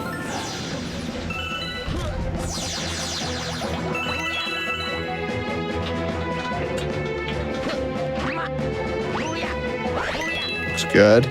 And that looked really close, but it had a lot of momentum. Yeah, that was All good. right, out of bounds movement. Oh, I didn't mention this earlier, but right now Tibbs is doing long jumps on the slope, which you normally cannot do, but for this area specifically in Battle Rock is an exception for unknown reasons, actually. Don't know the exact reasons, but the wacky thing about this is that the controls are actually inverted. So instead of setting the long jumps towards the right, what Tibbs did is to hold the control stick on the left. That way Luigi is facing the other way. So it's a little bit inverted. So it could get really tricky with the movement sometimes. Yeah. But yes. Yeah, again, harder than it looks, but, you know, Tibbs right there made it look easy. I mean, that was even cleaner than the first one, which was crazy because the first Battle Rock Out of Bounds was very, very clean in and of its own right. Both levels were really good, especially Tibbs was able to get out of bounds first try, actually, which is very precise since the Mega Triple Jump requires a neutral input or the camera input, which allows you to launch yourself further than a normal triple jump would do. And now we're going to see the Red Ring of Death, not the Xbox version, but that's what I like to call this movement. It's really cool. I bet a lot of people didn't know you could even stand on that. And so I don't know. That you can movement's fix cool. that by putting your Wii in the microwave.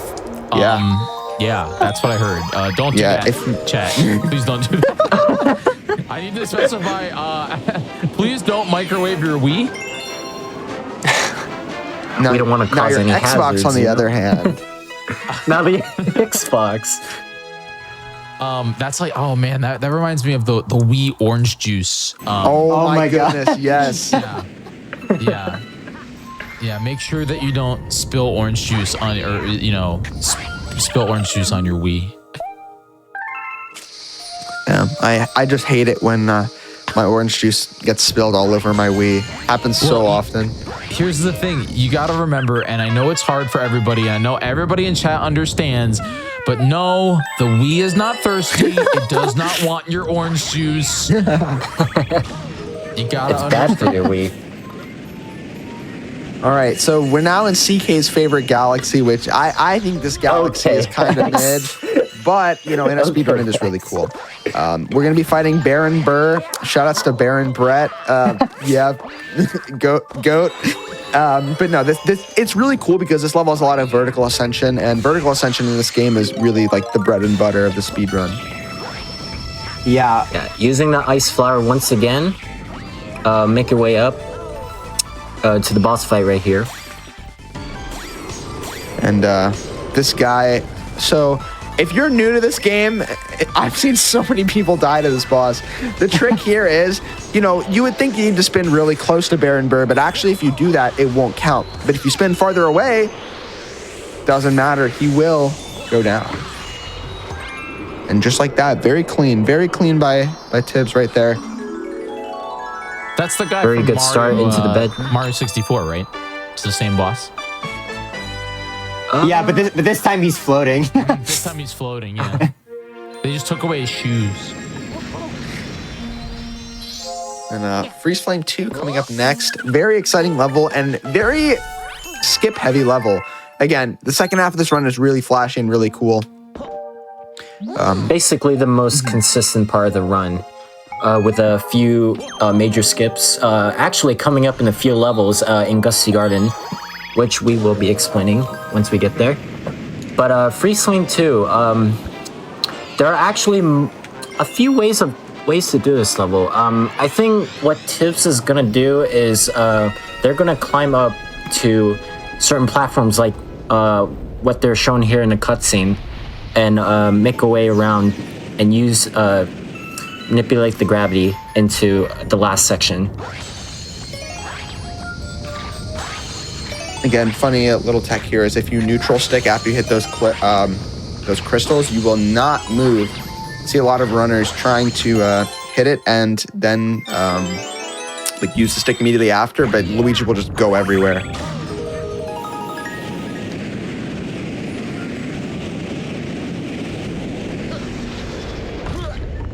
And here we go. Here's the start of these skips. Also, the reason why I turned the camera there, you'll see in a second. But basically, I am manipulating a cycle, a moving platform that I'm about to jump on in a sec. Also, there's this giant skip you can do. Like that. So this moving platform right here. Actually, I've been running this game for the greater part of 6 years, and I didn't even know about that. So that's really cool. You always can learn something new. Always. There's also an alternative strat where you can take the life mushroom on the left tower that's underneath, and you could use like a lava wall to like give you a horizontal boost into that last section right there. That's also another way to do this level, but that can be very risky because it actually skips the checkpoint where Tibbs was at with the gravity once they climb up there. So moving on to Gusty Garden 1. I think this is a fan favorite galaxy because of the music, right? Yep. Yeah, there's actually a lot of tech in this, a lot of 2P tech in this galaxy you're about to see, especially regarding the floaty fluffs. So hopefully I can pull it off, but it will be difficult. But basically, I'm gonna be doing like a super jump, like a crazy like jump. Hopefully I'll be able to do it here. Oh, okay, I wasn't able to. Maybe I can do it on the second one. I really want to show this off because it's really, really cool how far you can go. Yeah. But if not, it's fine. And then we will be seeing You have chances on the other levels. I missed it. HBO Max. HBO. Oh wait, this is Gusty Garden 1. Oopsies. We will be seeing. So Wrong level. Jiggy, you know how earlier you asked me to name a skip? Yeah. So the reason I said Netflix skip is because coming up there's a skip called HBO Max. So that's all I could think of. Speedrunners sure are good at names. But yeah, you know, Gusty Garden 1, there isn't really a big skip, but just a lot of micro skips. I like to call, you know, Tibbs right there made it to like a farther planet. Usually you're not supposed to go there. And I call that IHOP because, you know, because you're hopping to a farther island. That's a pretty interesting name. I've never heard that either. I've never heard you. Yeah, never heard you call it like that before. It's been a while. See, I'm more interested in Denny's skip. Okay. You know, I want to skip Denny's to go to IHOP. That's all I'm saying. I agree with you there. We could probably change it to that.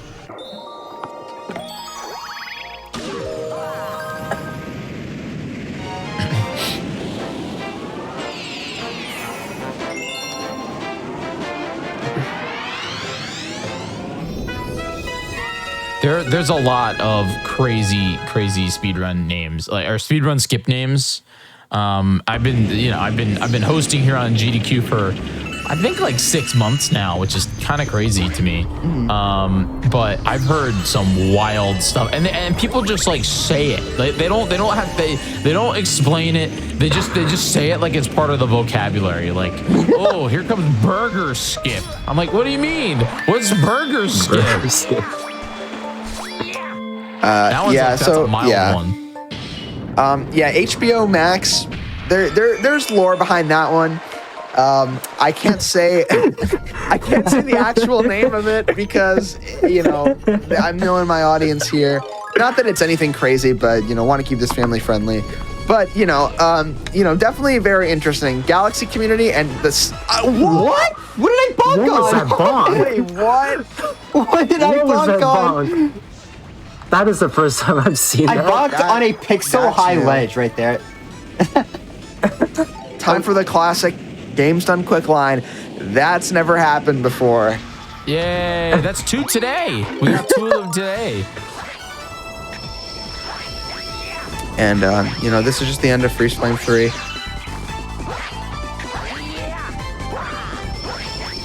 Very cool, kind of like sprint to the end. Using the skating movements. It's like a track awesome. meet if it were in outer space. It's a That's a dangerous crazy Yeah. analogy. I couldn't think of anything. I'm like, I oh, mean, well. it works. It kind of works.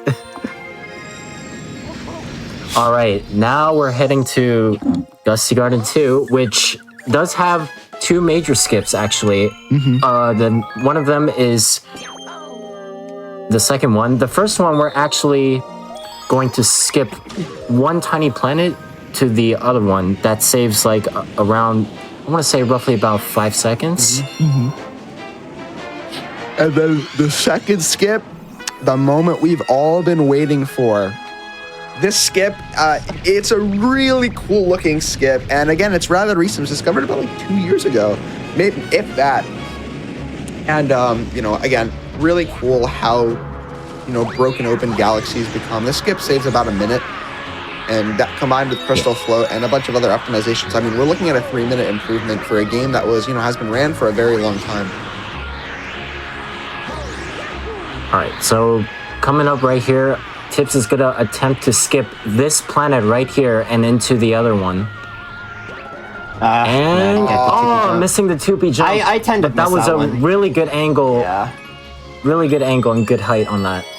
For some reason, that 2P jump is I always miss it. I don't know why, but hopefully I don't miss this one because this one's very important. Yeah, this is the big one right here. Oh. Here we go. Oh, that looks that good. should work. That looks pretty good. Let's go. Oh, Gusty Garden let's go. 2 skip / HBO Max / whatever you want to call it. Yeah. Has a gazillion names at this point. Yeah. So normally in this level, you will have to defeat all the moles on those 2 planets and going through like multiple planets, like the few apple planets that we were supposed to go through before the boss fight. However, that skip that Tibbs just did there, we just skipped all of that. So saving around roughly about 50 seconds to a minute there. Clean fight, clean Major Burrows fight. So very, very clean. The reason why I was backflipping mid-air jumping there was I was trying to get a glitch where Major Burrows literally just floats in the air and just starts. Yeah. Oh, yeah. That's a really He funny actually one. did float for like a frame there, but it's hard to keep him floating up there. It's just a really funny glitch. I think you have to be more on the bottom of the planet for this to work, right? I'm not sure exactly how it works, but I know that if you like jump and do like a mid-air jump, sometimes it can cause Major Burrows to start burrowing literally in the air, and it's kind of weird because you're not programmed to see Major Burrows when he's underground, so he's kind of just like in like a T pose kind of thing. Yeah. So going back to this level, we're actually going to be collecting the secret star this time. Basically, instead of taking the route to Baron Burr, we're going to be going the other way, and we're going to actually make our way up to the top of the summit right there, the top of this mountain, and that's where the secret star is. So utilizing movement to get there. Yeah, this is a really cool level, and shout outs. This is actually one of the first moments I met Tibbs. Tibbs was doing a any % Mario run, and their Wiimote nunchuck disconnected at the peak of the summit, and they ran off and died in the middle of a run. Oh no! And, yeah, unfortunately, Tibbs's mic was off, but I can only imagine what they were saying at that time, and I really would have liked to hear it. And that was Tibbs's PB, right? This was a very long time ago, so I'm not Very sure. long time ago. This was like when I started running Galaxy, I think. Yeah, it was like almost 3 years ago. Actually, no, yeah, almost 3 years ago.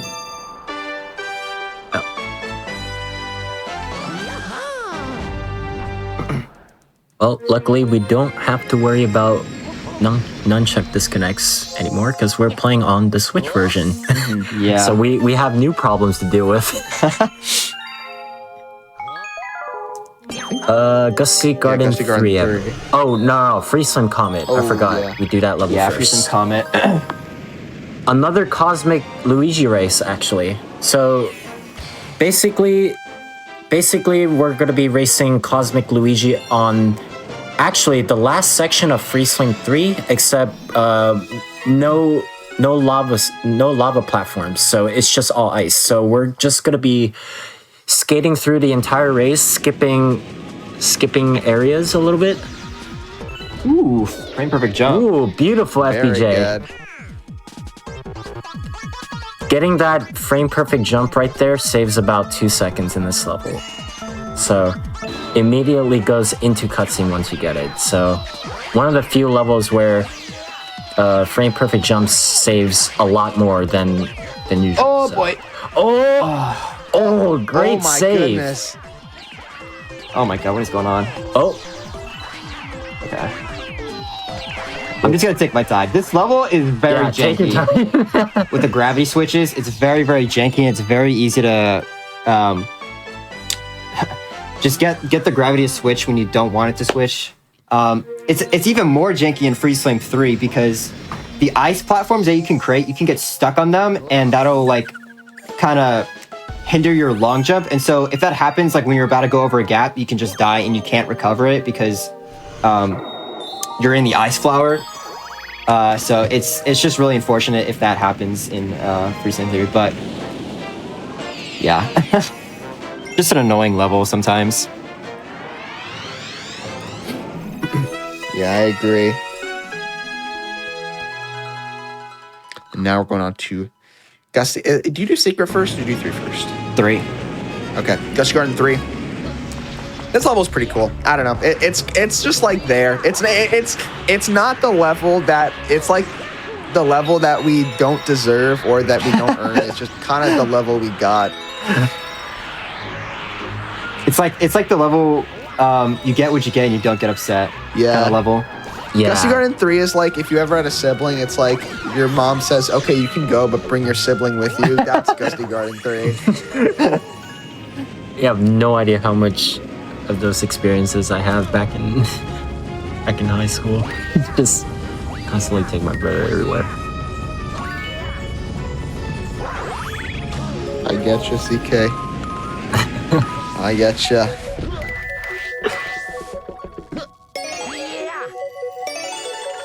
Yeah, this part's kind of tricky because you're upside down like half the time, and so gravity's a little weird there. All right. Coming up on this last section right here, there are actually a few setups to get to where the start is. But I believe the setup that Tips is going to use is to long jump at this platform right here. Oh, Nice. and get that 2P jump very clean, and to make your way. Oh! Oh, my and goodness, let's a go. double crystal break right there. Wow. That rarely happens. That is very, very hard to do. It's actually Yeah. pretty common to get it there, but the timing for it is very precise.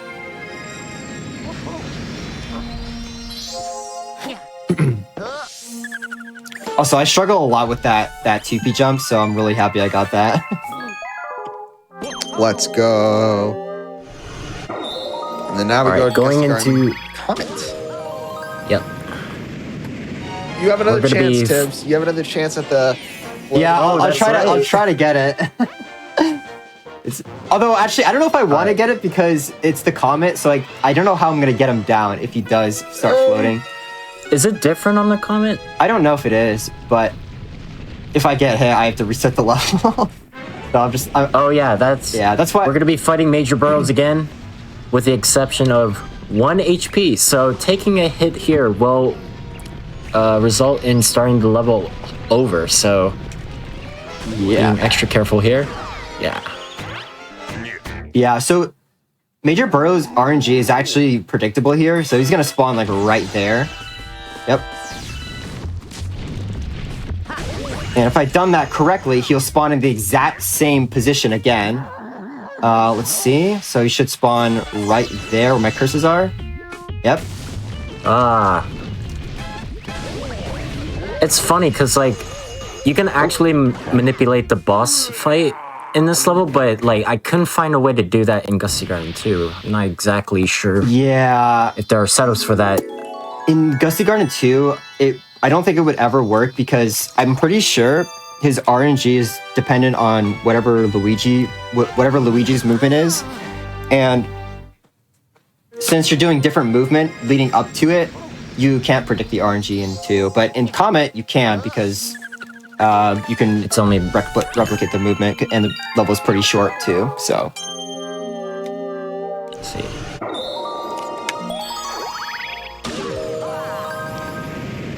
All right, going into Gusty Garden Secret.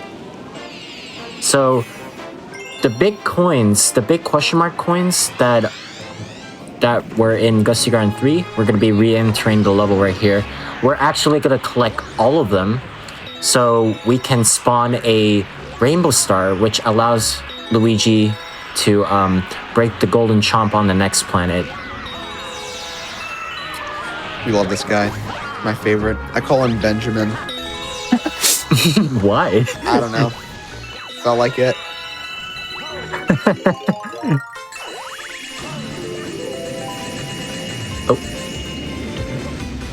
And the reason why I'm throwing star bits out is because you get a lot of star bits in any percent. You actually get way more than you need. And I'm actually following a star bit route, which tells me, where to collect star bits and where not to collect star bits, and how many to collect. But in certain levels where you won't get notifications, like notifications about coins, Hungry Luma spawning, new galaxy spawning, just like a bunch of like these notifications, like all this. It's actually optimal to get 18 star bits exactly when there are no notifications at all, and you won't lose any time to it. We call it like the 18 star bit rule. It's very, very like technical, but when the star bit counter is counting down and you press A as soon as it's done, you won't lose any time. But if you do it too early, then you'll lose a little bit of frames. So it's just like a little small optimization that you do with throughout the entire run. So yeah, that's basically Starbit routing. Also, I kind of messed this up. That's all good. The value fly high B thing right here, ladies and gentlemen. Yeah, we have liftoff. Yeah, so this Yeah, glitch, so basically... Oh, you want to explain it? Oh, yeah. So basically what you want to do is that you want to face up directly on the honeycomb. And if you do a jump and then spin, while having the neutral on the stick, this actually makes Luigi go higher than normal. So as you can see right here, it's a pretty crazy glitch right here. Using the bug boost. Third planet can be a little bit tricky here with all the bugs in the way, but Huge. very cool.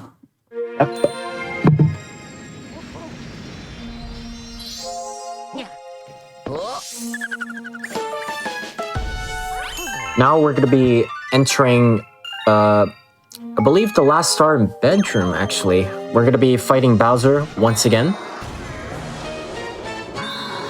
This level's really, really cool. It's one of probably, if not the coolest looking levels in the run, but it also is one of the hardest levels in the run, unfortunately. Yeah, movement-wise, Especially in late game. One of the hardest. Yeah. Lots of Now we can see skips, the lots of quadruple gravity fisto. shenanigans. Yeah. We had the double fisto earlier, now we have the quadruple fisto.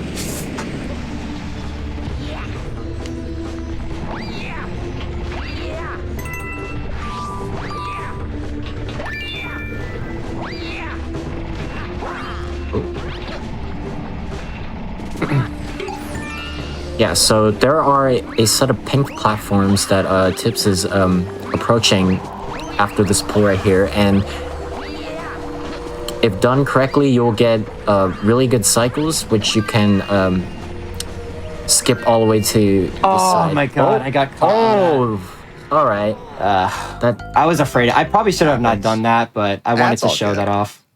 that's not good. Again, not a big death. We're only back here. Yeah, I was Our kind of cycles afraid of will that. be a little bit messed up. I'm not gonna go for it again. I'm just gonna play it safe. I'm also not gonna go for this because this is really difficult. I don't know why I got that one up there. Listen, you can never be too safe. Yep. All right, so now here's plus skip.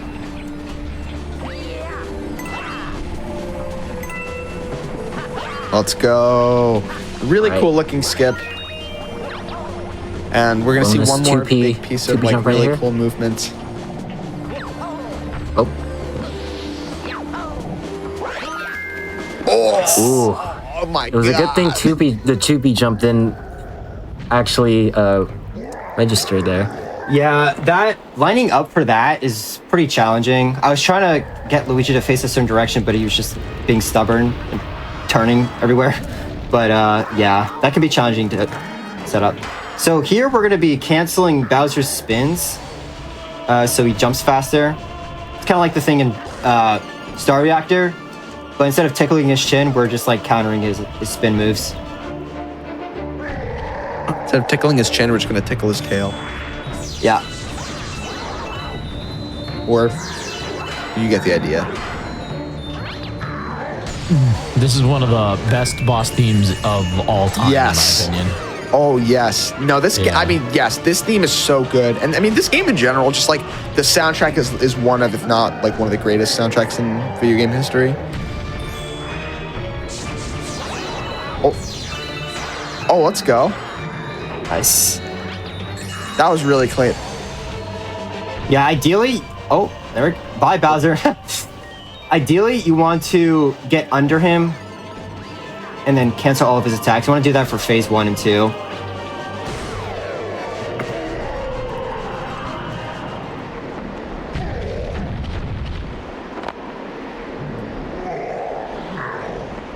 Yeah, that will, that finishes a bedroom.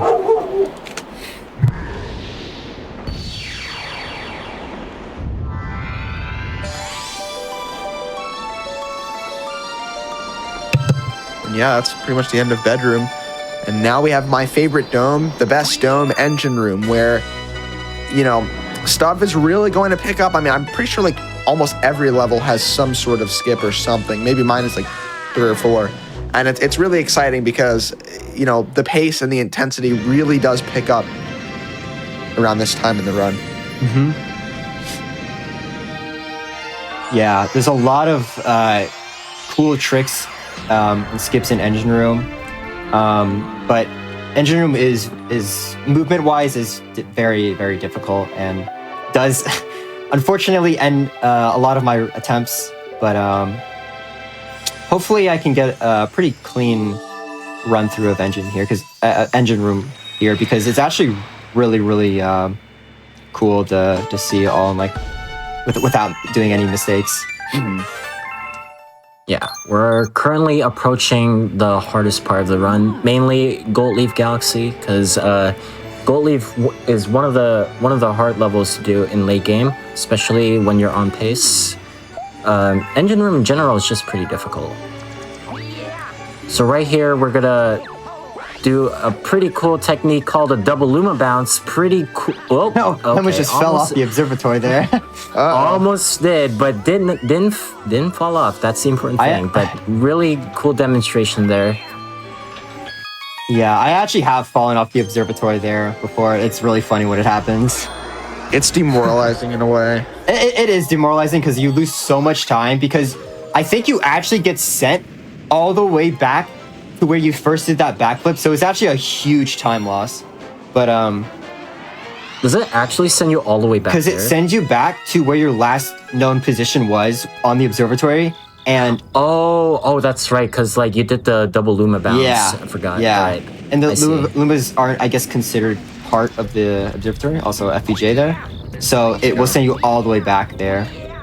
Yeah, one thing really, really cool about this upcoming level is this Good Egg 1, not Good Egg, sorry, Gold Leaf 1 is a really good example of how far this game has been pushed because, you know, in this, Tibbs is doing a different movement than usual. You're intended to go the other way around, but Tibbs is doing something called clockwise, which saves 1 second. No way it saves 1 second. I think it saves more than that. It used to save 1 second. But it's like... It saves way more than that. I mean, I guess the movement's kind of refined at this point, so it probably saves more, but... Yeah. I think it really depends. It can't save more than like 3 or 4 seconds. Which, for that jump that Tibbs did, I mean, it's a 2P jump over a gap with a glitchy wall jump. It is a run killer. No doubt about it. Also, Tibbs using like one of the bad things about this level is that directional wall kick that Tibbs did, and also the bunny here. Yeah, so the thing about that wall kick, I actually played it safe there, and I did a midair jump, not over the edge, I did it above ground. But like if you miss your midair jump there, you're getting sent all the way back, and it's like a 45-second time loss. It's really, really bad.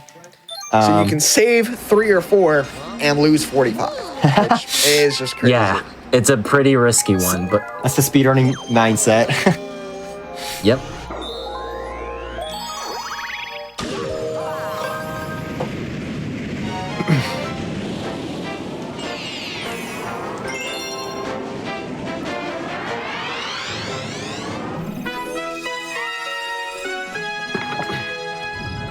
Coming up in Gold Leaf 2, we're going to be going through different planets, actually. There's actually a pretty cool skip that is a lot faster with the use of 2-player jump, which allows you to skip all the way to the flower, all the way to where the star is, from when you land on that area. So we're gonna work our way through it, skipping multiple planets here with the use of co-star jump. At the end, we're going to have Crump Jump, which is a upgraded version of Stump Jump, where Tibbs is going to do a backflip and wall jump on the bottom of this flower. Which, yeah, there we go. That was so clean. That was really clean. Yeah, that is a lot harder than it looks because you kind of get like a glitchy wall kick there. And I was just sometimes you gotta keep spinning and, there too. And pray that you get the star. Yeah. Yeah, missing that. If you miss it, if you miss a star, usually sometimes you get like a few frames to jump on the flower to give you another attempt to get the star again. But if you miss that, you go all the way back down to try again. So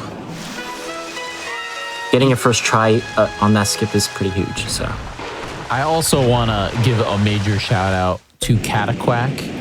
That, you know, we love Cataquack. Cataquack got to survive the jump from Mario Sunshine to Galaxy. Can we get some love in the chat for Cataquack? And this is a, this level right here. Very cool level, Gold Leaf 3.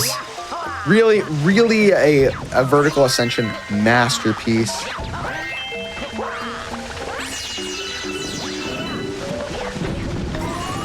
Fun fact: this vine growth is actually RNG. What? Yeah. Speak on this. Yeah. So, what the heck? Oh, okay, I don't know how I got ledge grab there, but the speed at which the vine grows is random. Can I get up? Oh my god, what is happening? Also, yeah, what Tibbs did there is a cutscene skip. Skip the trigger for the cutscene and it pretty much trivializes this boss.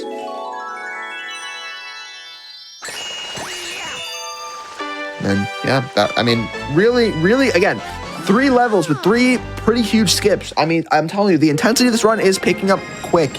Blink and you may miss some of the action.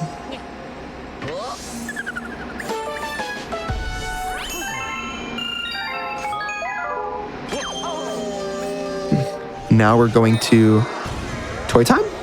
Yep. Toy Time!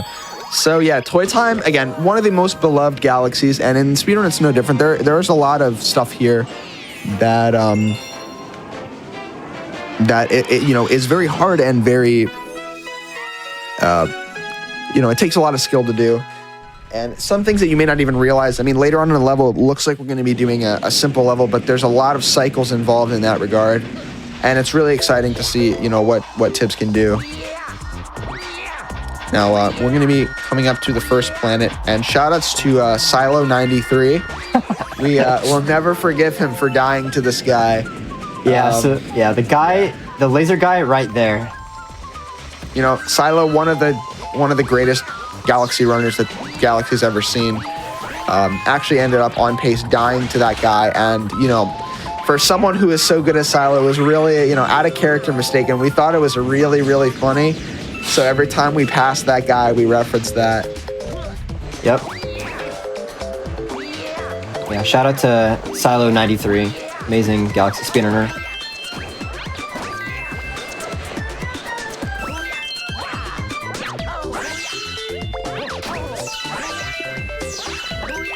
There we go. Now we're approaching Mecha Bowser. Definitely a worse Mecha Bowser than the one in Sunshine, but we can do a skip called Armpit Skip. Let's hope bro used deodorant. Okay, you're making it up. Okay, you're making all this stuff. Yeah. Okay, up next is armpit skip. You guys are making it up. All right. Yeah, I mean, you know. Press one in the chat if you doubt. I mean, technically it makes sense because, like, you're technically climbing the robot on, like, basically you going through the armpit right here. So it actually saves like around a minute. So it tips. What flavor deodorant did they use? Not flavor. What scent deodorant did they use? Flavor. What flavor deodorant? What flavor deodorant? What flavor? What? Yeah. I don't know. They probably use like Old Spice or something. Fair enough. You know what? That's fair. I'm gonna guess it's like a beach flavor. Not flavor. Tibbs doesn't need this the spring at all. Crazy. No. Nope. Yeah, you completely skipped the spring mushroom in this level. Yeah, one time my therapist told me cut out the fakes in my life, and so, you know, from then on the community decided don't use the spring mushroom. But I know. Real reason is the spring mushroom is very slow, and there is a level in 120, which is the 100% category, where you are required to use the spring mushroom. But again, speedrunners we only want to use it when absolutely necessary, and I would imagine the same thing is with casual players as well, because that power up sucks. Yeah. There's actually a 2P tech you can do with the spring mushroom, and it's you can actually long jump with the spring if you use 2P. You can also do mid-air jumps with the spring mushroom, which is actually useful in Matter Splatter. So it's just a little fun thing you can do. Very niche, but it is cool that you can still use 2P with the spring mushroom.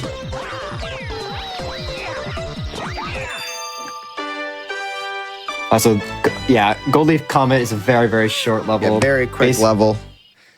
Yeah. That tree is our best friend back there. We love that tree. What's the tree's name? Edward. Nice. Edward the tree. Love that guy.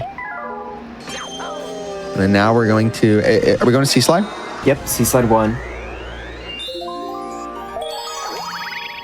Let's do it.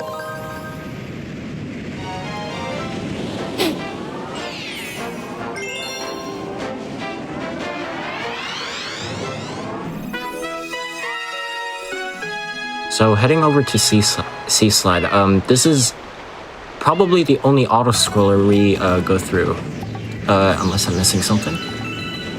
No, not in 80%. Yes, the only one. Yeah.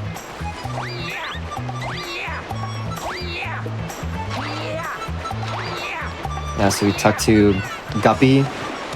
Oh, Guppy. Who's actually... Shoutouts to Chris Grin. Yeah, who's actually an orca whale, not a shark. People keep saying it's a shark. Guppy is not a shark. I think you're lying. I'm not lying. You're lying. I'm not. Tibbs. So basically, we're just following Guppy around with the shell, and we have to go through 8 rings to make the star spawn.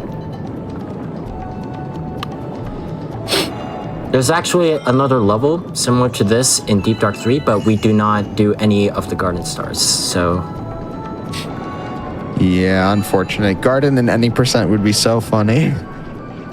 It would be, because most of the stars there are really long, actually, so... I don't know why, it just hit me how funny that when you break, you see brake lights on the shell. Like, that's just, I don't know why, it just hit me how funny that is. Brake lights. I mean, it's a pretty cool mechanic that Nintendo put in. Like, it's... Yeah, it's actually, like, hilarious when you think about it. It is.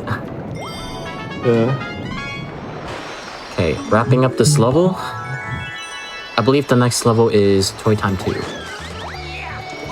Yep, Toy Time 2 is next.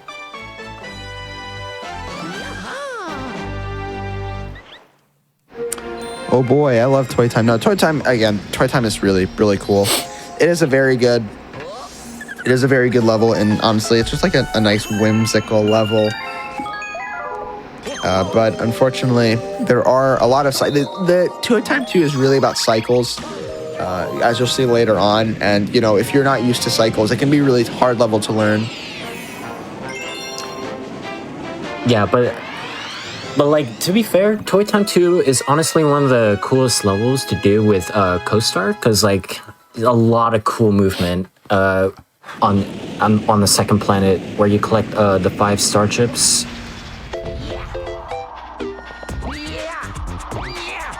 Going to be using a lot of mid-air 2P jumps, and we're actually going to skip a cutscene on this planet, which happens when you trigger the screw, but we're gonna skip that. So, No, yeah, there we go. Yeah, good backflip by good Tibbs. backup right there. And yeah, this is screwless. Again, we're gonna skip using the screw, and it's really cool because it's just really like you see the benefits using 2P. And oh my, yo, let's go! The bounce off the so satisfying every so time. Cool. I love that. Yeah, I love that it's mecha really, jump really right satisfying. there. Also, I completely missed the chance to talk about the coin. And wait, and Gold Leaf 2? Yes. So a little story time. So one time I was watching Tibbs do any percent Mario world record attempts, and unfortunately, you know, we love coins in Mario Galaxy, but unfortunately there was one coin that just decided that it had had enough, and it decided that Tibbs was not going to get the record. And that coin single-handedly ruined Tibbs' run, because if you try to do a 2P jump behind an object, it won't work. And the coin kept getting in the way of Mario. Mm-hmm.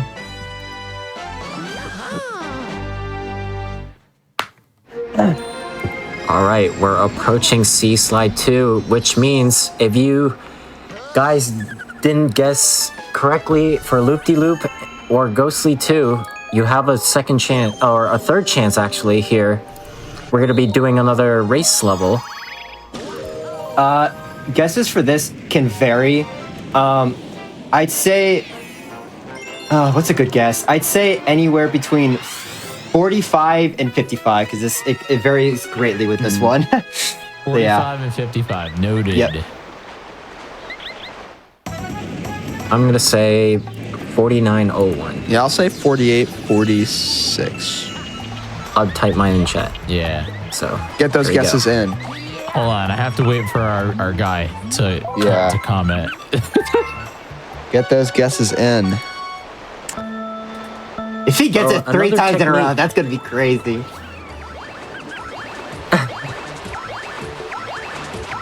Schemler, you're up. Yeah, I'm waiting for Schemler, and then I get to make my. Schemler. I'm making my guess. Yeah, so for this level, instead of using the shell to shell for the race, we're gonna be using infinite spins underwater with the a cool little technique that Tips just showed off in the beginning called a surface swim. So basically, if you manage to stay on the surface like what Tips just did, you can do like a very fast swimming technique called surface swim, which gives you a lot of speed as long as you continuously keep shaking. Yeah, I couldn't get it. I just kind of messed up my movement there because I hit something. It's all good. Yeah. There we go. Doing surface swims can be very tricky because because of the speed of how you move, like you have to avoid obstacles at the same time. And if you hit any of them, it would completely breaks the surface swim, and you'll have to set it up again, and that could be very annoying. Yeah. Sorry, Skeemler. It's okay. You listen. 2 for 3 is really good. Very impressive. Yeah. Very impressive, Still actually. incredible. So I still think Skeemler's from the future, and just this one, like they had to throw it this time, you know? I was on them. yeah, so speaking of surface swims, we're going to be seeing this again on the Comet with the Cosmic Luigi race.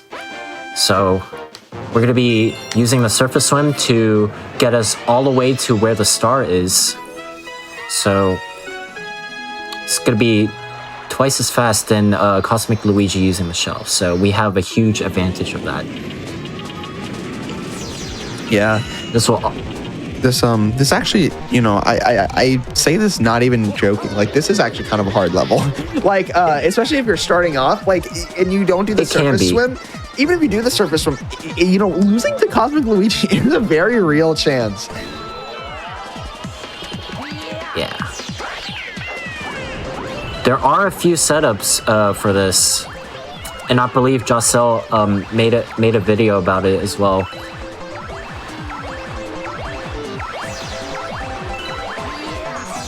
Oh.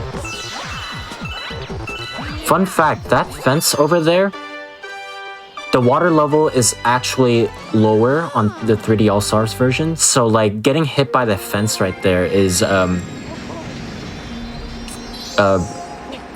it's avoidable, but it's usually when that happens, we tend to do a quick long jump out of that. But on the Wii and JPVC version, you can completely go over that fence without crashing into it. So that's one of the few downsides when playing on All Stars is that fence over there because of the water level. Now we're gonna be heading back to Toy Time. We're gonna be doing the Secret Star and the Comet level to wrap up for this galaxy. Gonna do a pretty cool triple jump right here with a co-star jump, landing near the Hungry Luma right here. So during the first launch star fly-in, Tibbs was able to get 50 star bits, no problem, with the use of co-star. So usually it's never a problem with that.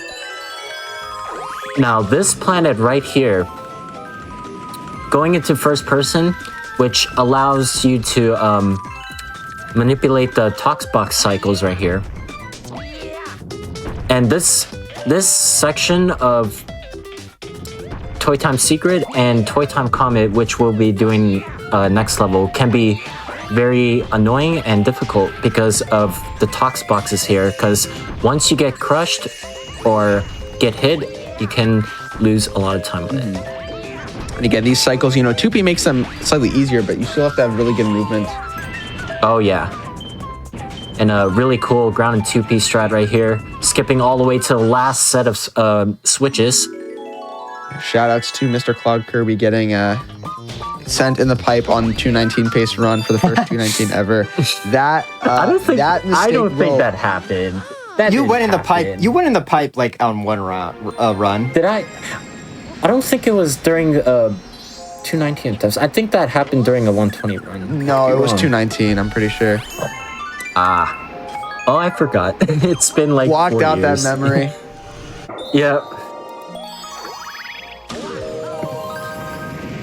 All right, going into the common version of this level. we're going to be doing the same exact thing as Toy Time Secret, except all the Tox boxes and the red spiky platforms, they move twice as fast. Yep. So as you can see at the cutscene, going through the flip switches and avoiding getting crushed or getting hit can be very difficult. But obviously with 2P, the red spiky platforms are a little bit easier. But however, these Tox boxes, they don't play around. Yeah, these ones are really fast. You gotta be careful. Oh, I thought I missed my TP jump there. Oh god. Oh, Okay, we're good. that was very close. Luckily, the hard part of the level is over. We just need to get the last set of switches from the red spiky platforms right here. Oh, okay. Not a bad level overall. Pretty solid movement coming from Tibbs. Very, very, very good by Tibbs. Very good, very good. And, you know, we have one more star left in Engine Room, and then we are done with the last dome. We're going to pick up some loose stars that we didn't get before, and then we're going to be going to the last level of the run. This run has been really, really solid by Tibbs, and I think that, you know, I think that doing runs in front of an audience, whether it's virtual or in person, really gets you nervous. And I know, you know, Tibbs was a little nervous before this run, but, you know, everything ever since the start of this run has just been so good. And I really think that Tibbs is definitely one of the people that embodies the spirit of Galaxy speedrunning, you know, 100%. the best. And I think, you know, keep Tibbs up, because keep Tibbs followed, keep Tibbs tabbed, because I think you'll be expecting big things from them. Yeah, they've been killing it. This has been super fun to watch. It's been an incredible run so far. And yeah, thank you for having Galaxy on again. I know it's for the you know, the game's released on this day, but you know, any opportunity that we get to show off this game, I think is really cool. Mm-hmm. Yeah, I mean, again, I look at it just like, not only was this game released today, 18 years ago, which is crazy, but it's also just a really cool speed game that people don't really, I think that people don't really think about Galaxy when they think of Mario speedruns. I think they've instantly jumped to Odyssey or Sunshine or even obviously 64. I think this is like the one they think of the least, but it's a really cool, it's a cool run. No, it is. It was my favorite run for the longest time, and I consider it to be like, I mean, you know, my favorite speed game of all time. And it really is nice seeing the impressions and the, you know, the rumors of Galaxy being a boring speed game kind of getting washed away. And yeah, it's really nice. Yeah. Now going into Buoy Base. Buoy Base is a really cool level. I said this was my favorite star in the run earlier, and I will hold that fact there as well. I'll put my money where my mouth is. I think it is the coolest level in the run. Really cool platforming, a little bit of a swimming section at the start, and just the music. I mean, come on. Oh shit. So with you there. And the movement in this level is actually really cool to pull off too, especially with co-star mode. Because with 2P, you do a complete different route of this level compared to the 1P route. So.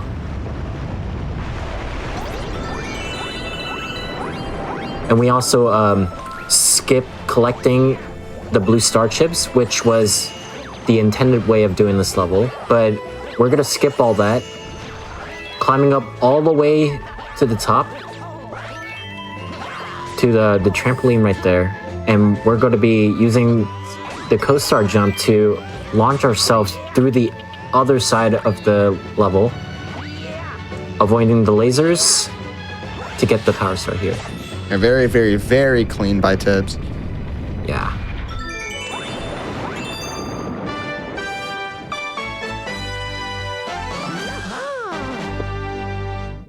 Now we can go back to Buoy Base one more time. We're gonna get the secret star. Not much to say here. I mean, guiding a bullet bill into a cage, you know, where have we seen this one before? But, you know, again, the music. I mean, if anything else, you get to hear the music again. Buoy Base has such a damn good song for being one level. Yeah, exactly. Yeah. And it's so good it even made a return into Galaxy 2. Yeah. That's how you know. Yeah, going into Buoy Base Secret, we're actually collecting another green star, which is the second one we're going to collect apart from Battle Rock Luigi. However, we're going to be avoiding the third one, which is in Dusty Dune. So, yeah, it's going to be the last green star for the any percent portion of the run. Guiding the bullet bill, avoiding the amps and the Goomba. There we go. Another clean level by Tibbs. With just 3 stars left. And one of them happens to be a Hungry Luma level, which we are going next at Drip Drop Galaxy, which is the Hungry Luma for the kitchen.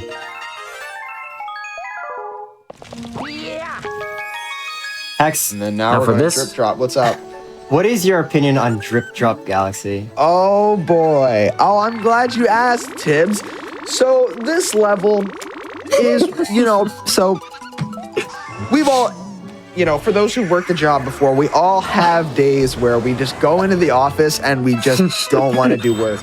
We don't. We're in, we're just like, I'm not here today. And my theory for why Drip Drop exists is because we had a developer with that same mindset. What they did is they put 3 eels in a circular planet and called it a day. Clocked out of work, left to go watch football or I don't know what. And unfortunately left us with the burden of having this level in a speedrun. Now this level is one of the least involved levels and one of the worst levels in the run because if you miss an eel, you are pretty much done for. Ask Tibbs. Tibbs has lost so many runs to this level, losing a 218 pace run because of getting a shell glitch. I mean, how does that happen? And so, it's one of those levels where there's like negative thought put into it, and it's even worse than what you would expect. But thankfully, the one good thing about it is it is short and it is done, so we never have to see this wretched, horrible level ever again. Very good job by Tibbs. Very clean. And the fact that this level is underwater as well, it makes it even harder to control because the water controls in this game are really difficult to manage, especially when you have camera problems like when you enter the water in Drip Drop, you have to wait for the camera to position so we'll get the right line to shoot the shell at the first eel. So getting camera issues while underwater can be a very bad thing. But now we're going to be approaching the last level before going into the final Bowser. And it happens to be a Luigi star. That is the third and final one we will be collecting. A very short level right here. So obviously we talked to Toad first, otherwise the Luigi star would not spawn. Making back to Honey Hive. Ooh, Oh, nice. Very and good long jump on the really slope. good long jump. Really difficult to do.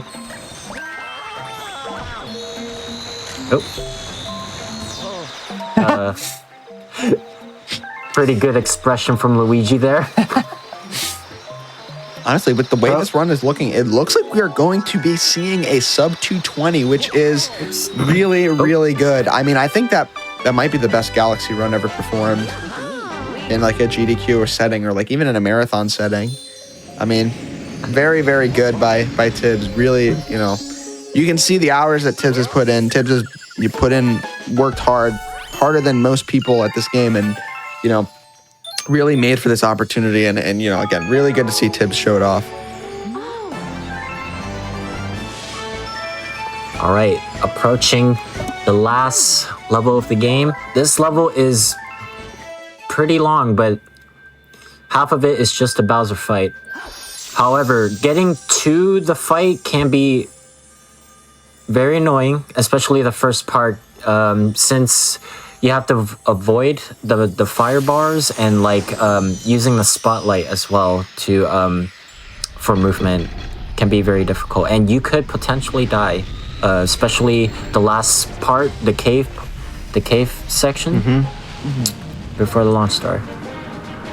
And you know, as far as final levels go, honestly, it's like, you know, obviously SM64 has bits. That's like a really like on the edge of your seat. And this level you're on the edge of your seat as well, but you know, it really is one of those things where it's like it's a tough level, but it's like a fair level. Yeah, lots of cutscenes too, and text boxes.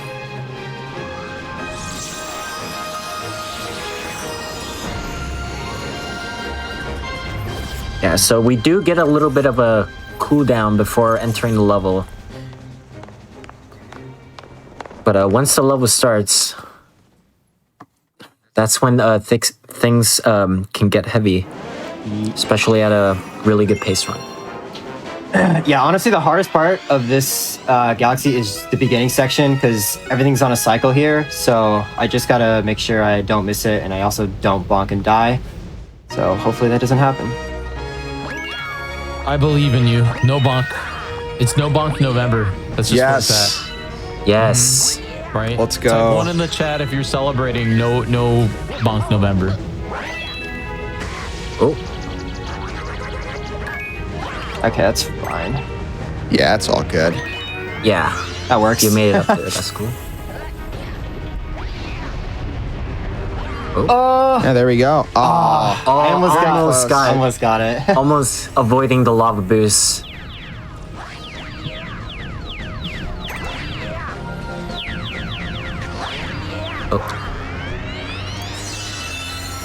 there we go. And yeah, this section right here, this planet. Oh my God. You're on it for like 1 second. Yeah. If you do fall in the quicksand, if you just shake spin, you'll actually end up recovering because the platforms will push you. Yeah. Yeah, some of these sections are like really short, like that the sand area right there. But this section and the cave part of this level is really difficult. Sometimes the camera can mess you up, like right here, because you can barely see. Oh, Yeah, the camera's kind There we go. yeah, and you also have to avoid bullet bills as well. That was beautiful. Beautiful Giselle cave. Beautiful. Right there. Yeah, wonderful. Perfect. Now we are on That was the a final really fight solid of cave. the run. Bowser himself. There are 3 phases. One is going to be a rock phase. The other one is going to be I don't even know what to call it, a freaking green plant phase. And the last one's going to be, you know, the phase that we've been doing this entire run. There is a task strat on the last planet that Tibbs is going to go for, and it'd be really cool to have it hit.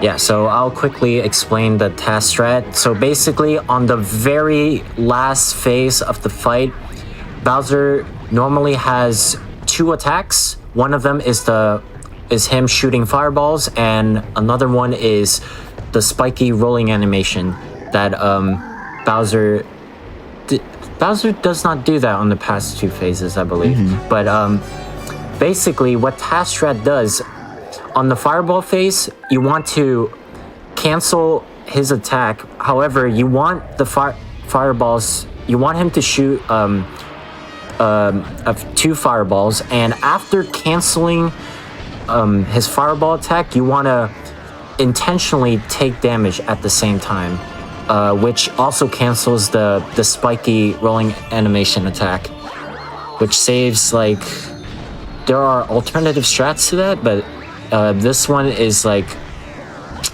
the fastest method. Very good. First planet done. Very good.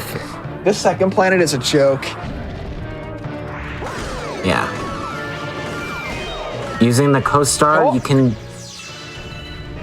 also use the co-star to hit the green plants to hit Bowser, which saves a little bit from no co-star. So Now we're on the last phase. Really similar to the past 2 Bowser fights. It's mostly the same thing. Intentionally getting hit by those lasers to cancel the spiky ball animation attack.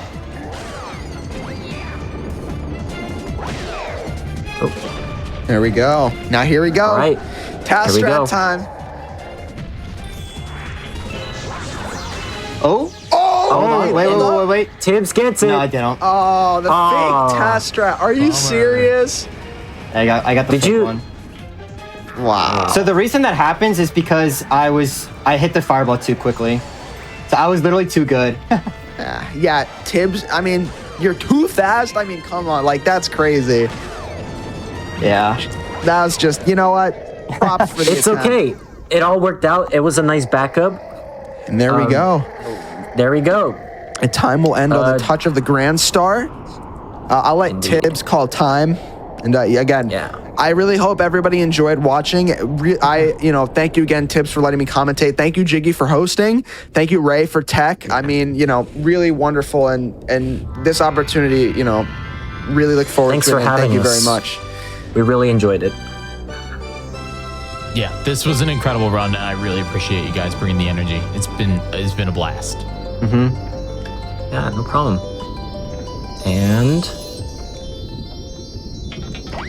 Time. Let's go. let's go.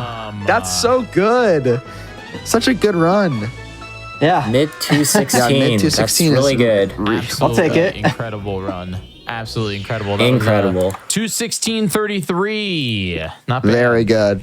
Not bad. I'm curious to see on the leaderboards on speedrun.com, isn't your PB at 215? No, my PB is Tibbs a has a 213. 213. 213. Okay. 52 or 53? I don't know, something like that. 52. I have it 52. open. Yeah, 215, 52 your PB. But still, that's pretty cool. That's pretty. This puts you in seventh Yeah, it's a place on the seventh place leaderboard. run. I mean, that's actually. really So, good. Yeah. Absolutely incredible. Thank you so much, Tibbs. This run was so good. We really appreciate you doing it. Why don't you let everybody in chat know just a little bit about who you are and what you stream on your channel? Because once again, everybody, please go follow Tibbs. Right in the title of the stream, you can click on their name and push that huge heart button. But Tibbs, let them know what can they expect when they go to your show? Yeah, so when you go to my channel, I am probably going to be speedrunning Super Mario Galaxy. Usually I do whatever category is on my mind. So sometimes I'll do 120 stars, sometimes I'll do any percent. You never know what I'll do. I kind of just do what I think. But yeah, that's kind of what I do on Twitch. I do want to try getting into content creation on YouTube. My main YouTube channel is called Tibbs. It's the one with I have actually two channels. It's the one with the purple Luma. Please subscribe to that one because I will be posting like pretty high quality content on there pertaining to Galaxy. So like really in-depth Galaxy content will be on there. So yeah, follow me on there, follow me on Twitch. And yeah, thank you for letting me on the show, Jiggy. Yeah, of course, it's great having you, and you did amazing. Now, Mr. Cloud, Kirby, and Hex, thank you so much for commentating. Where can they find you? You want to go first, EK? I also stream on Twitch. Mr. Cloud Kirby on Twitch. I sometimes post YouTube. Yeah, I mainly do Galaxy runs. Yeah, follow me if you want to see more. I'm Hex Speedruns. My Twitch is just Hex Speedruns, as my username is. And you can find me pretty much anywhere. Blue Sky, YouTube. I'm a multi-Mario runner. I love Galaxy. I also love pretty much every Mario game. I do Sonic runs as well. I'm kind of just here for the vibes. And I can confirm that Tibbs does post bangers on YouTube. Very quality content. So you really should go check it out. And again, yeah, thank you for having me, Tibbs. Thank you for letting me commentate. Jiggy, thanks for the host again. And Ray, thank you for the tech. Awesome. Yeah, thank you. All right, don't go anywhere. We still got one more game that came out on November 16th. Okay, so don't go anywhere. We're jumping from the green Mario to the Sonic, to the blue guy, the blue hedgehog. Don't go anywhere. When we come back, Sonic Colors coming at you. GDQ Hotfix. Yes, I love Sonic Colors.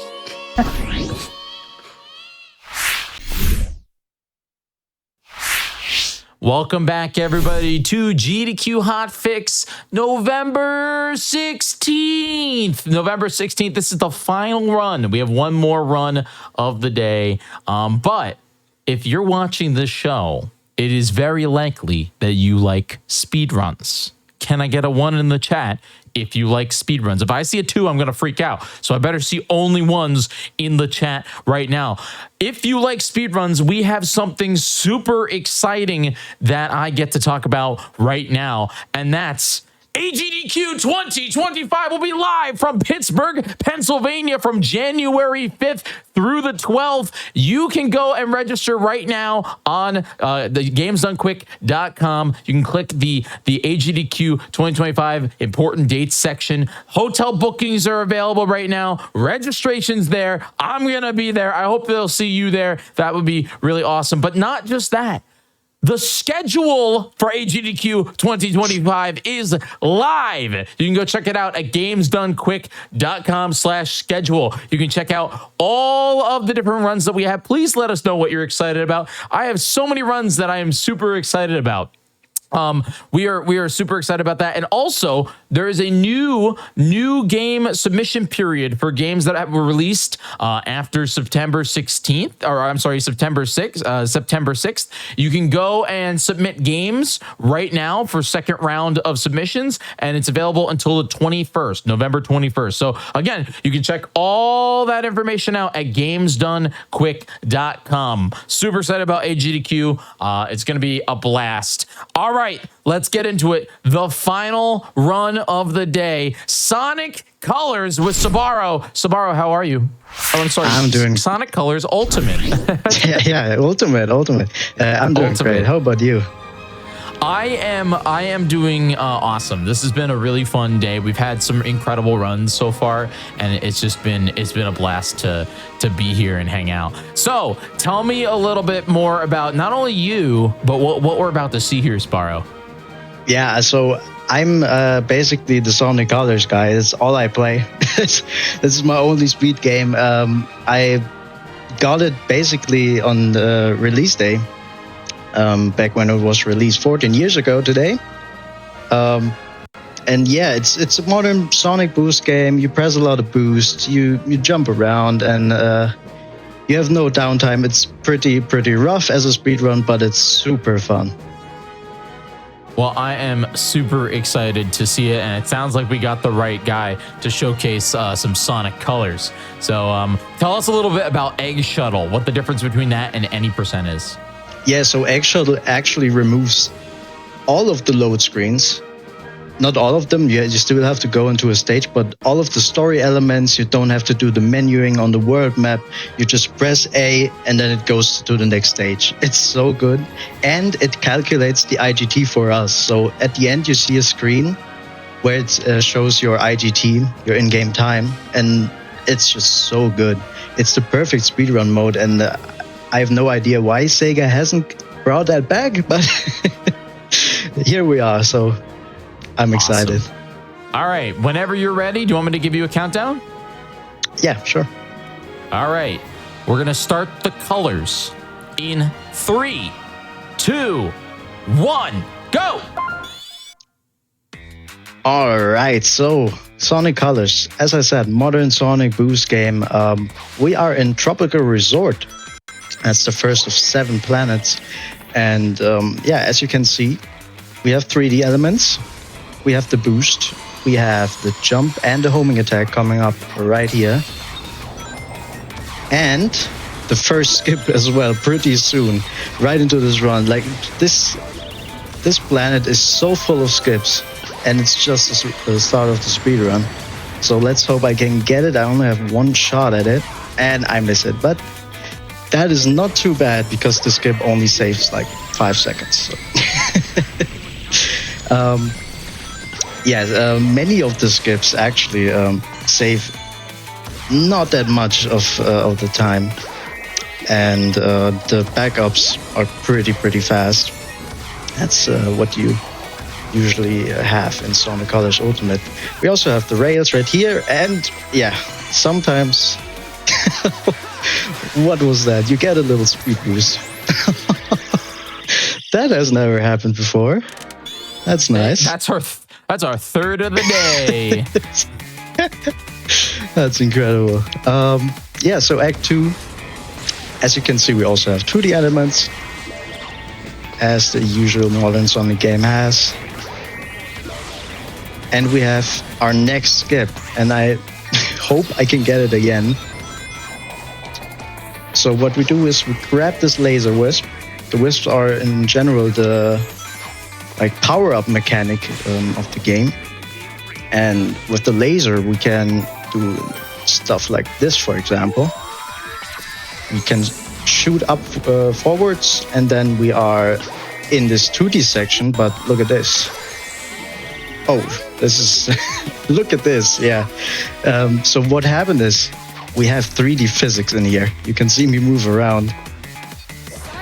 And it's pretty funny.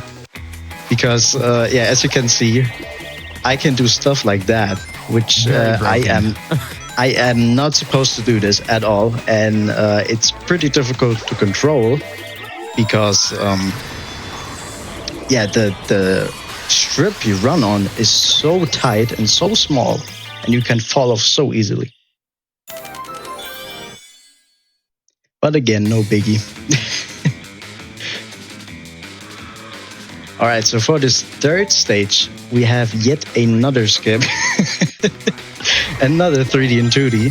We have to do some setup here, get this laser wisp. Usually you're supposed to get up to this section where I'm at with this laser wisp that we collected.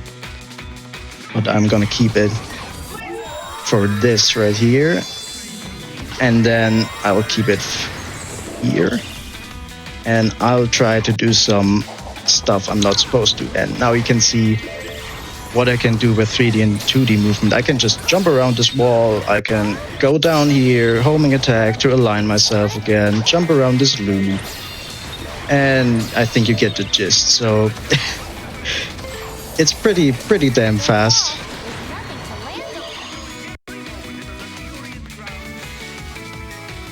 Unfortunately, the rest of the stage is just 2D movement, but what can you do? You cannot go with 3D and 2D everywhere, unfortunately.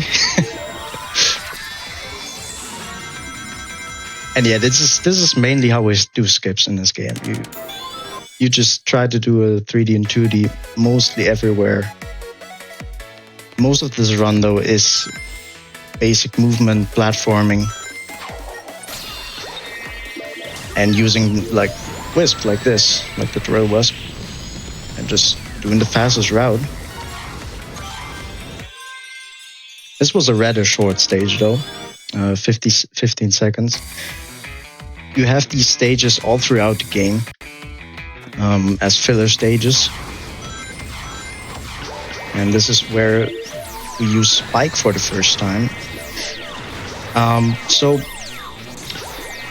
Egg Shuttle, I've mentioned, is kind of the new game plus of the game. Any percent doesn't have all the wisps unlocked from the beginning, so I'm usually in any percent not supposed to have Spike Wisp here already, which is a pretty big time saver for many strats we do.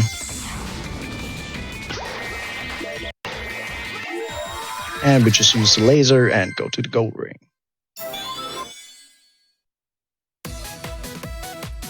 Act 6 is another really short stage. You'll see. Don't blink or you'll miss it.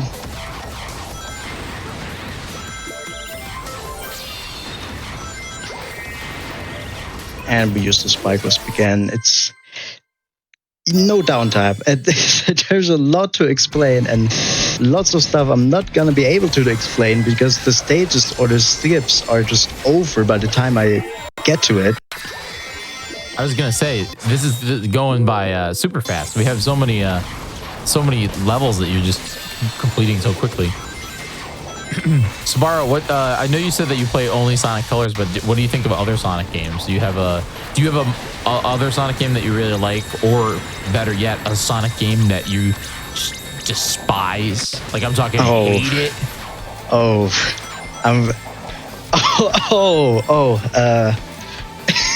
I'm gonna get some enemies. I'm gonna cause some drama in the chat. Enemy. I just love every boost game. If the game has boost, I am in it. I'm totally loving the game. That goes for Sonic Generations, Shadow Generations, the newly released one, Unleashed, forces even. Yeah, in games I don't like, well, let's just skip and talk about this next skip right here. So I'm gonna get some jump height here, and I tried to laser right over here. Now I'm in 3D and 2D. And I can jump around the walls again. And the skip is pretty difficult. Oh god. I have to line myself up, and now I can go again. A little bit scary. And I just go to the next section. There we go.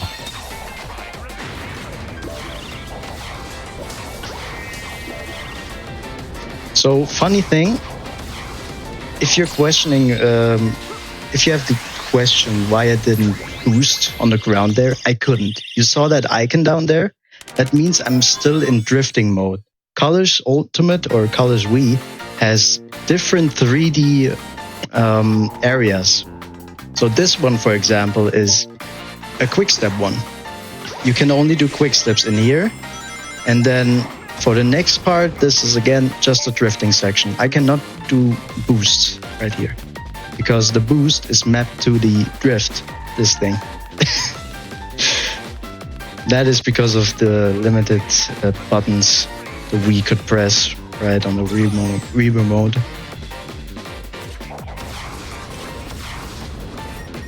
So Sparrow, I heard a rumor, and if they try and deny it, don't believe them. But I heard that chat's favorite Sonic game, everyone in chat's favorite Sonic game, is Sonic Unleashed. Oh, I mean, the day stages are pretty good, but yeah. the Warhawk stages I cannot defend. I'm sorry, guys. I'm sorry. Don't believe them if they deny it. They're lying. They're just trying to seem cool, but you know, we know the truth. I know the truth. Yeah, we know. That's. To me, Sonic Colors is the best Sonic game ever. I just love it so much. It's insane. I'm insane. I'm not well in the head. I love it so much.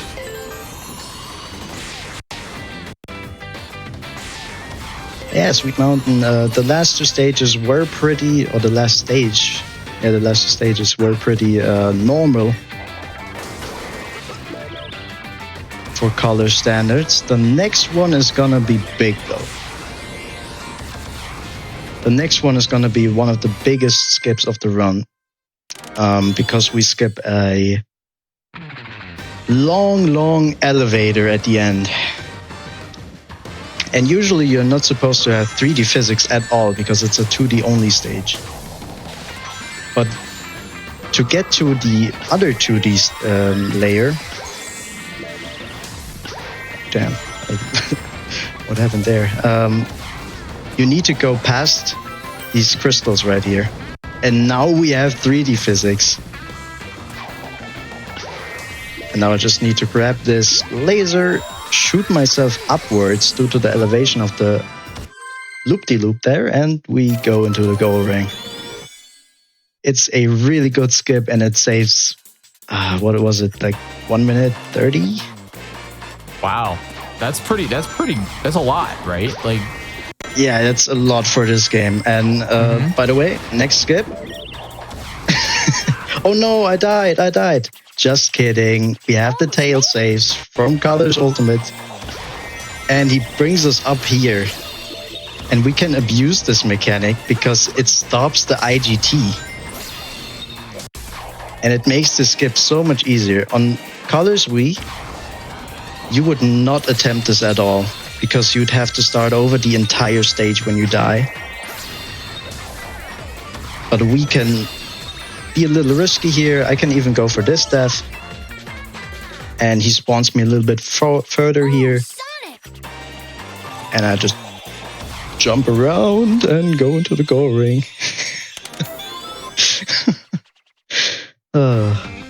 It's amazing. It's amazing. fun doesn't stop.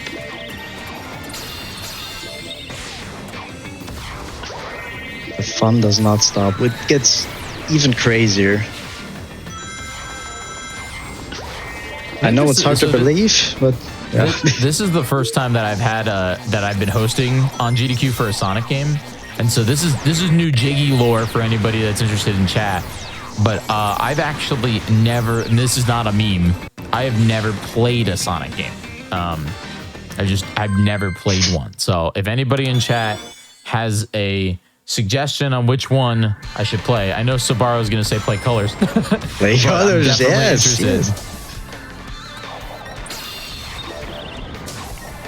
To be fair, you should play Sonic. You should play the Wii version because the PC port is not that good. Really? But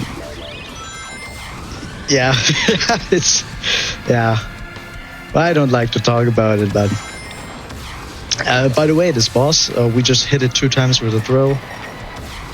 You get these drills out of 2 specific cannonballs that I just destroyed there. And that's it. That's the boss. Goodbye, Candy Boat ship. Goodbye, Sweet Mountain. And you'll see me here get rid of the boost because the next 3D section in Starlight Carnival is a quick step one, and it's super slow. But apparently, if you air dash, and you can only air dash if your boost meter is empty, you can speed it up a lot. And you'll see what I mean pretty soon. And coming up to that, I have another skip for you, and it's also another big skip of 20 seconds. We skip an entire 2D section. It's pretty difficult. I'm gonna explain it after I'm done with it because I need to focus with that.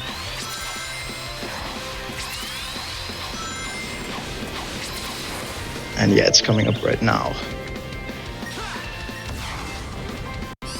So now I have, this is supposed to be automated, and I can control Sonic right here.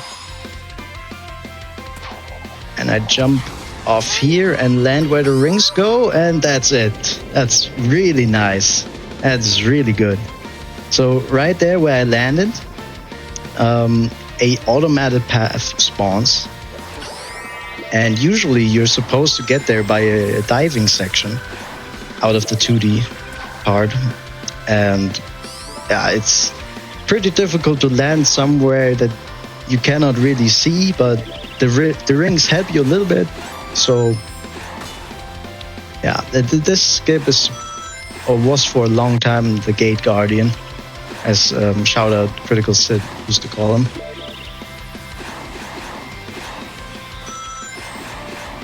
And yeah, now we have a lot of running forward. So this is pretty much the only downtime I have in the entire run where I can lean back a bit. These small cutscenes right here. Boosting does not make you faster, unfortunately, so we keep the boost. Because in X Shuttle also the boost carries over. If you noticed, my boost meter stays the exact same the way I finish a level.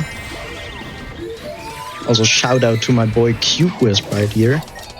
He just turns blue rings into cubes and other way around, and that's it. But it's Cube, he's blue, he's the best.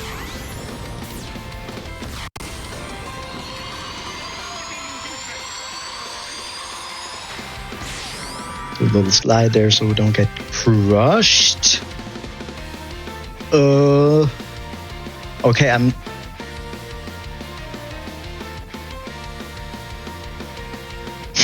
what is happening? So I have no idea what just happened. You're just in the sky right now? The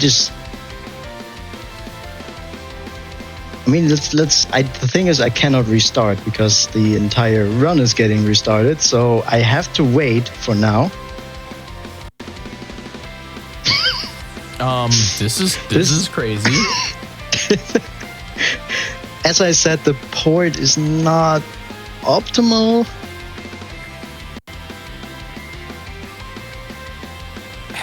Has this happened before? Out of curiosity, do we have another? No, this has not happened before. Oh, This has not happened before.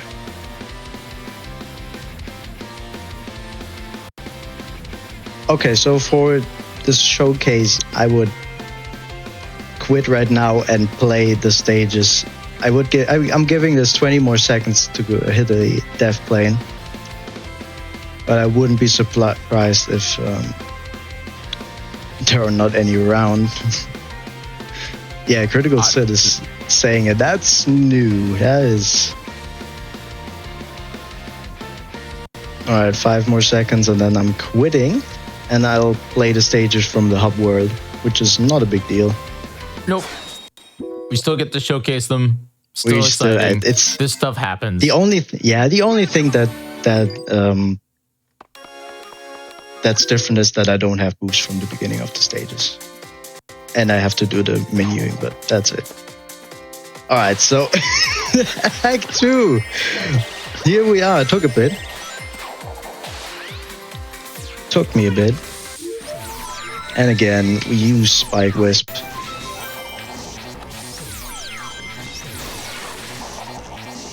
Go down here.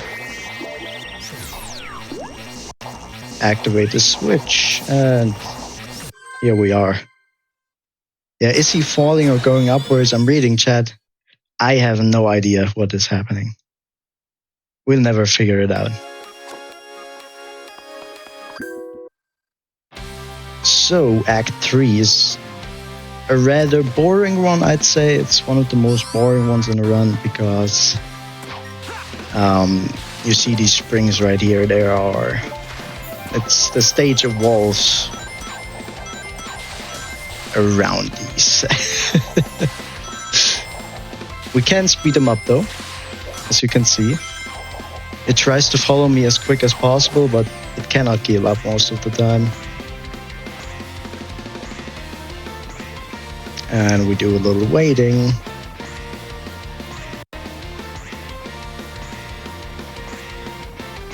And now we can move again. Thank God. Oh no, we gotta do waiting again. Oh. So if you had boost from the beginning of the level, you wouldn't need this? You wouldn't have to wait? No. It wouldn't have changed anything. I actually think as well I get rid of all the boost I have in the last stage. And so I wouldn't have had boost for this anyway. Also wouldn't have boost for this stage. So nothing that much changes. I think it's only one strat that is actual exclusive.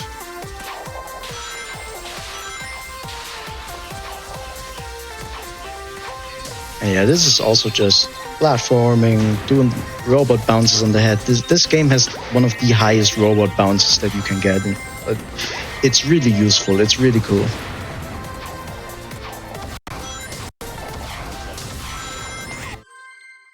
And you saw these green balls that shot these smaller green balls. The IL strat for this is super insane. You kind of get into the gravity of these, and then it slingshots you. Like I don't know how to explain it right now. It's super fast and it's super insane. Shout out to Cryptic Jackknife. He's done so much for this game and stuff like that. He's just in a different world sometimes when I'm yelling. Alright, so funny story about this. Holding forward here, I know it might sound crazy, makes you faster. That's I don't think there's any holding like going forward makes you go faster. That's crazy. Yeah, any other automated section, it's not faster if you hold the stick forward, but for this, for some reason, it's faster. Also, hello to a new wisp, the Hover Wisp, and the Hover Wisp has the light dash ability of Sonic. That means dashing on a trail of rings. And each time I activate it, you saw these shock waves. I get this ability, even though I don't dash with any rings. And what that does is it severely increases my time I have with Hover Wisp. So this is what he usually does. And then when I spam it, the meter down there just deploys or depletes a lot faster. And so I can go up here and save a lot of this section because it's super slow as well. Super slow paced. As is this planet in general. Not a lot of skips, unfortunately, but the others make up for it.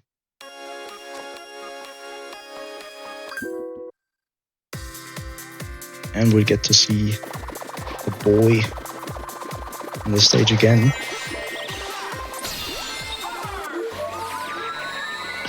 I don't know if you noticed, but sometimes I do a homing attack that makes some weird sound, right?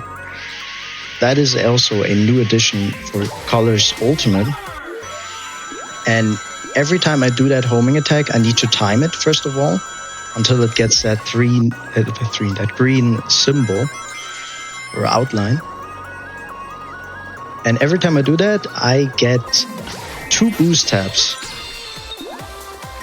And that's insane. That's so much boost I can accumulate. So it's kind of like a combo or like a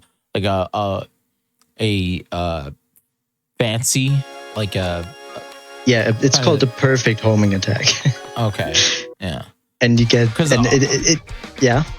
I don't know. My brain instantly went to like Paper Mario, and in Paper Mario, if you do the attack perfect, it's like it gives you the bonus either damage or bonus XP. Yeah. So no, this just gives boost, and it changes a lot of routes. Not only does it give boost, it also gives us the ability. Let me just focus. I needed to count that. By the way, I need to do 9 hits and then do the laser. I'll do that for an engine right here as well.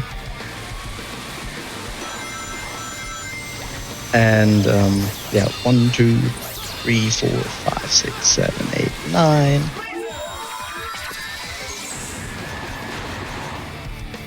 And the boss is done. So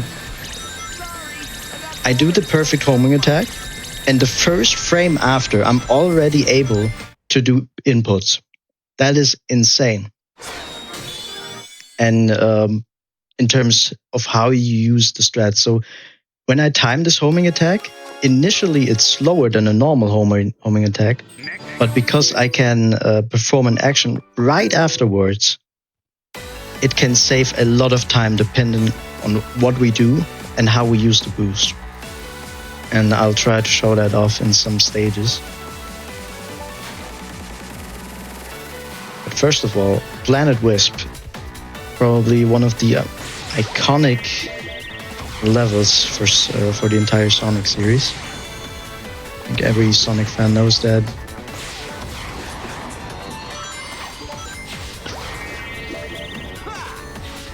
And this stage has a pretty good skip, but I'm just not gonna attempt it because only crazy people do.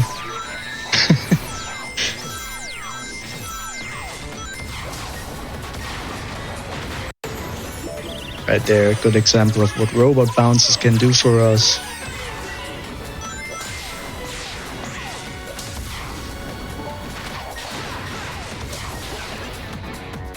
I love this 2D section. I used to play the stage for warm-up because it just requires everything for me to do. And I get my head in the game. It's a good wake-up level. Yeah. Back when, here's some more fun Jiggy lore for everybody. I attempted to speedrun Mario Sunshine back in my younger days, and my warm-up level was Bianca 2. or I'm sorry, Bianca 3, which is the secret of the cave, because it really gives you a lot of cool movement tech and all that jazz. All right, so right there, you saw me time the homing attack, and I could do some fast stuff. So.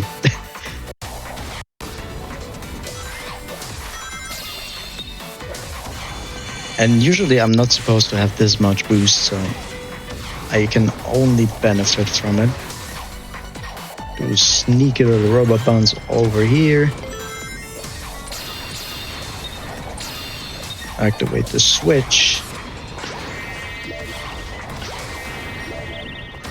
And another robot bounce. Oh, I love this game.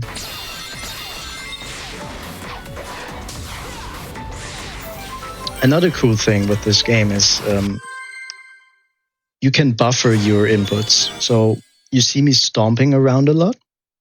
That is because I can, before I press stomp, or I do the animation for it at least, before I hit the ground, I can already chain my jump button. And that's nice. What is happening today? What is happening? Oh my god. Sonic's trolling you today. Alright, next skip. First of all, no, I'm dead. No. This is intentional. So, this actually breaks the sequence right here. It was automated. I could not slow Sonic down, and now I am in this position where I can just let laser go, shoot me upwards, and die. Unlucky. Oh, do I even get... Oh no, I don't have enough tail saves. Oh no. Alright, so we gotta do the level the normal way then. Which is not that bad because we might see another cube usage. But yeah, I think you saw the gold ring there. It's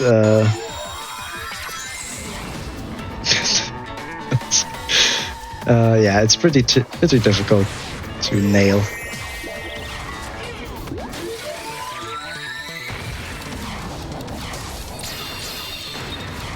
Especially because it spawns so late. We can do this and finally get in there. You got it.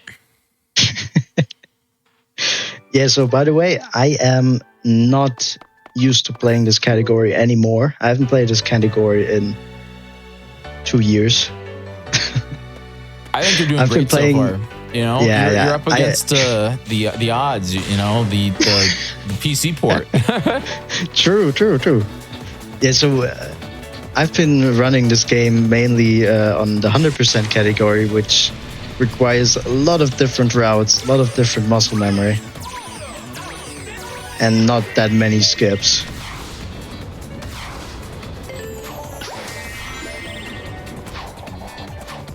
It's important we grab that laser.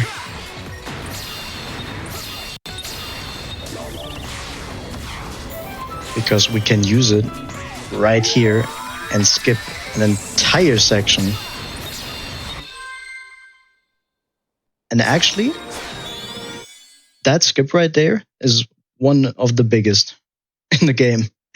You won't believe me, but it's actually an incredible... It skips so much. It skips so much of the level for something so easy. And yeah, I was going to say you made it look really easy. Yeah, because it is. You just hold upward. Alright, so I'm not supposed to get hit here. But we get to use Rocket, so... Hello, Rocket. This guy's made it.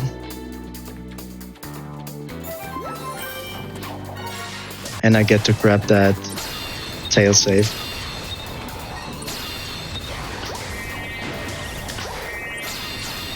And I have to make sure I get some boost, because the ending shred requires me to do a robot bounce like that, and there we go. So why did that robot bounce work, you might ask? It's because when I boost, Sonic has a bigger hitbox, like to get rings, to destroy enemies faster and better. He just gets a bigger hitbox, and that way you can also bounce off robots as well. And it's easier. Alright, for this stage, I have to pray a little bit. Because it requires me to land somewhere. And that somewhere is not a pit. And there are pits. Well, let's hope I don't get trolled. Let's go. We don't get trolled. I can't believe it. Not a pit. This guy is not getting trolled tonight. Oh gosh, oh gosh. Oh yeah, by the way, if you're asking yourself why I am swapping the rails, every time you swap a rail, Sonic gets faster. Why? Is there a limit to that? Like, No, is there a limit? No? No. If the rail was infinite, then we would reach incredible speeds. Oh, let me restart that. Let me just. I didn't see that. I need to grab that wisp right there, and I didn't. And I messed up. I need to restart again. It's fine. It's fine. It's fine. It's fine. And now we got it. Yeah, so this is just Tropical Resort boss, but a little bit more difficult. And if you hit it with the spike, then he just takes 2 hits. If you don't hit him with spike, then you need 3 homing attacks. So that's pretty quick. And yes, me restarting there was actually faster because there are some long animations. Some really long animations if you don't get the quick hits with the spike. Aquarium Park. This place is awesome. I like it really much.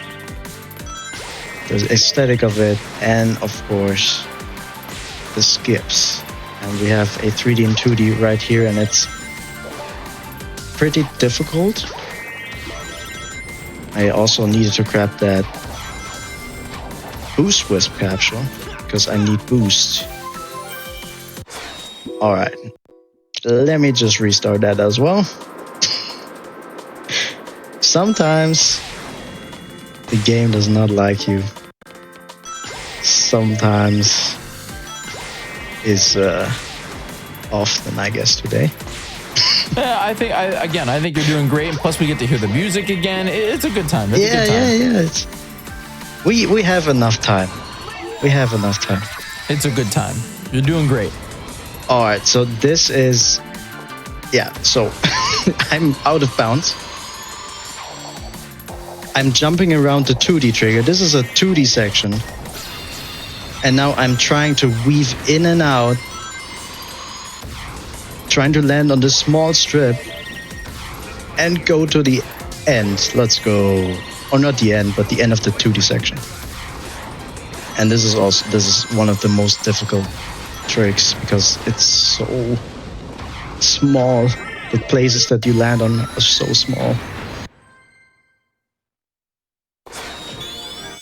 I also destroyed that fish because muscle memory. This fish gives boost, and because actually carries over boost, I could use it in this stage, but it's not that a big of a deal. I just homing attack these 2 robots, and then I can do my usual strat.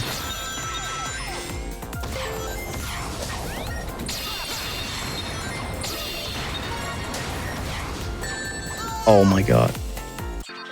I'm getting bopped tonight. Oh!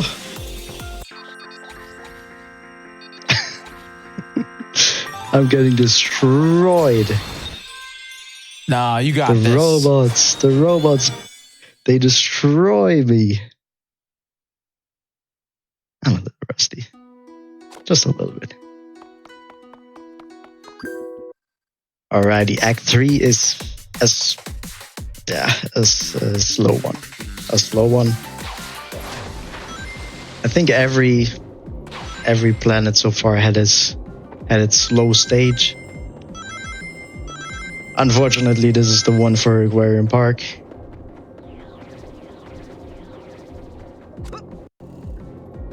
And we just walk a little bit.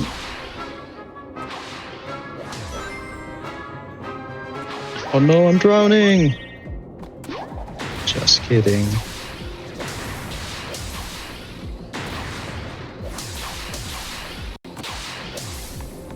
And we wait for this rocket to destroy, so we get boost. And interesting with this, if you use a rocket in 2D, you will end up in a diving section afterwards. Like Sonic will dive from the air, but if you hit a ceiling, then the diving section is cancelled. So it is optimal to use the rocket like I did.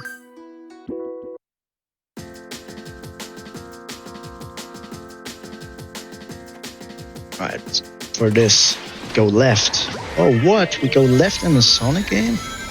No way. That's going left in a Sonic or Mario game is illegal. It's illegal. Yeah. You just broke the law. Cannot believe it. I think chat. You should forgive. You should forgive. Forgive me, guys. Forgive me. So, Colors We had a really good skip in this level, and it involved a lot of falling, and you'll see what I mean with falling. Unfortunately, because how the laser wisp functions differently in Ultimate, like right here, we would be falling down. This skip is not possible on Ultimate. Unfortunate. Oh, double wisps. I got the double boost capture with that quick step.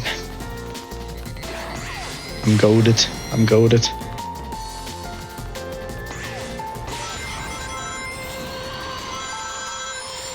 Yeah, this makes it a little bit more easier.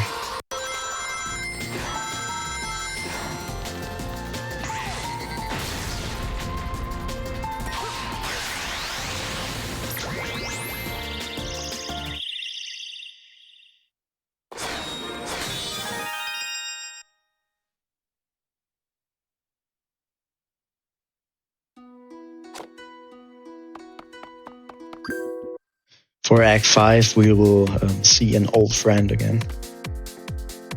I hope you missed him. I know I did. There he is, our friend. But if I am cool, I can do some off-screen movement, but no, I'm not cool. There are some strats that you can do to go so fast that the spring doesn't catch up to you or keep up with you, and then you have to do some off-screen platforming. That's pretty cool. Yeah, but I would probably have turned out dying, so attempting that. Alright, gotta destroy the L for good luck. And now we swap to the music. Yep, now it's music time and jumping time. Don't get hit though.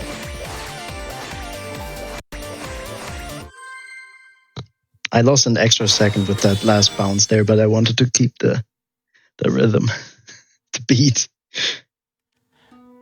So even though it was an auto scroller, you could still lose a second. Oh yeah, I mean with that last stomp there, I did. Oh, I could have just let Sonic go into the gold ring, but I didn't wanna. Yes. 3D and 2D, by the way, we have one in the stage. And it's involving water physics. And if you haven't noticed, I can jump infinitely underwater. If you calculate 1 + 1, then that means I'm 3D underwater with infinite amount of jumps, which also means that I can basically swim everywhere. I could swim into the next level, and I mean that literally. Wow. It's just like all part of one world. Yeah, so this game loads the collision for a lot of stuff. It's not the level layout, like springs, rings, they are not there. But the main structure is. Alright, so we go here. Now we are in 3D. This is the 2D section. And now we swim around, and I can show off a little bit. Hey!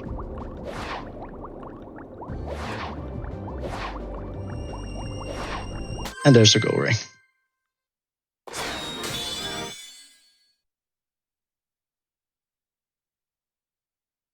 A pretty cool skip, and you can swim around to so many different collision parts, or I don't know how to call them, or level parts. It's interesting to see. In some levels they forgot to clean up, so in some levels they still have a spring here and there, even a goal ring. I think there's one in Act 4, a secret goal ring,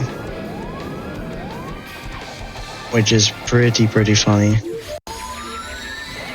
Alright, so for this boss, we also like Sweet Mountain boss.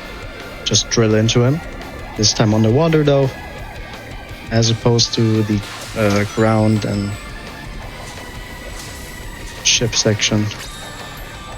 We have a ship and underwater.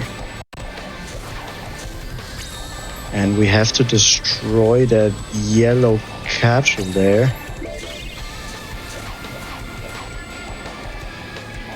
And guide one of these to that capsule over here with the switch.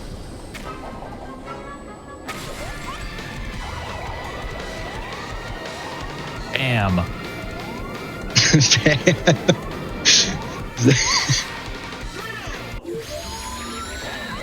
And that's it. That's it for this boss. The bosses are pretty easy. If Yeah, I was gonna say it takes like 2 seconds and you're just destroying them.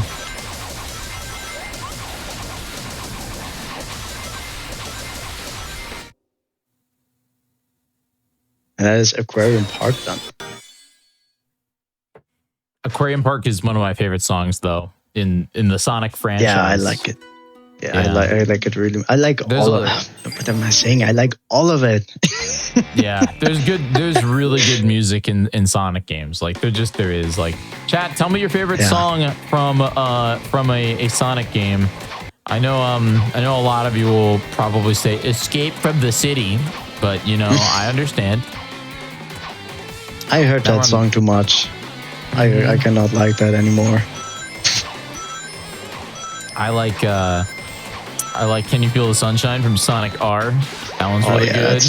That's golden. I think a lot of people like that one too. We have a skip right here. It's also just really easy. We jump over this fence, go over here, and you see these yellow lines down there. You're supposed to get there with with a roller coaster, and it saves a lot of time from minimal effort. Who needs a roller coaster when you can jump? And I'm trying to do a 3D and 2D here again. Let's see. I need to land right here. Nice. Aquarium Park is really good. That one's good. I'm seeing some niche songs in here too. Again, never played a Sonic game, but I've heard the music. Oh, I've heard the music.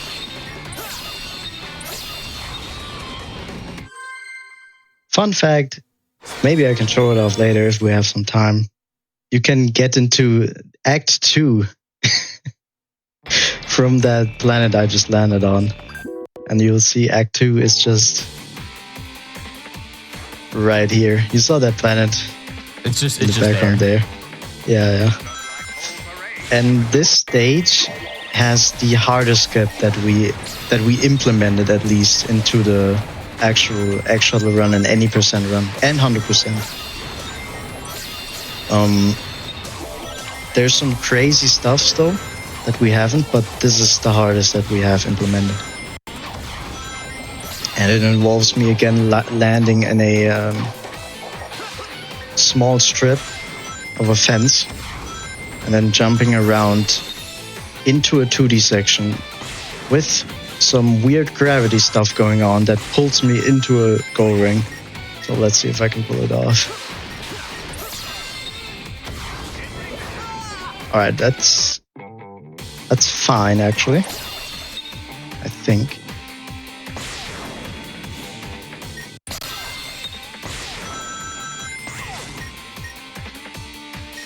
I just need to gather some boost.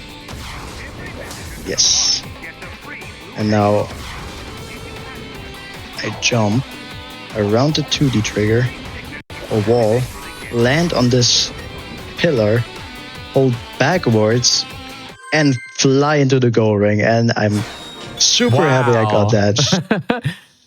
Because that was a cool skip. That was cool. Yeah, that's so difficult, and it's at the end of the run as well. So your pulse is at like 180. All right, so don't blink, guys, don't blink. This is another fast one. Don't blink. Wow. All right, you could have blinked. No, you just went left. You broke the law again. You went left. I'm sorry. It saved a lot of time, though. Yeah. You know how long the stage takes? Takes without the skip? I think it was a minute. A minute 30 or something. It's super long. Yeah, by the way.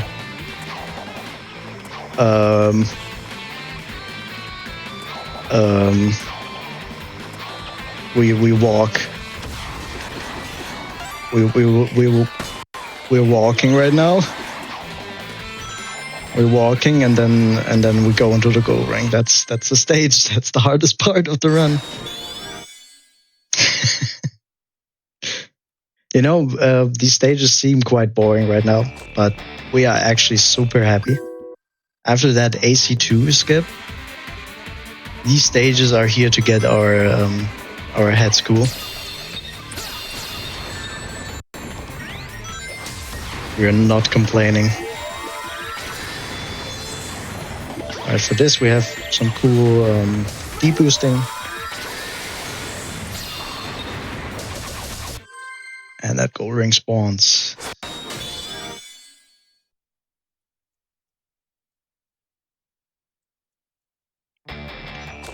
To the last act of Asteroid Coaster before the boss.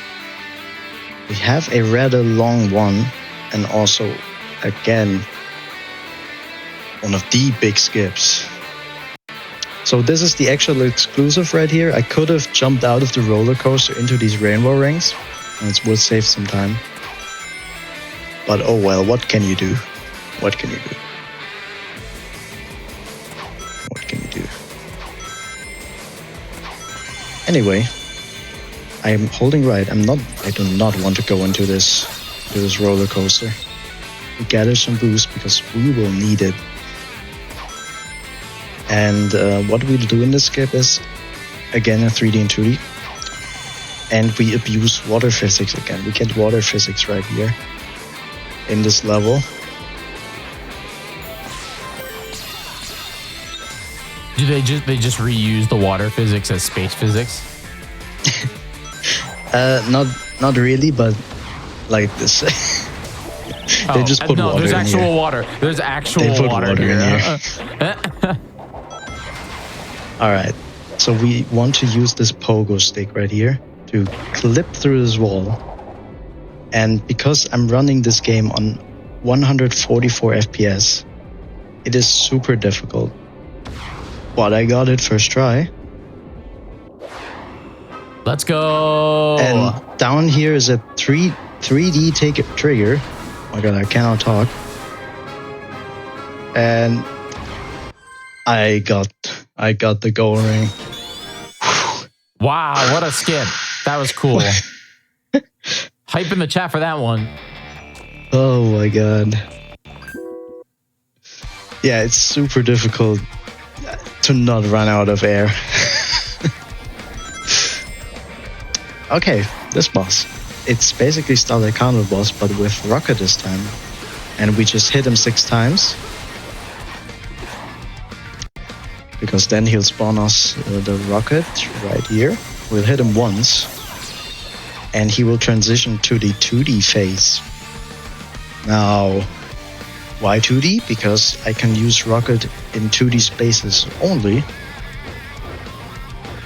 And if I spam stomp, I'll do damage to him, and it's so much damage that he's done for. Wow. So much for that guy. So much for that guy. And I actually found that stuff with killing him in one try right there. On College Wii, it's not enough. Oh, okay. It's not enough. They nerfed him in Ultimate. And no, they I guess they kind of did. Yeah, they kind of did. But they definitely they buffed the stomp, especially. All right, so the last world, or you know, most people don't call it a real world because it's just 3 stages. Terminal velocity.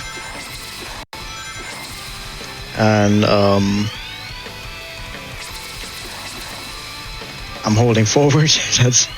And I'm going left and right. That's it. There is a tricky part at the end of this section, though. So I'll see if I can manage that. Oh yeah. I would say I've showed off a lot of these skips that I wanted to show. Maybe 2 I couldn't, but fun fact, if you don't hold anything here, then the robots won't attack you. So I can lean back and watch Sonic a bit. So how are you doing, guys? We're just how do you like now. how do you like this game? No hand gaming. Chad, how do you like the game? Alright, I gotta play for this though. Gotta play. Sonic wins by doing nothing.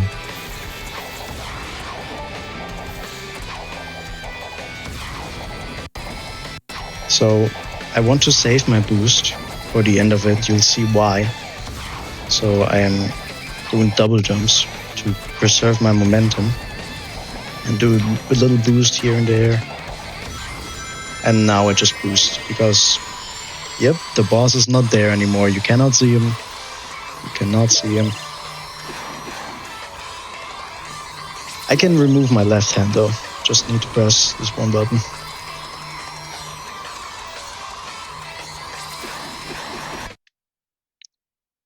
And that's that stage. And we go to the final boss. Yippee! Woohoo! All right, here we are, final boss of the game, right? Yes.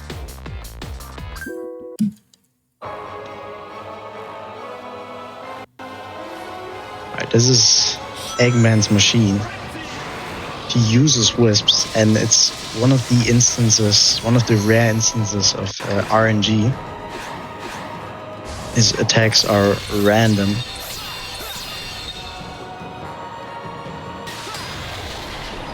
Not the first one, though. Not the first 2. first two, yeah. Like this is gonna be either spikes or laser, but time-wise, it's not that impactful. What's getting impactful is when he goes behind us, and he'll use combo attacks. If he uses combo attacks, they are a lot slower than the single attacks. He's also able to do single attacks, so we want that to happen. Let's see. Yes, that's pretty good. And spikes, that's second best RNG. Wow. Nice. That's crazy.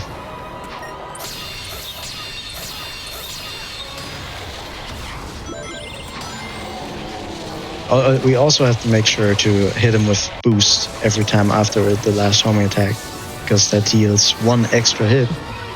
And now we are in the last phase. This is also the same every time, except for this Q pattern. Does that one extra hit save you a phase? Yes. Wow. An entire phase of just attacking.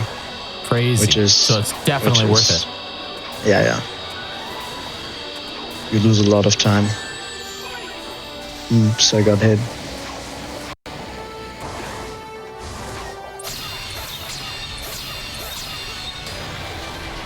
Let's go. Now we use the power of the wisps.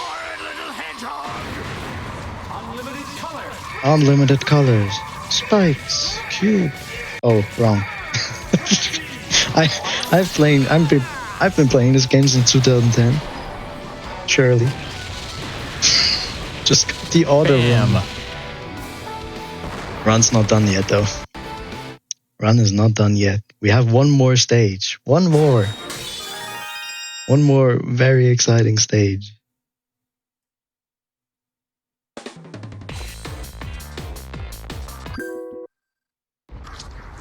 Terminal Velocity Act 2, and I'm kidding, it's not that exciting. But sorry if I hyped you up. We just jump over these pits right here. The timer is ending pretty consistent though. But there are 3 times that can happen, and I think we will see a 0.89. Let's hope. 0.85. Unlucky. And that's the game. That's it. Time. Sorry. Time. GG. GG. This was something. It was awesome. I got to show everything off, so I'm totally happy with that. I hope you guys had fun. Thank you for having me. First of all, this was absolutely awesome. You did a great job, Sparrow. This is a really cool race. Really cool run. Race, yeah. Racing against the yourself. Why don't you tell everybody just a little bit about what you do on your channel and where they can find you and just what you do. Yeah, so as I said in the beginning, I'm just playing colors most of the time, but if you want to pick up this game, make sure to join the speedrunning Discord for Sonic Colors. We welcome everybody. We love to see new members. We love to see new runners, and I love to see my speedrun community. I call it mine. It's ours. It's grow and meet new people. I think we've made a lot of great friends in the entire Sonic series of speedrunners, and yeah, I just want to thank everybody for watching. Yeah, this was awesome. Again, everybody, please go follow Sparrow. You can go to the title of the show, hover over their name, and hit that button. That'd be really great. But yeah, thank you so much for this run. It was awesome. You managed to pull through even with the things that have never happened before. It was still underestimate too. That's what's crazy. Still underestimate with 59-15. So pretty awesome. Thank you very much for hanging out with us, Sabaro, and doing this run. All right, everybody, that's it. That's it for November 16th. The day is over. I don't care where you live. It's already November 17th. That's the rules. Now that we played all the games that are released on November 16th, you can't play them anywhere. Thank you very much for hanging out. I appreciate you. My name is Jiggy, and I've been hanging out with you all day. I hope that you all had a great time here on GDQ Hotfix. Don't go anywhere though, because right after this, we are actually going to replay the day. We are going to replay the day. So if you missed out on the Animal Crossing, City Folk Golden Net Race. You can stick around, and we have a whole rerun of that happening in like 5 minutes, okay? 10 minutes-ish, all right? So don't go anywhere. The race was incredible. You won't want to miss it. Stick around for that if you missed it. And yeah, thanks so much for watching, and we'll see you next time here on GDQ.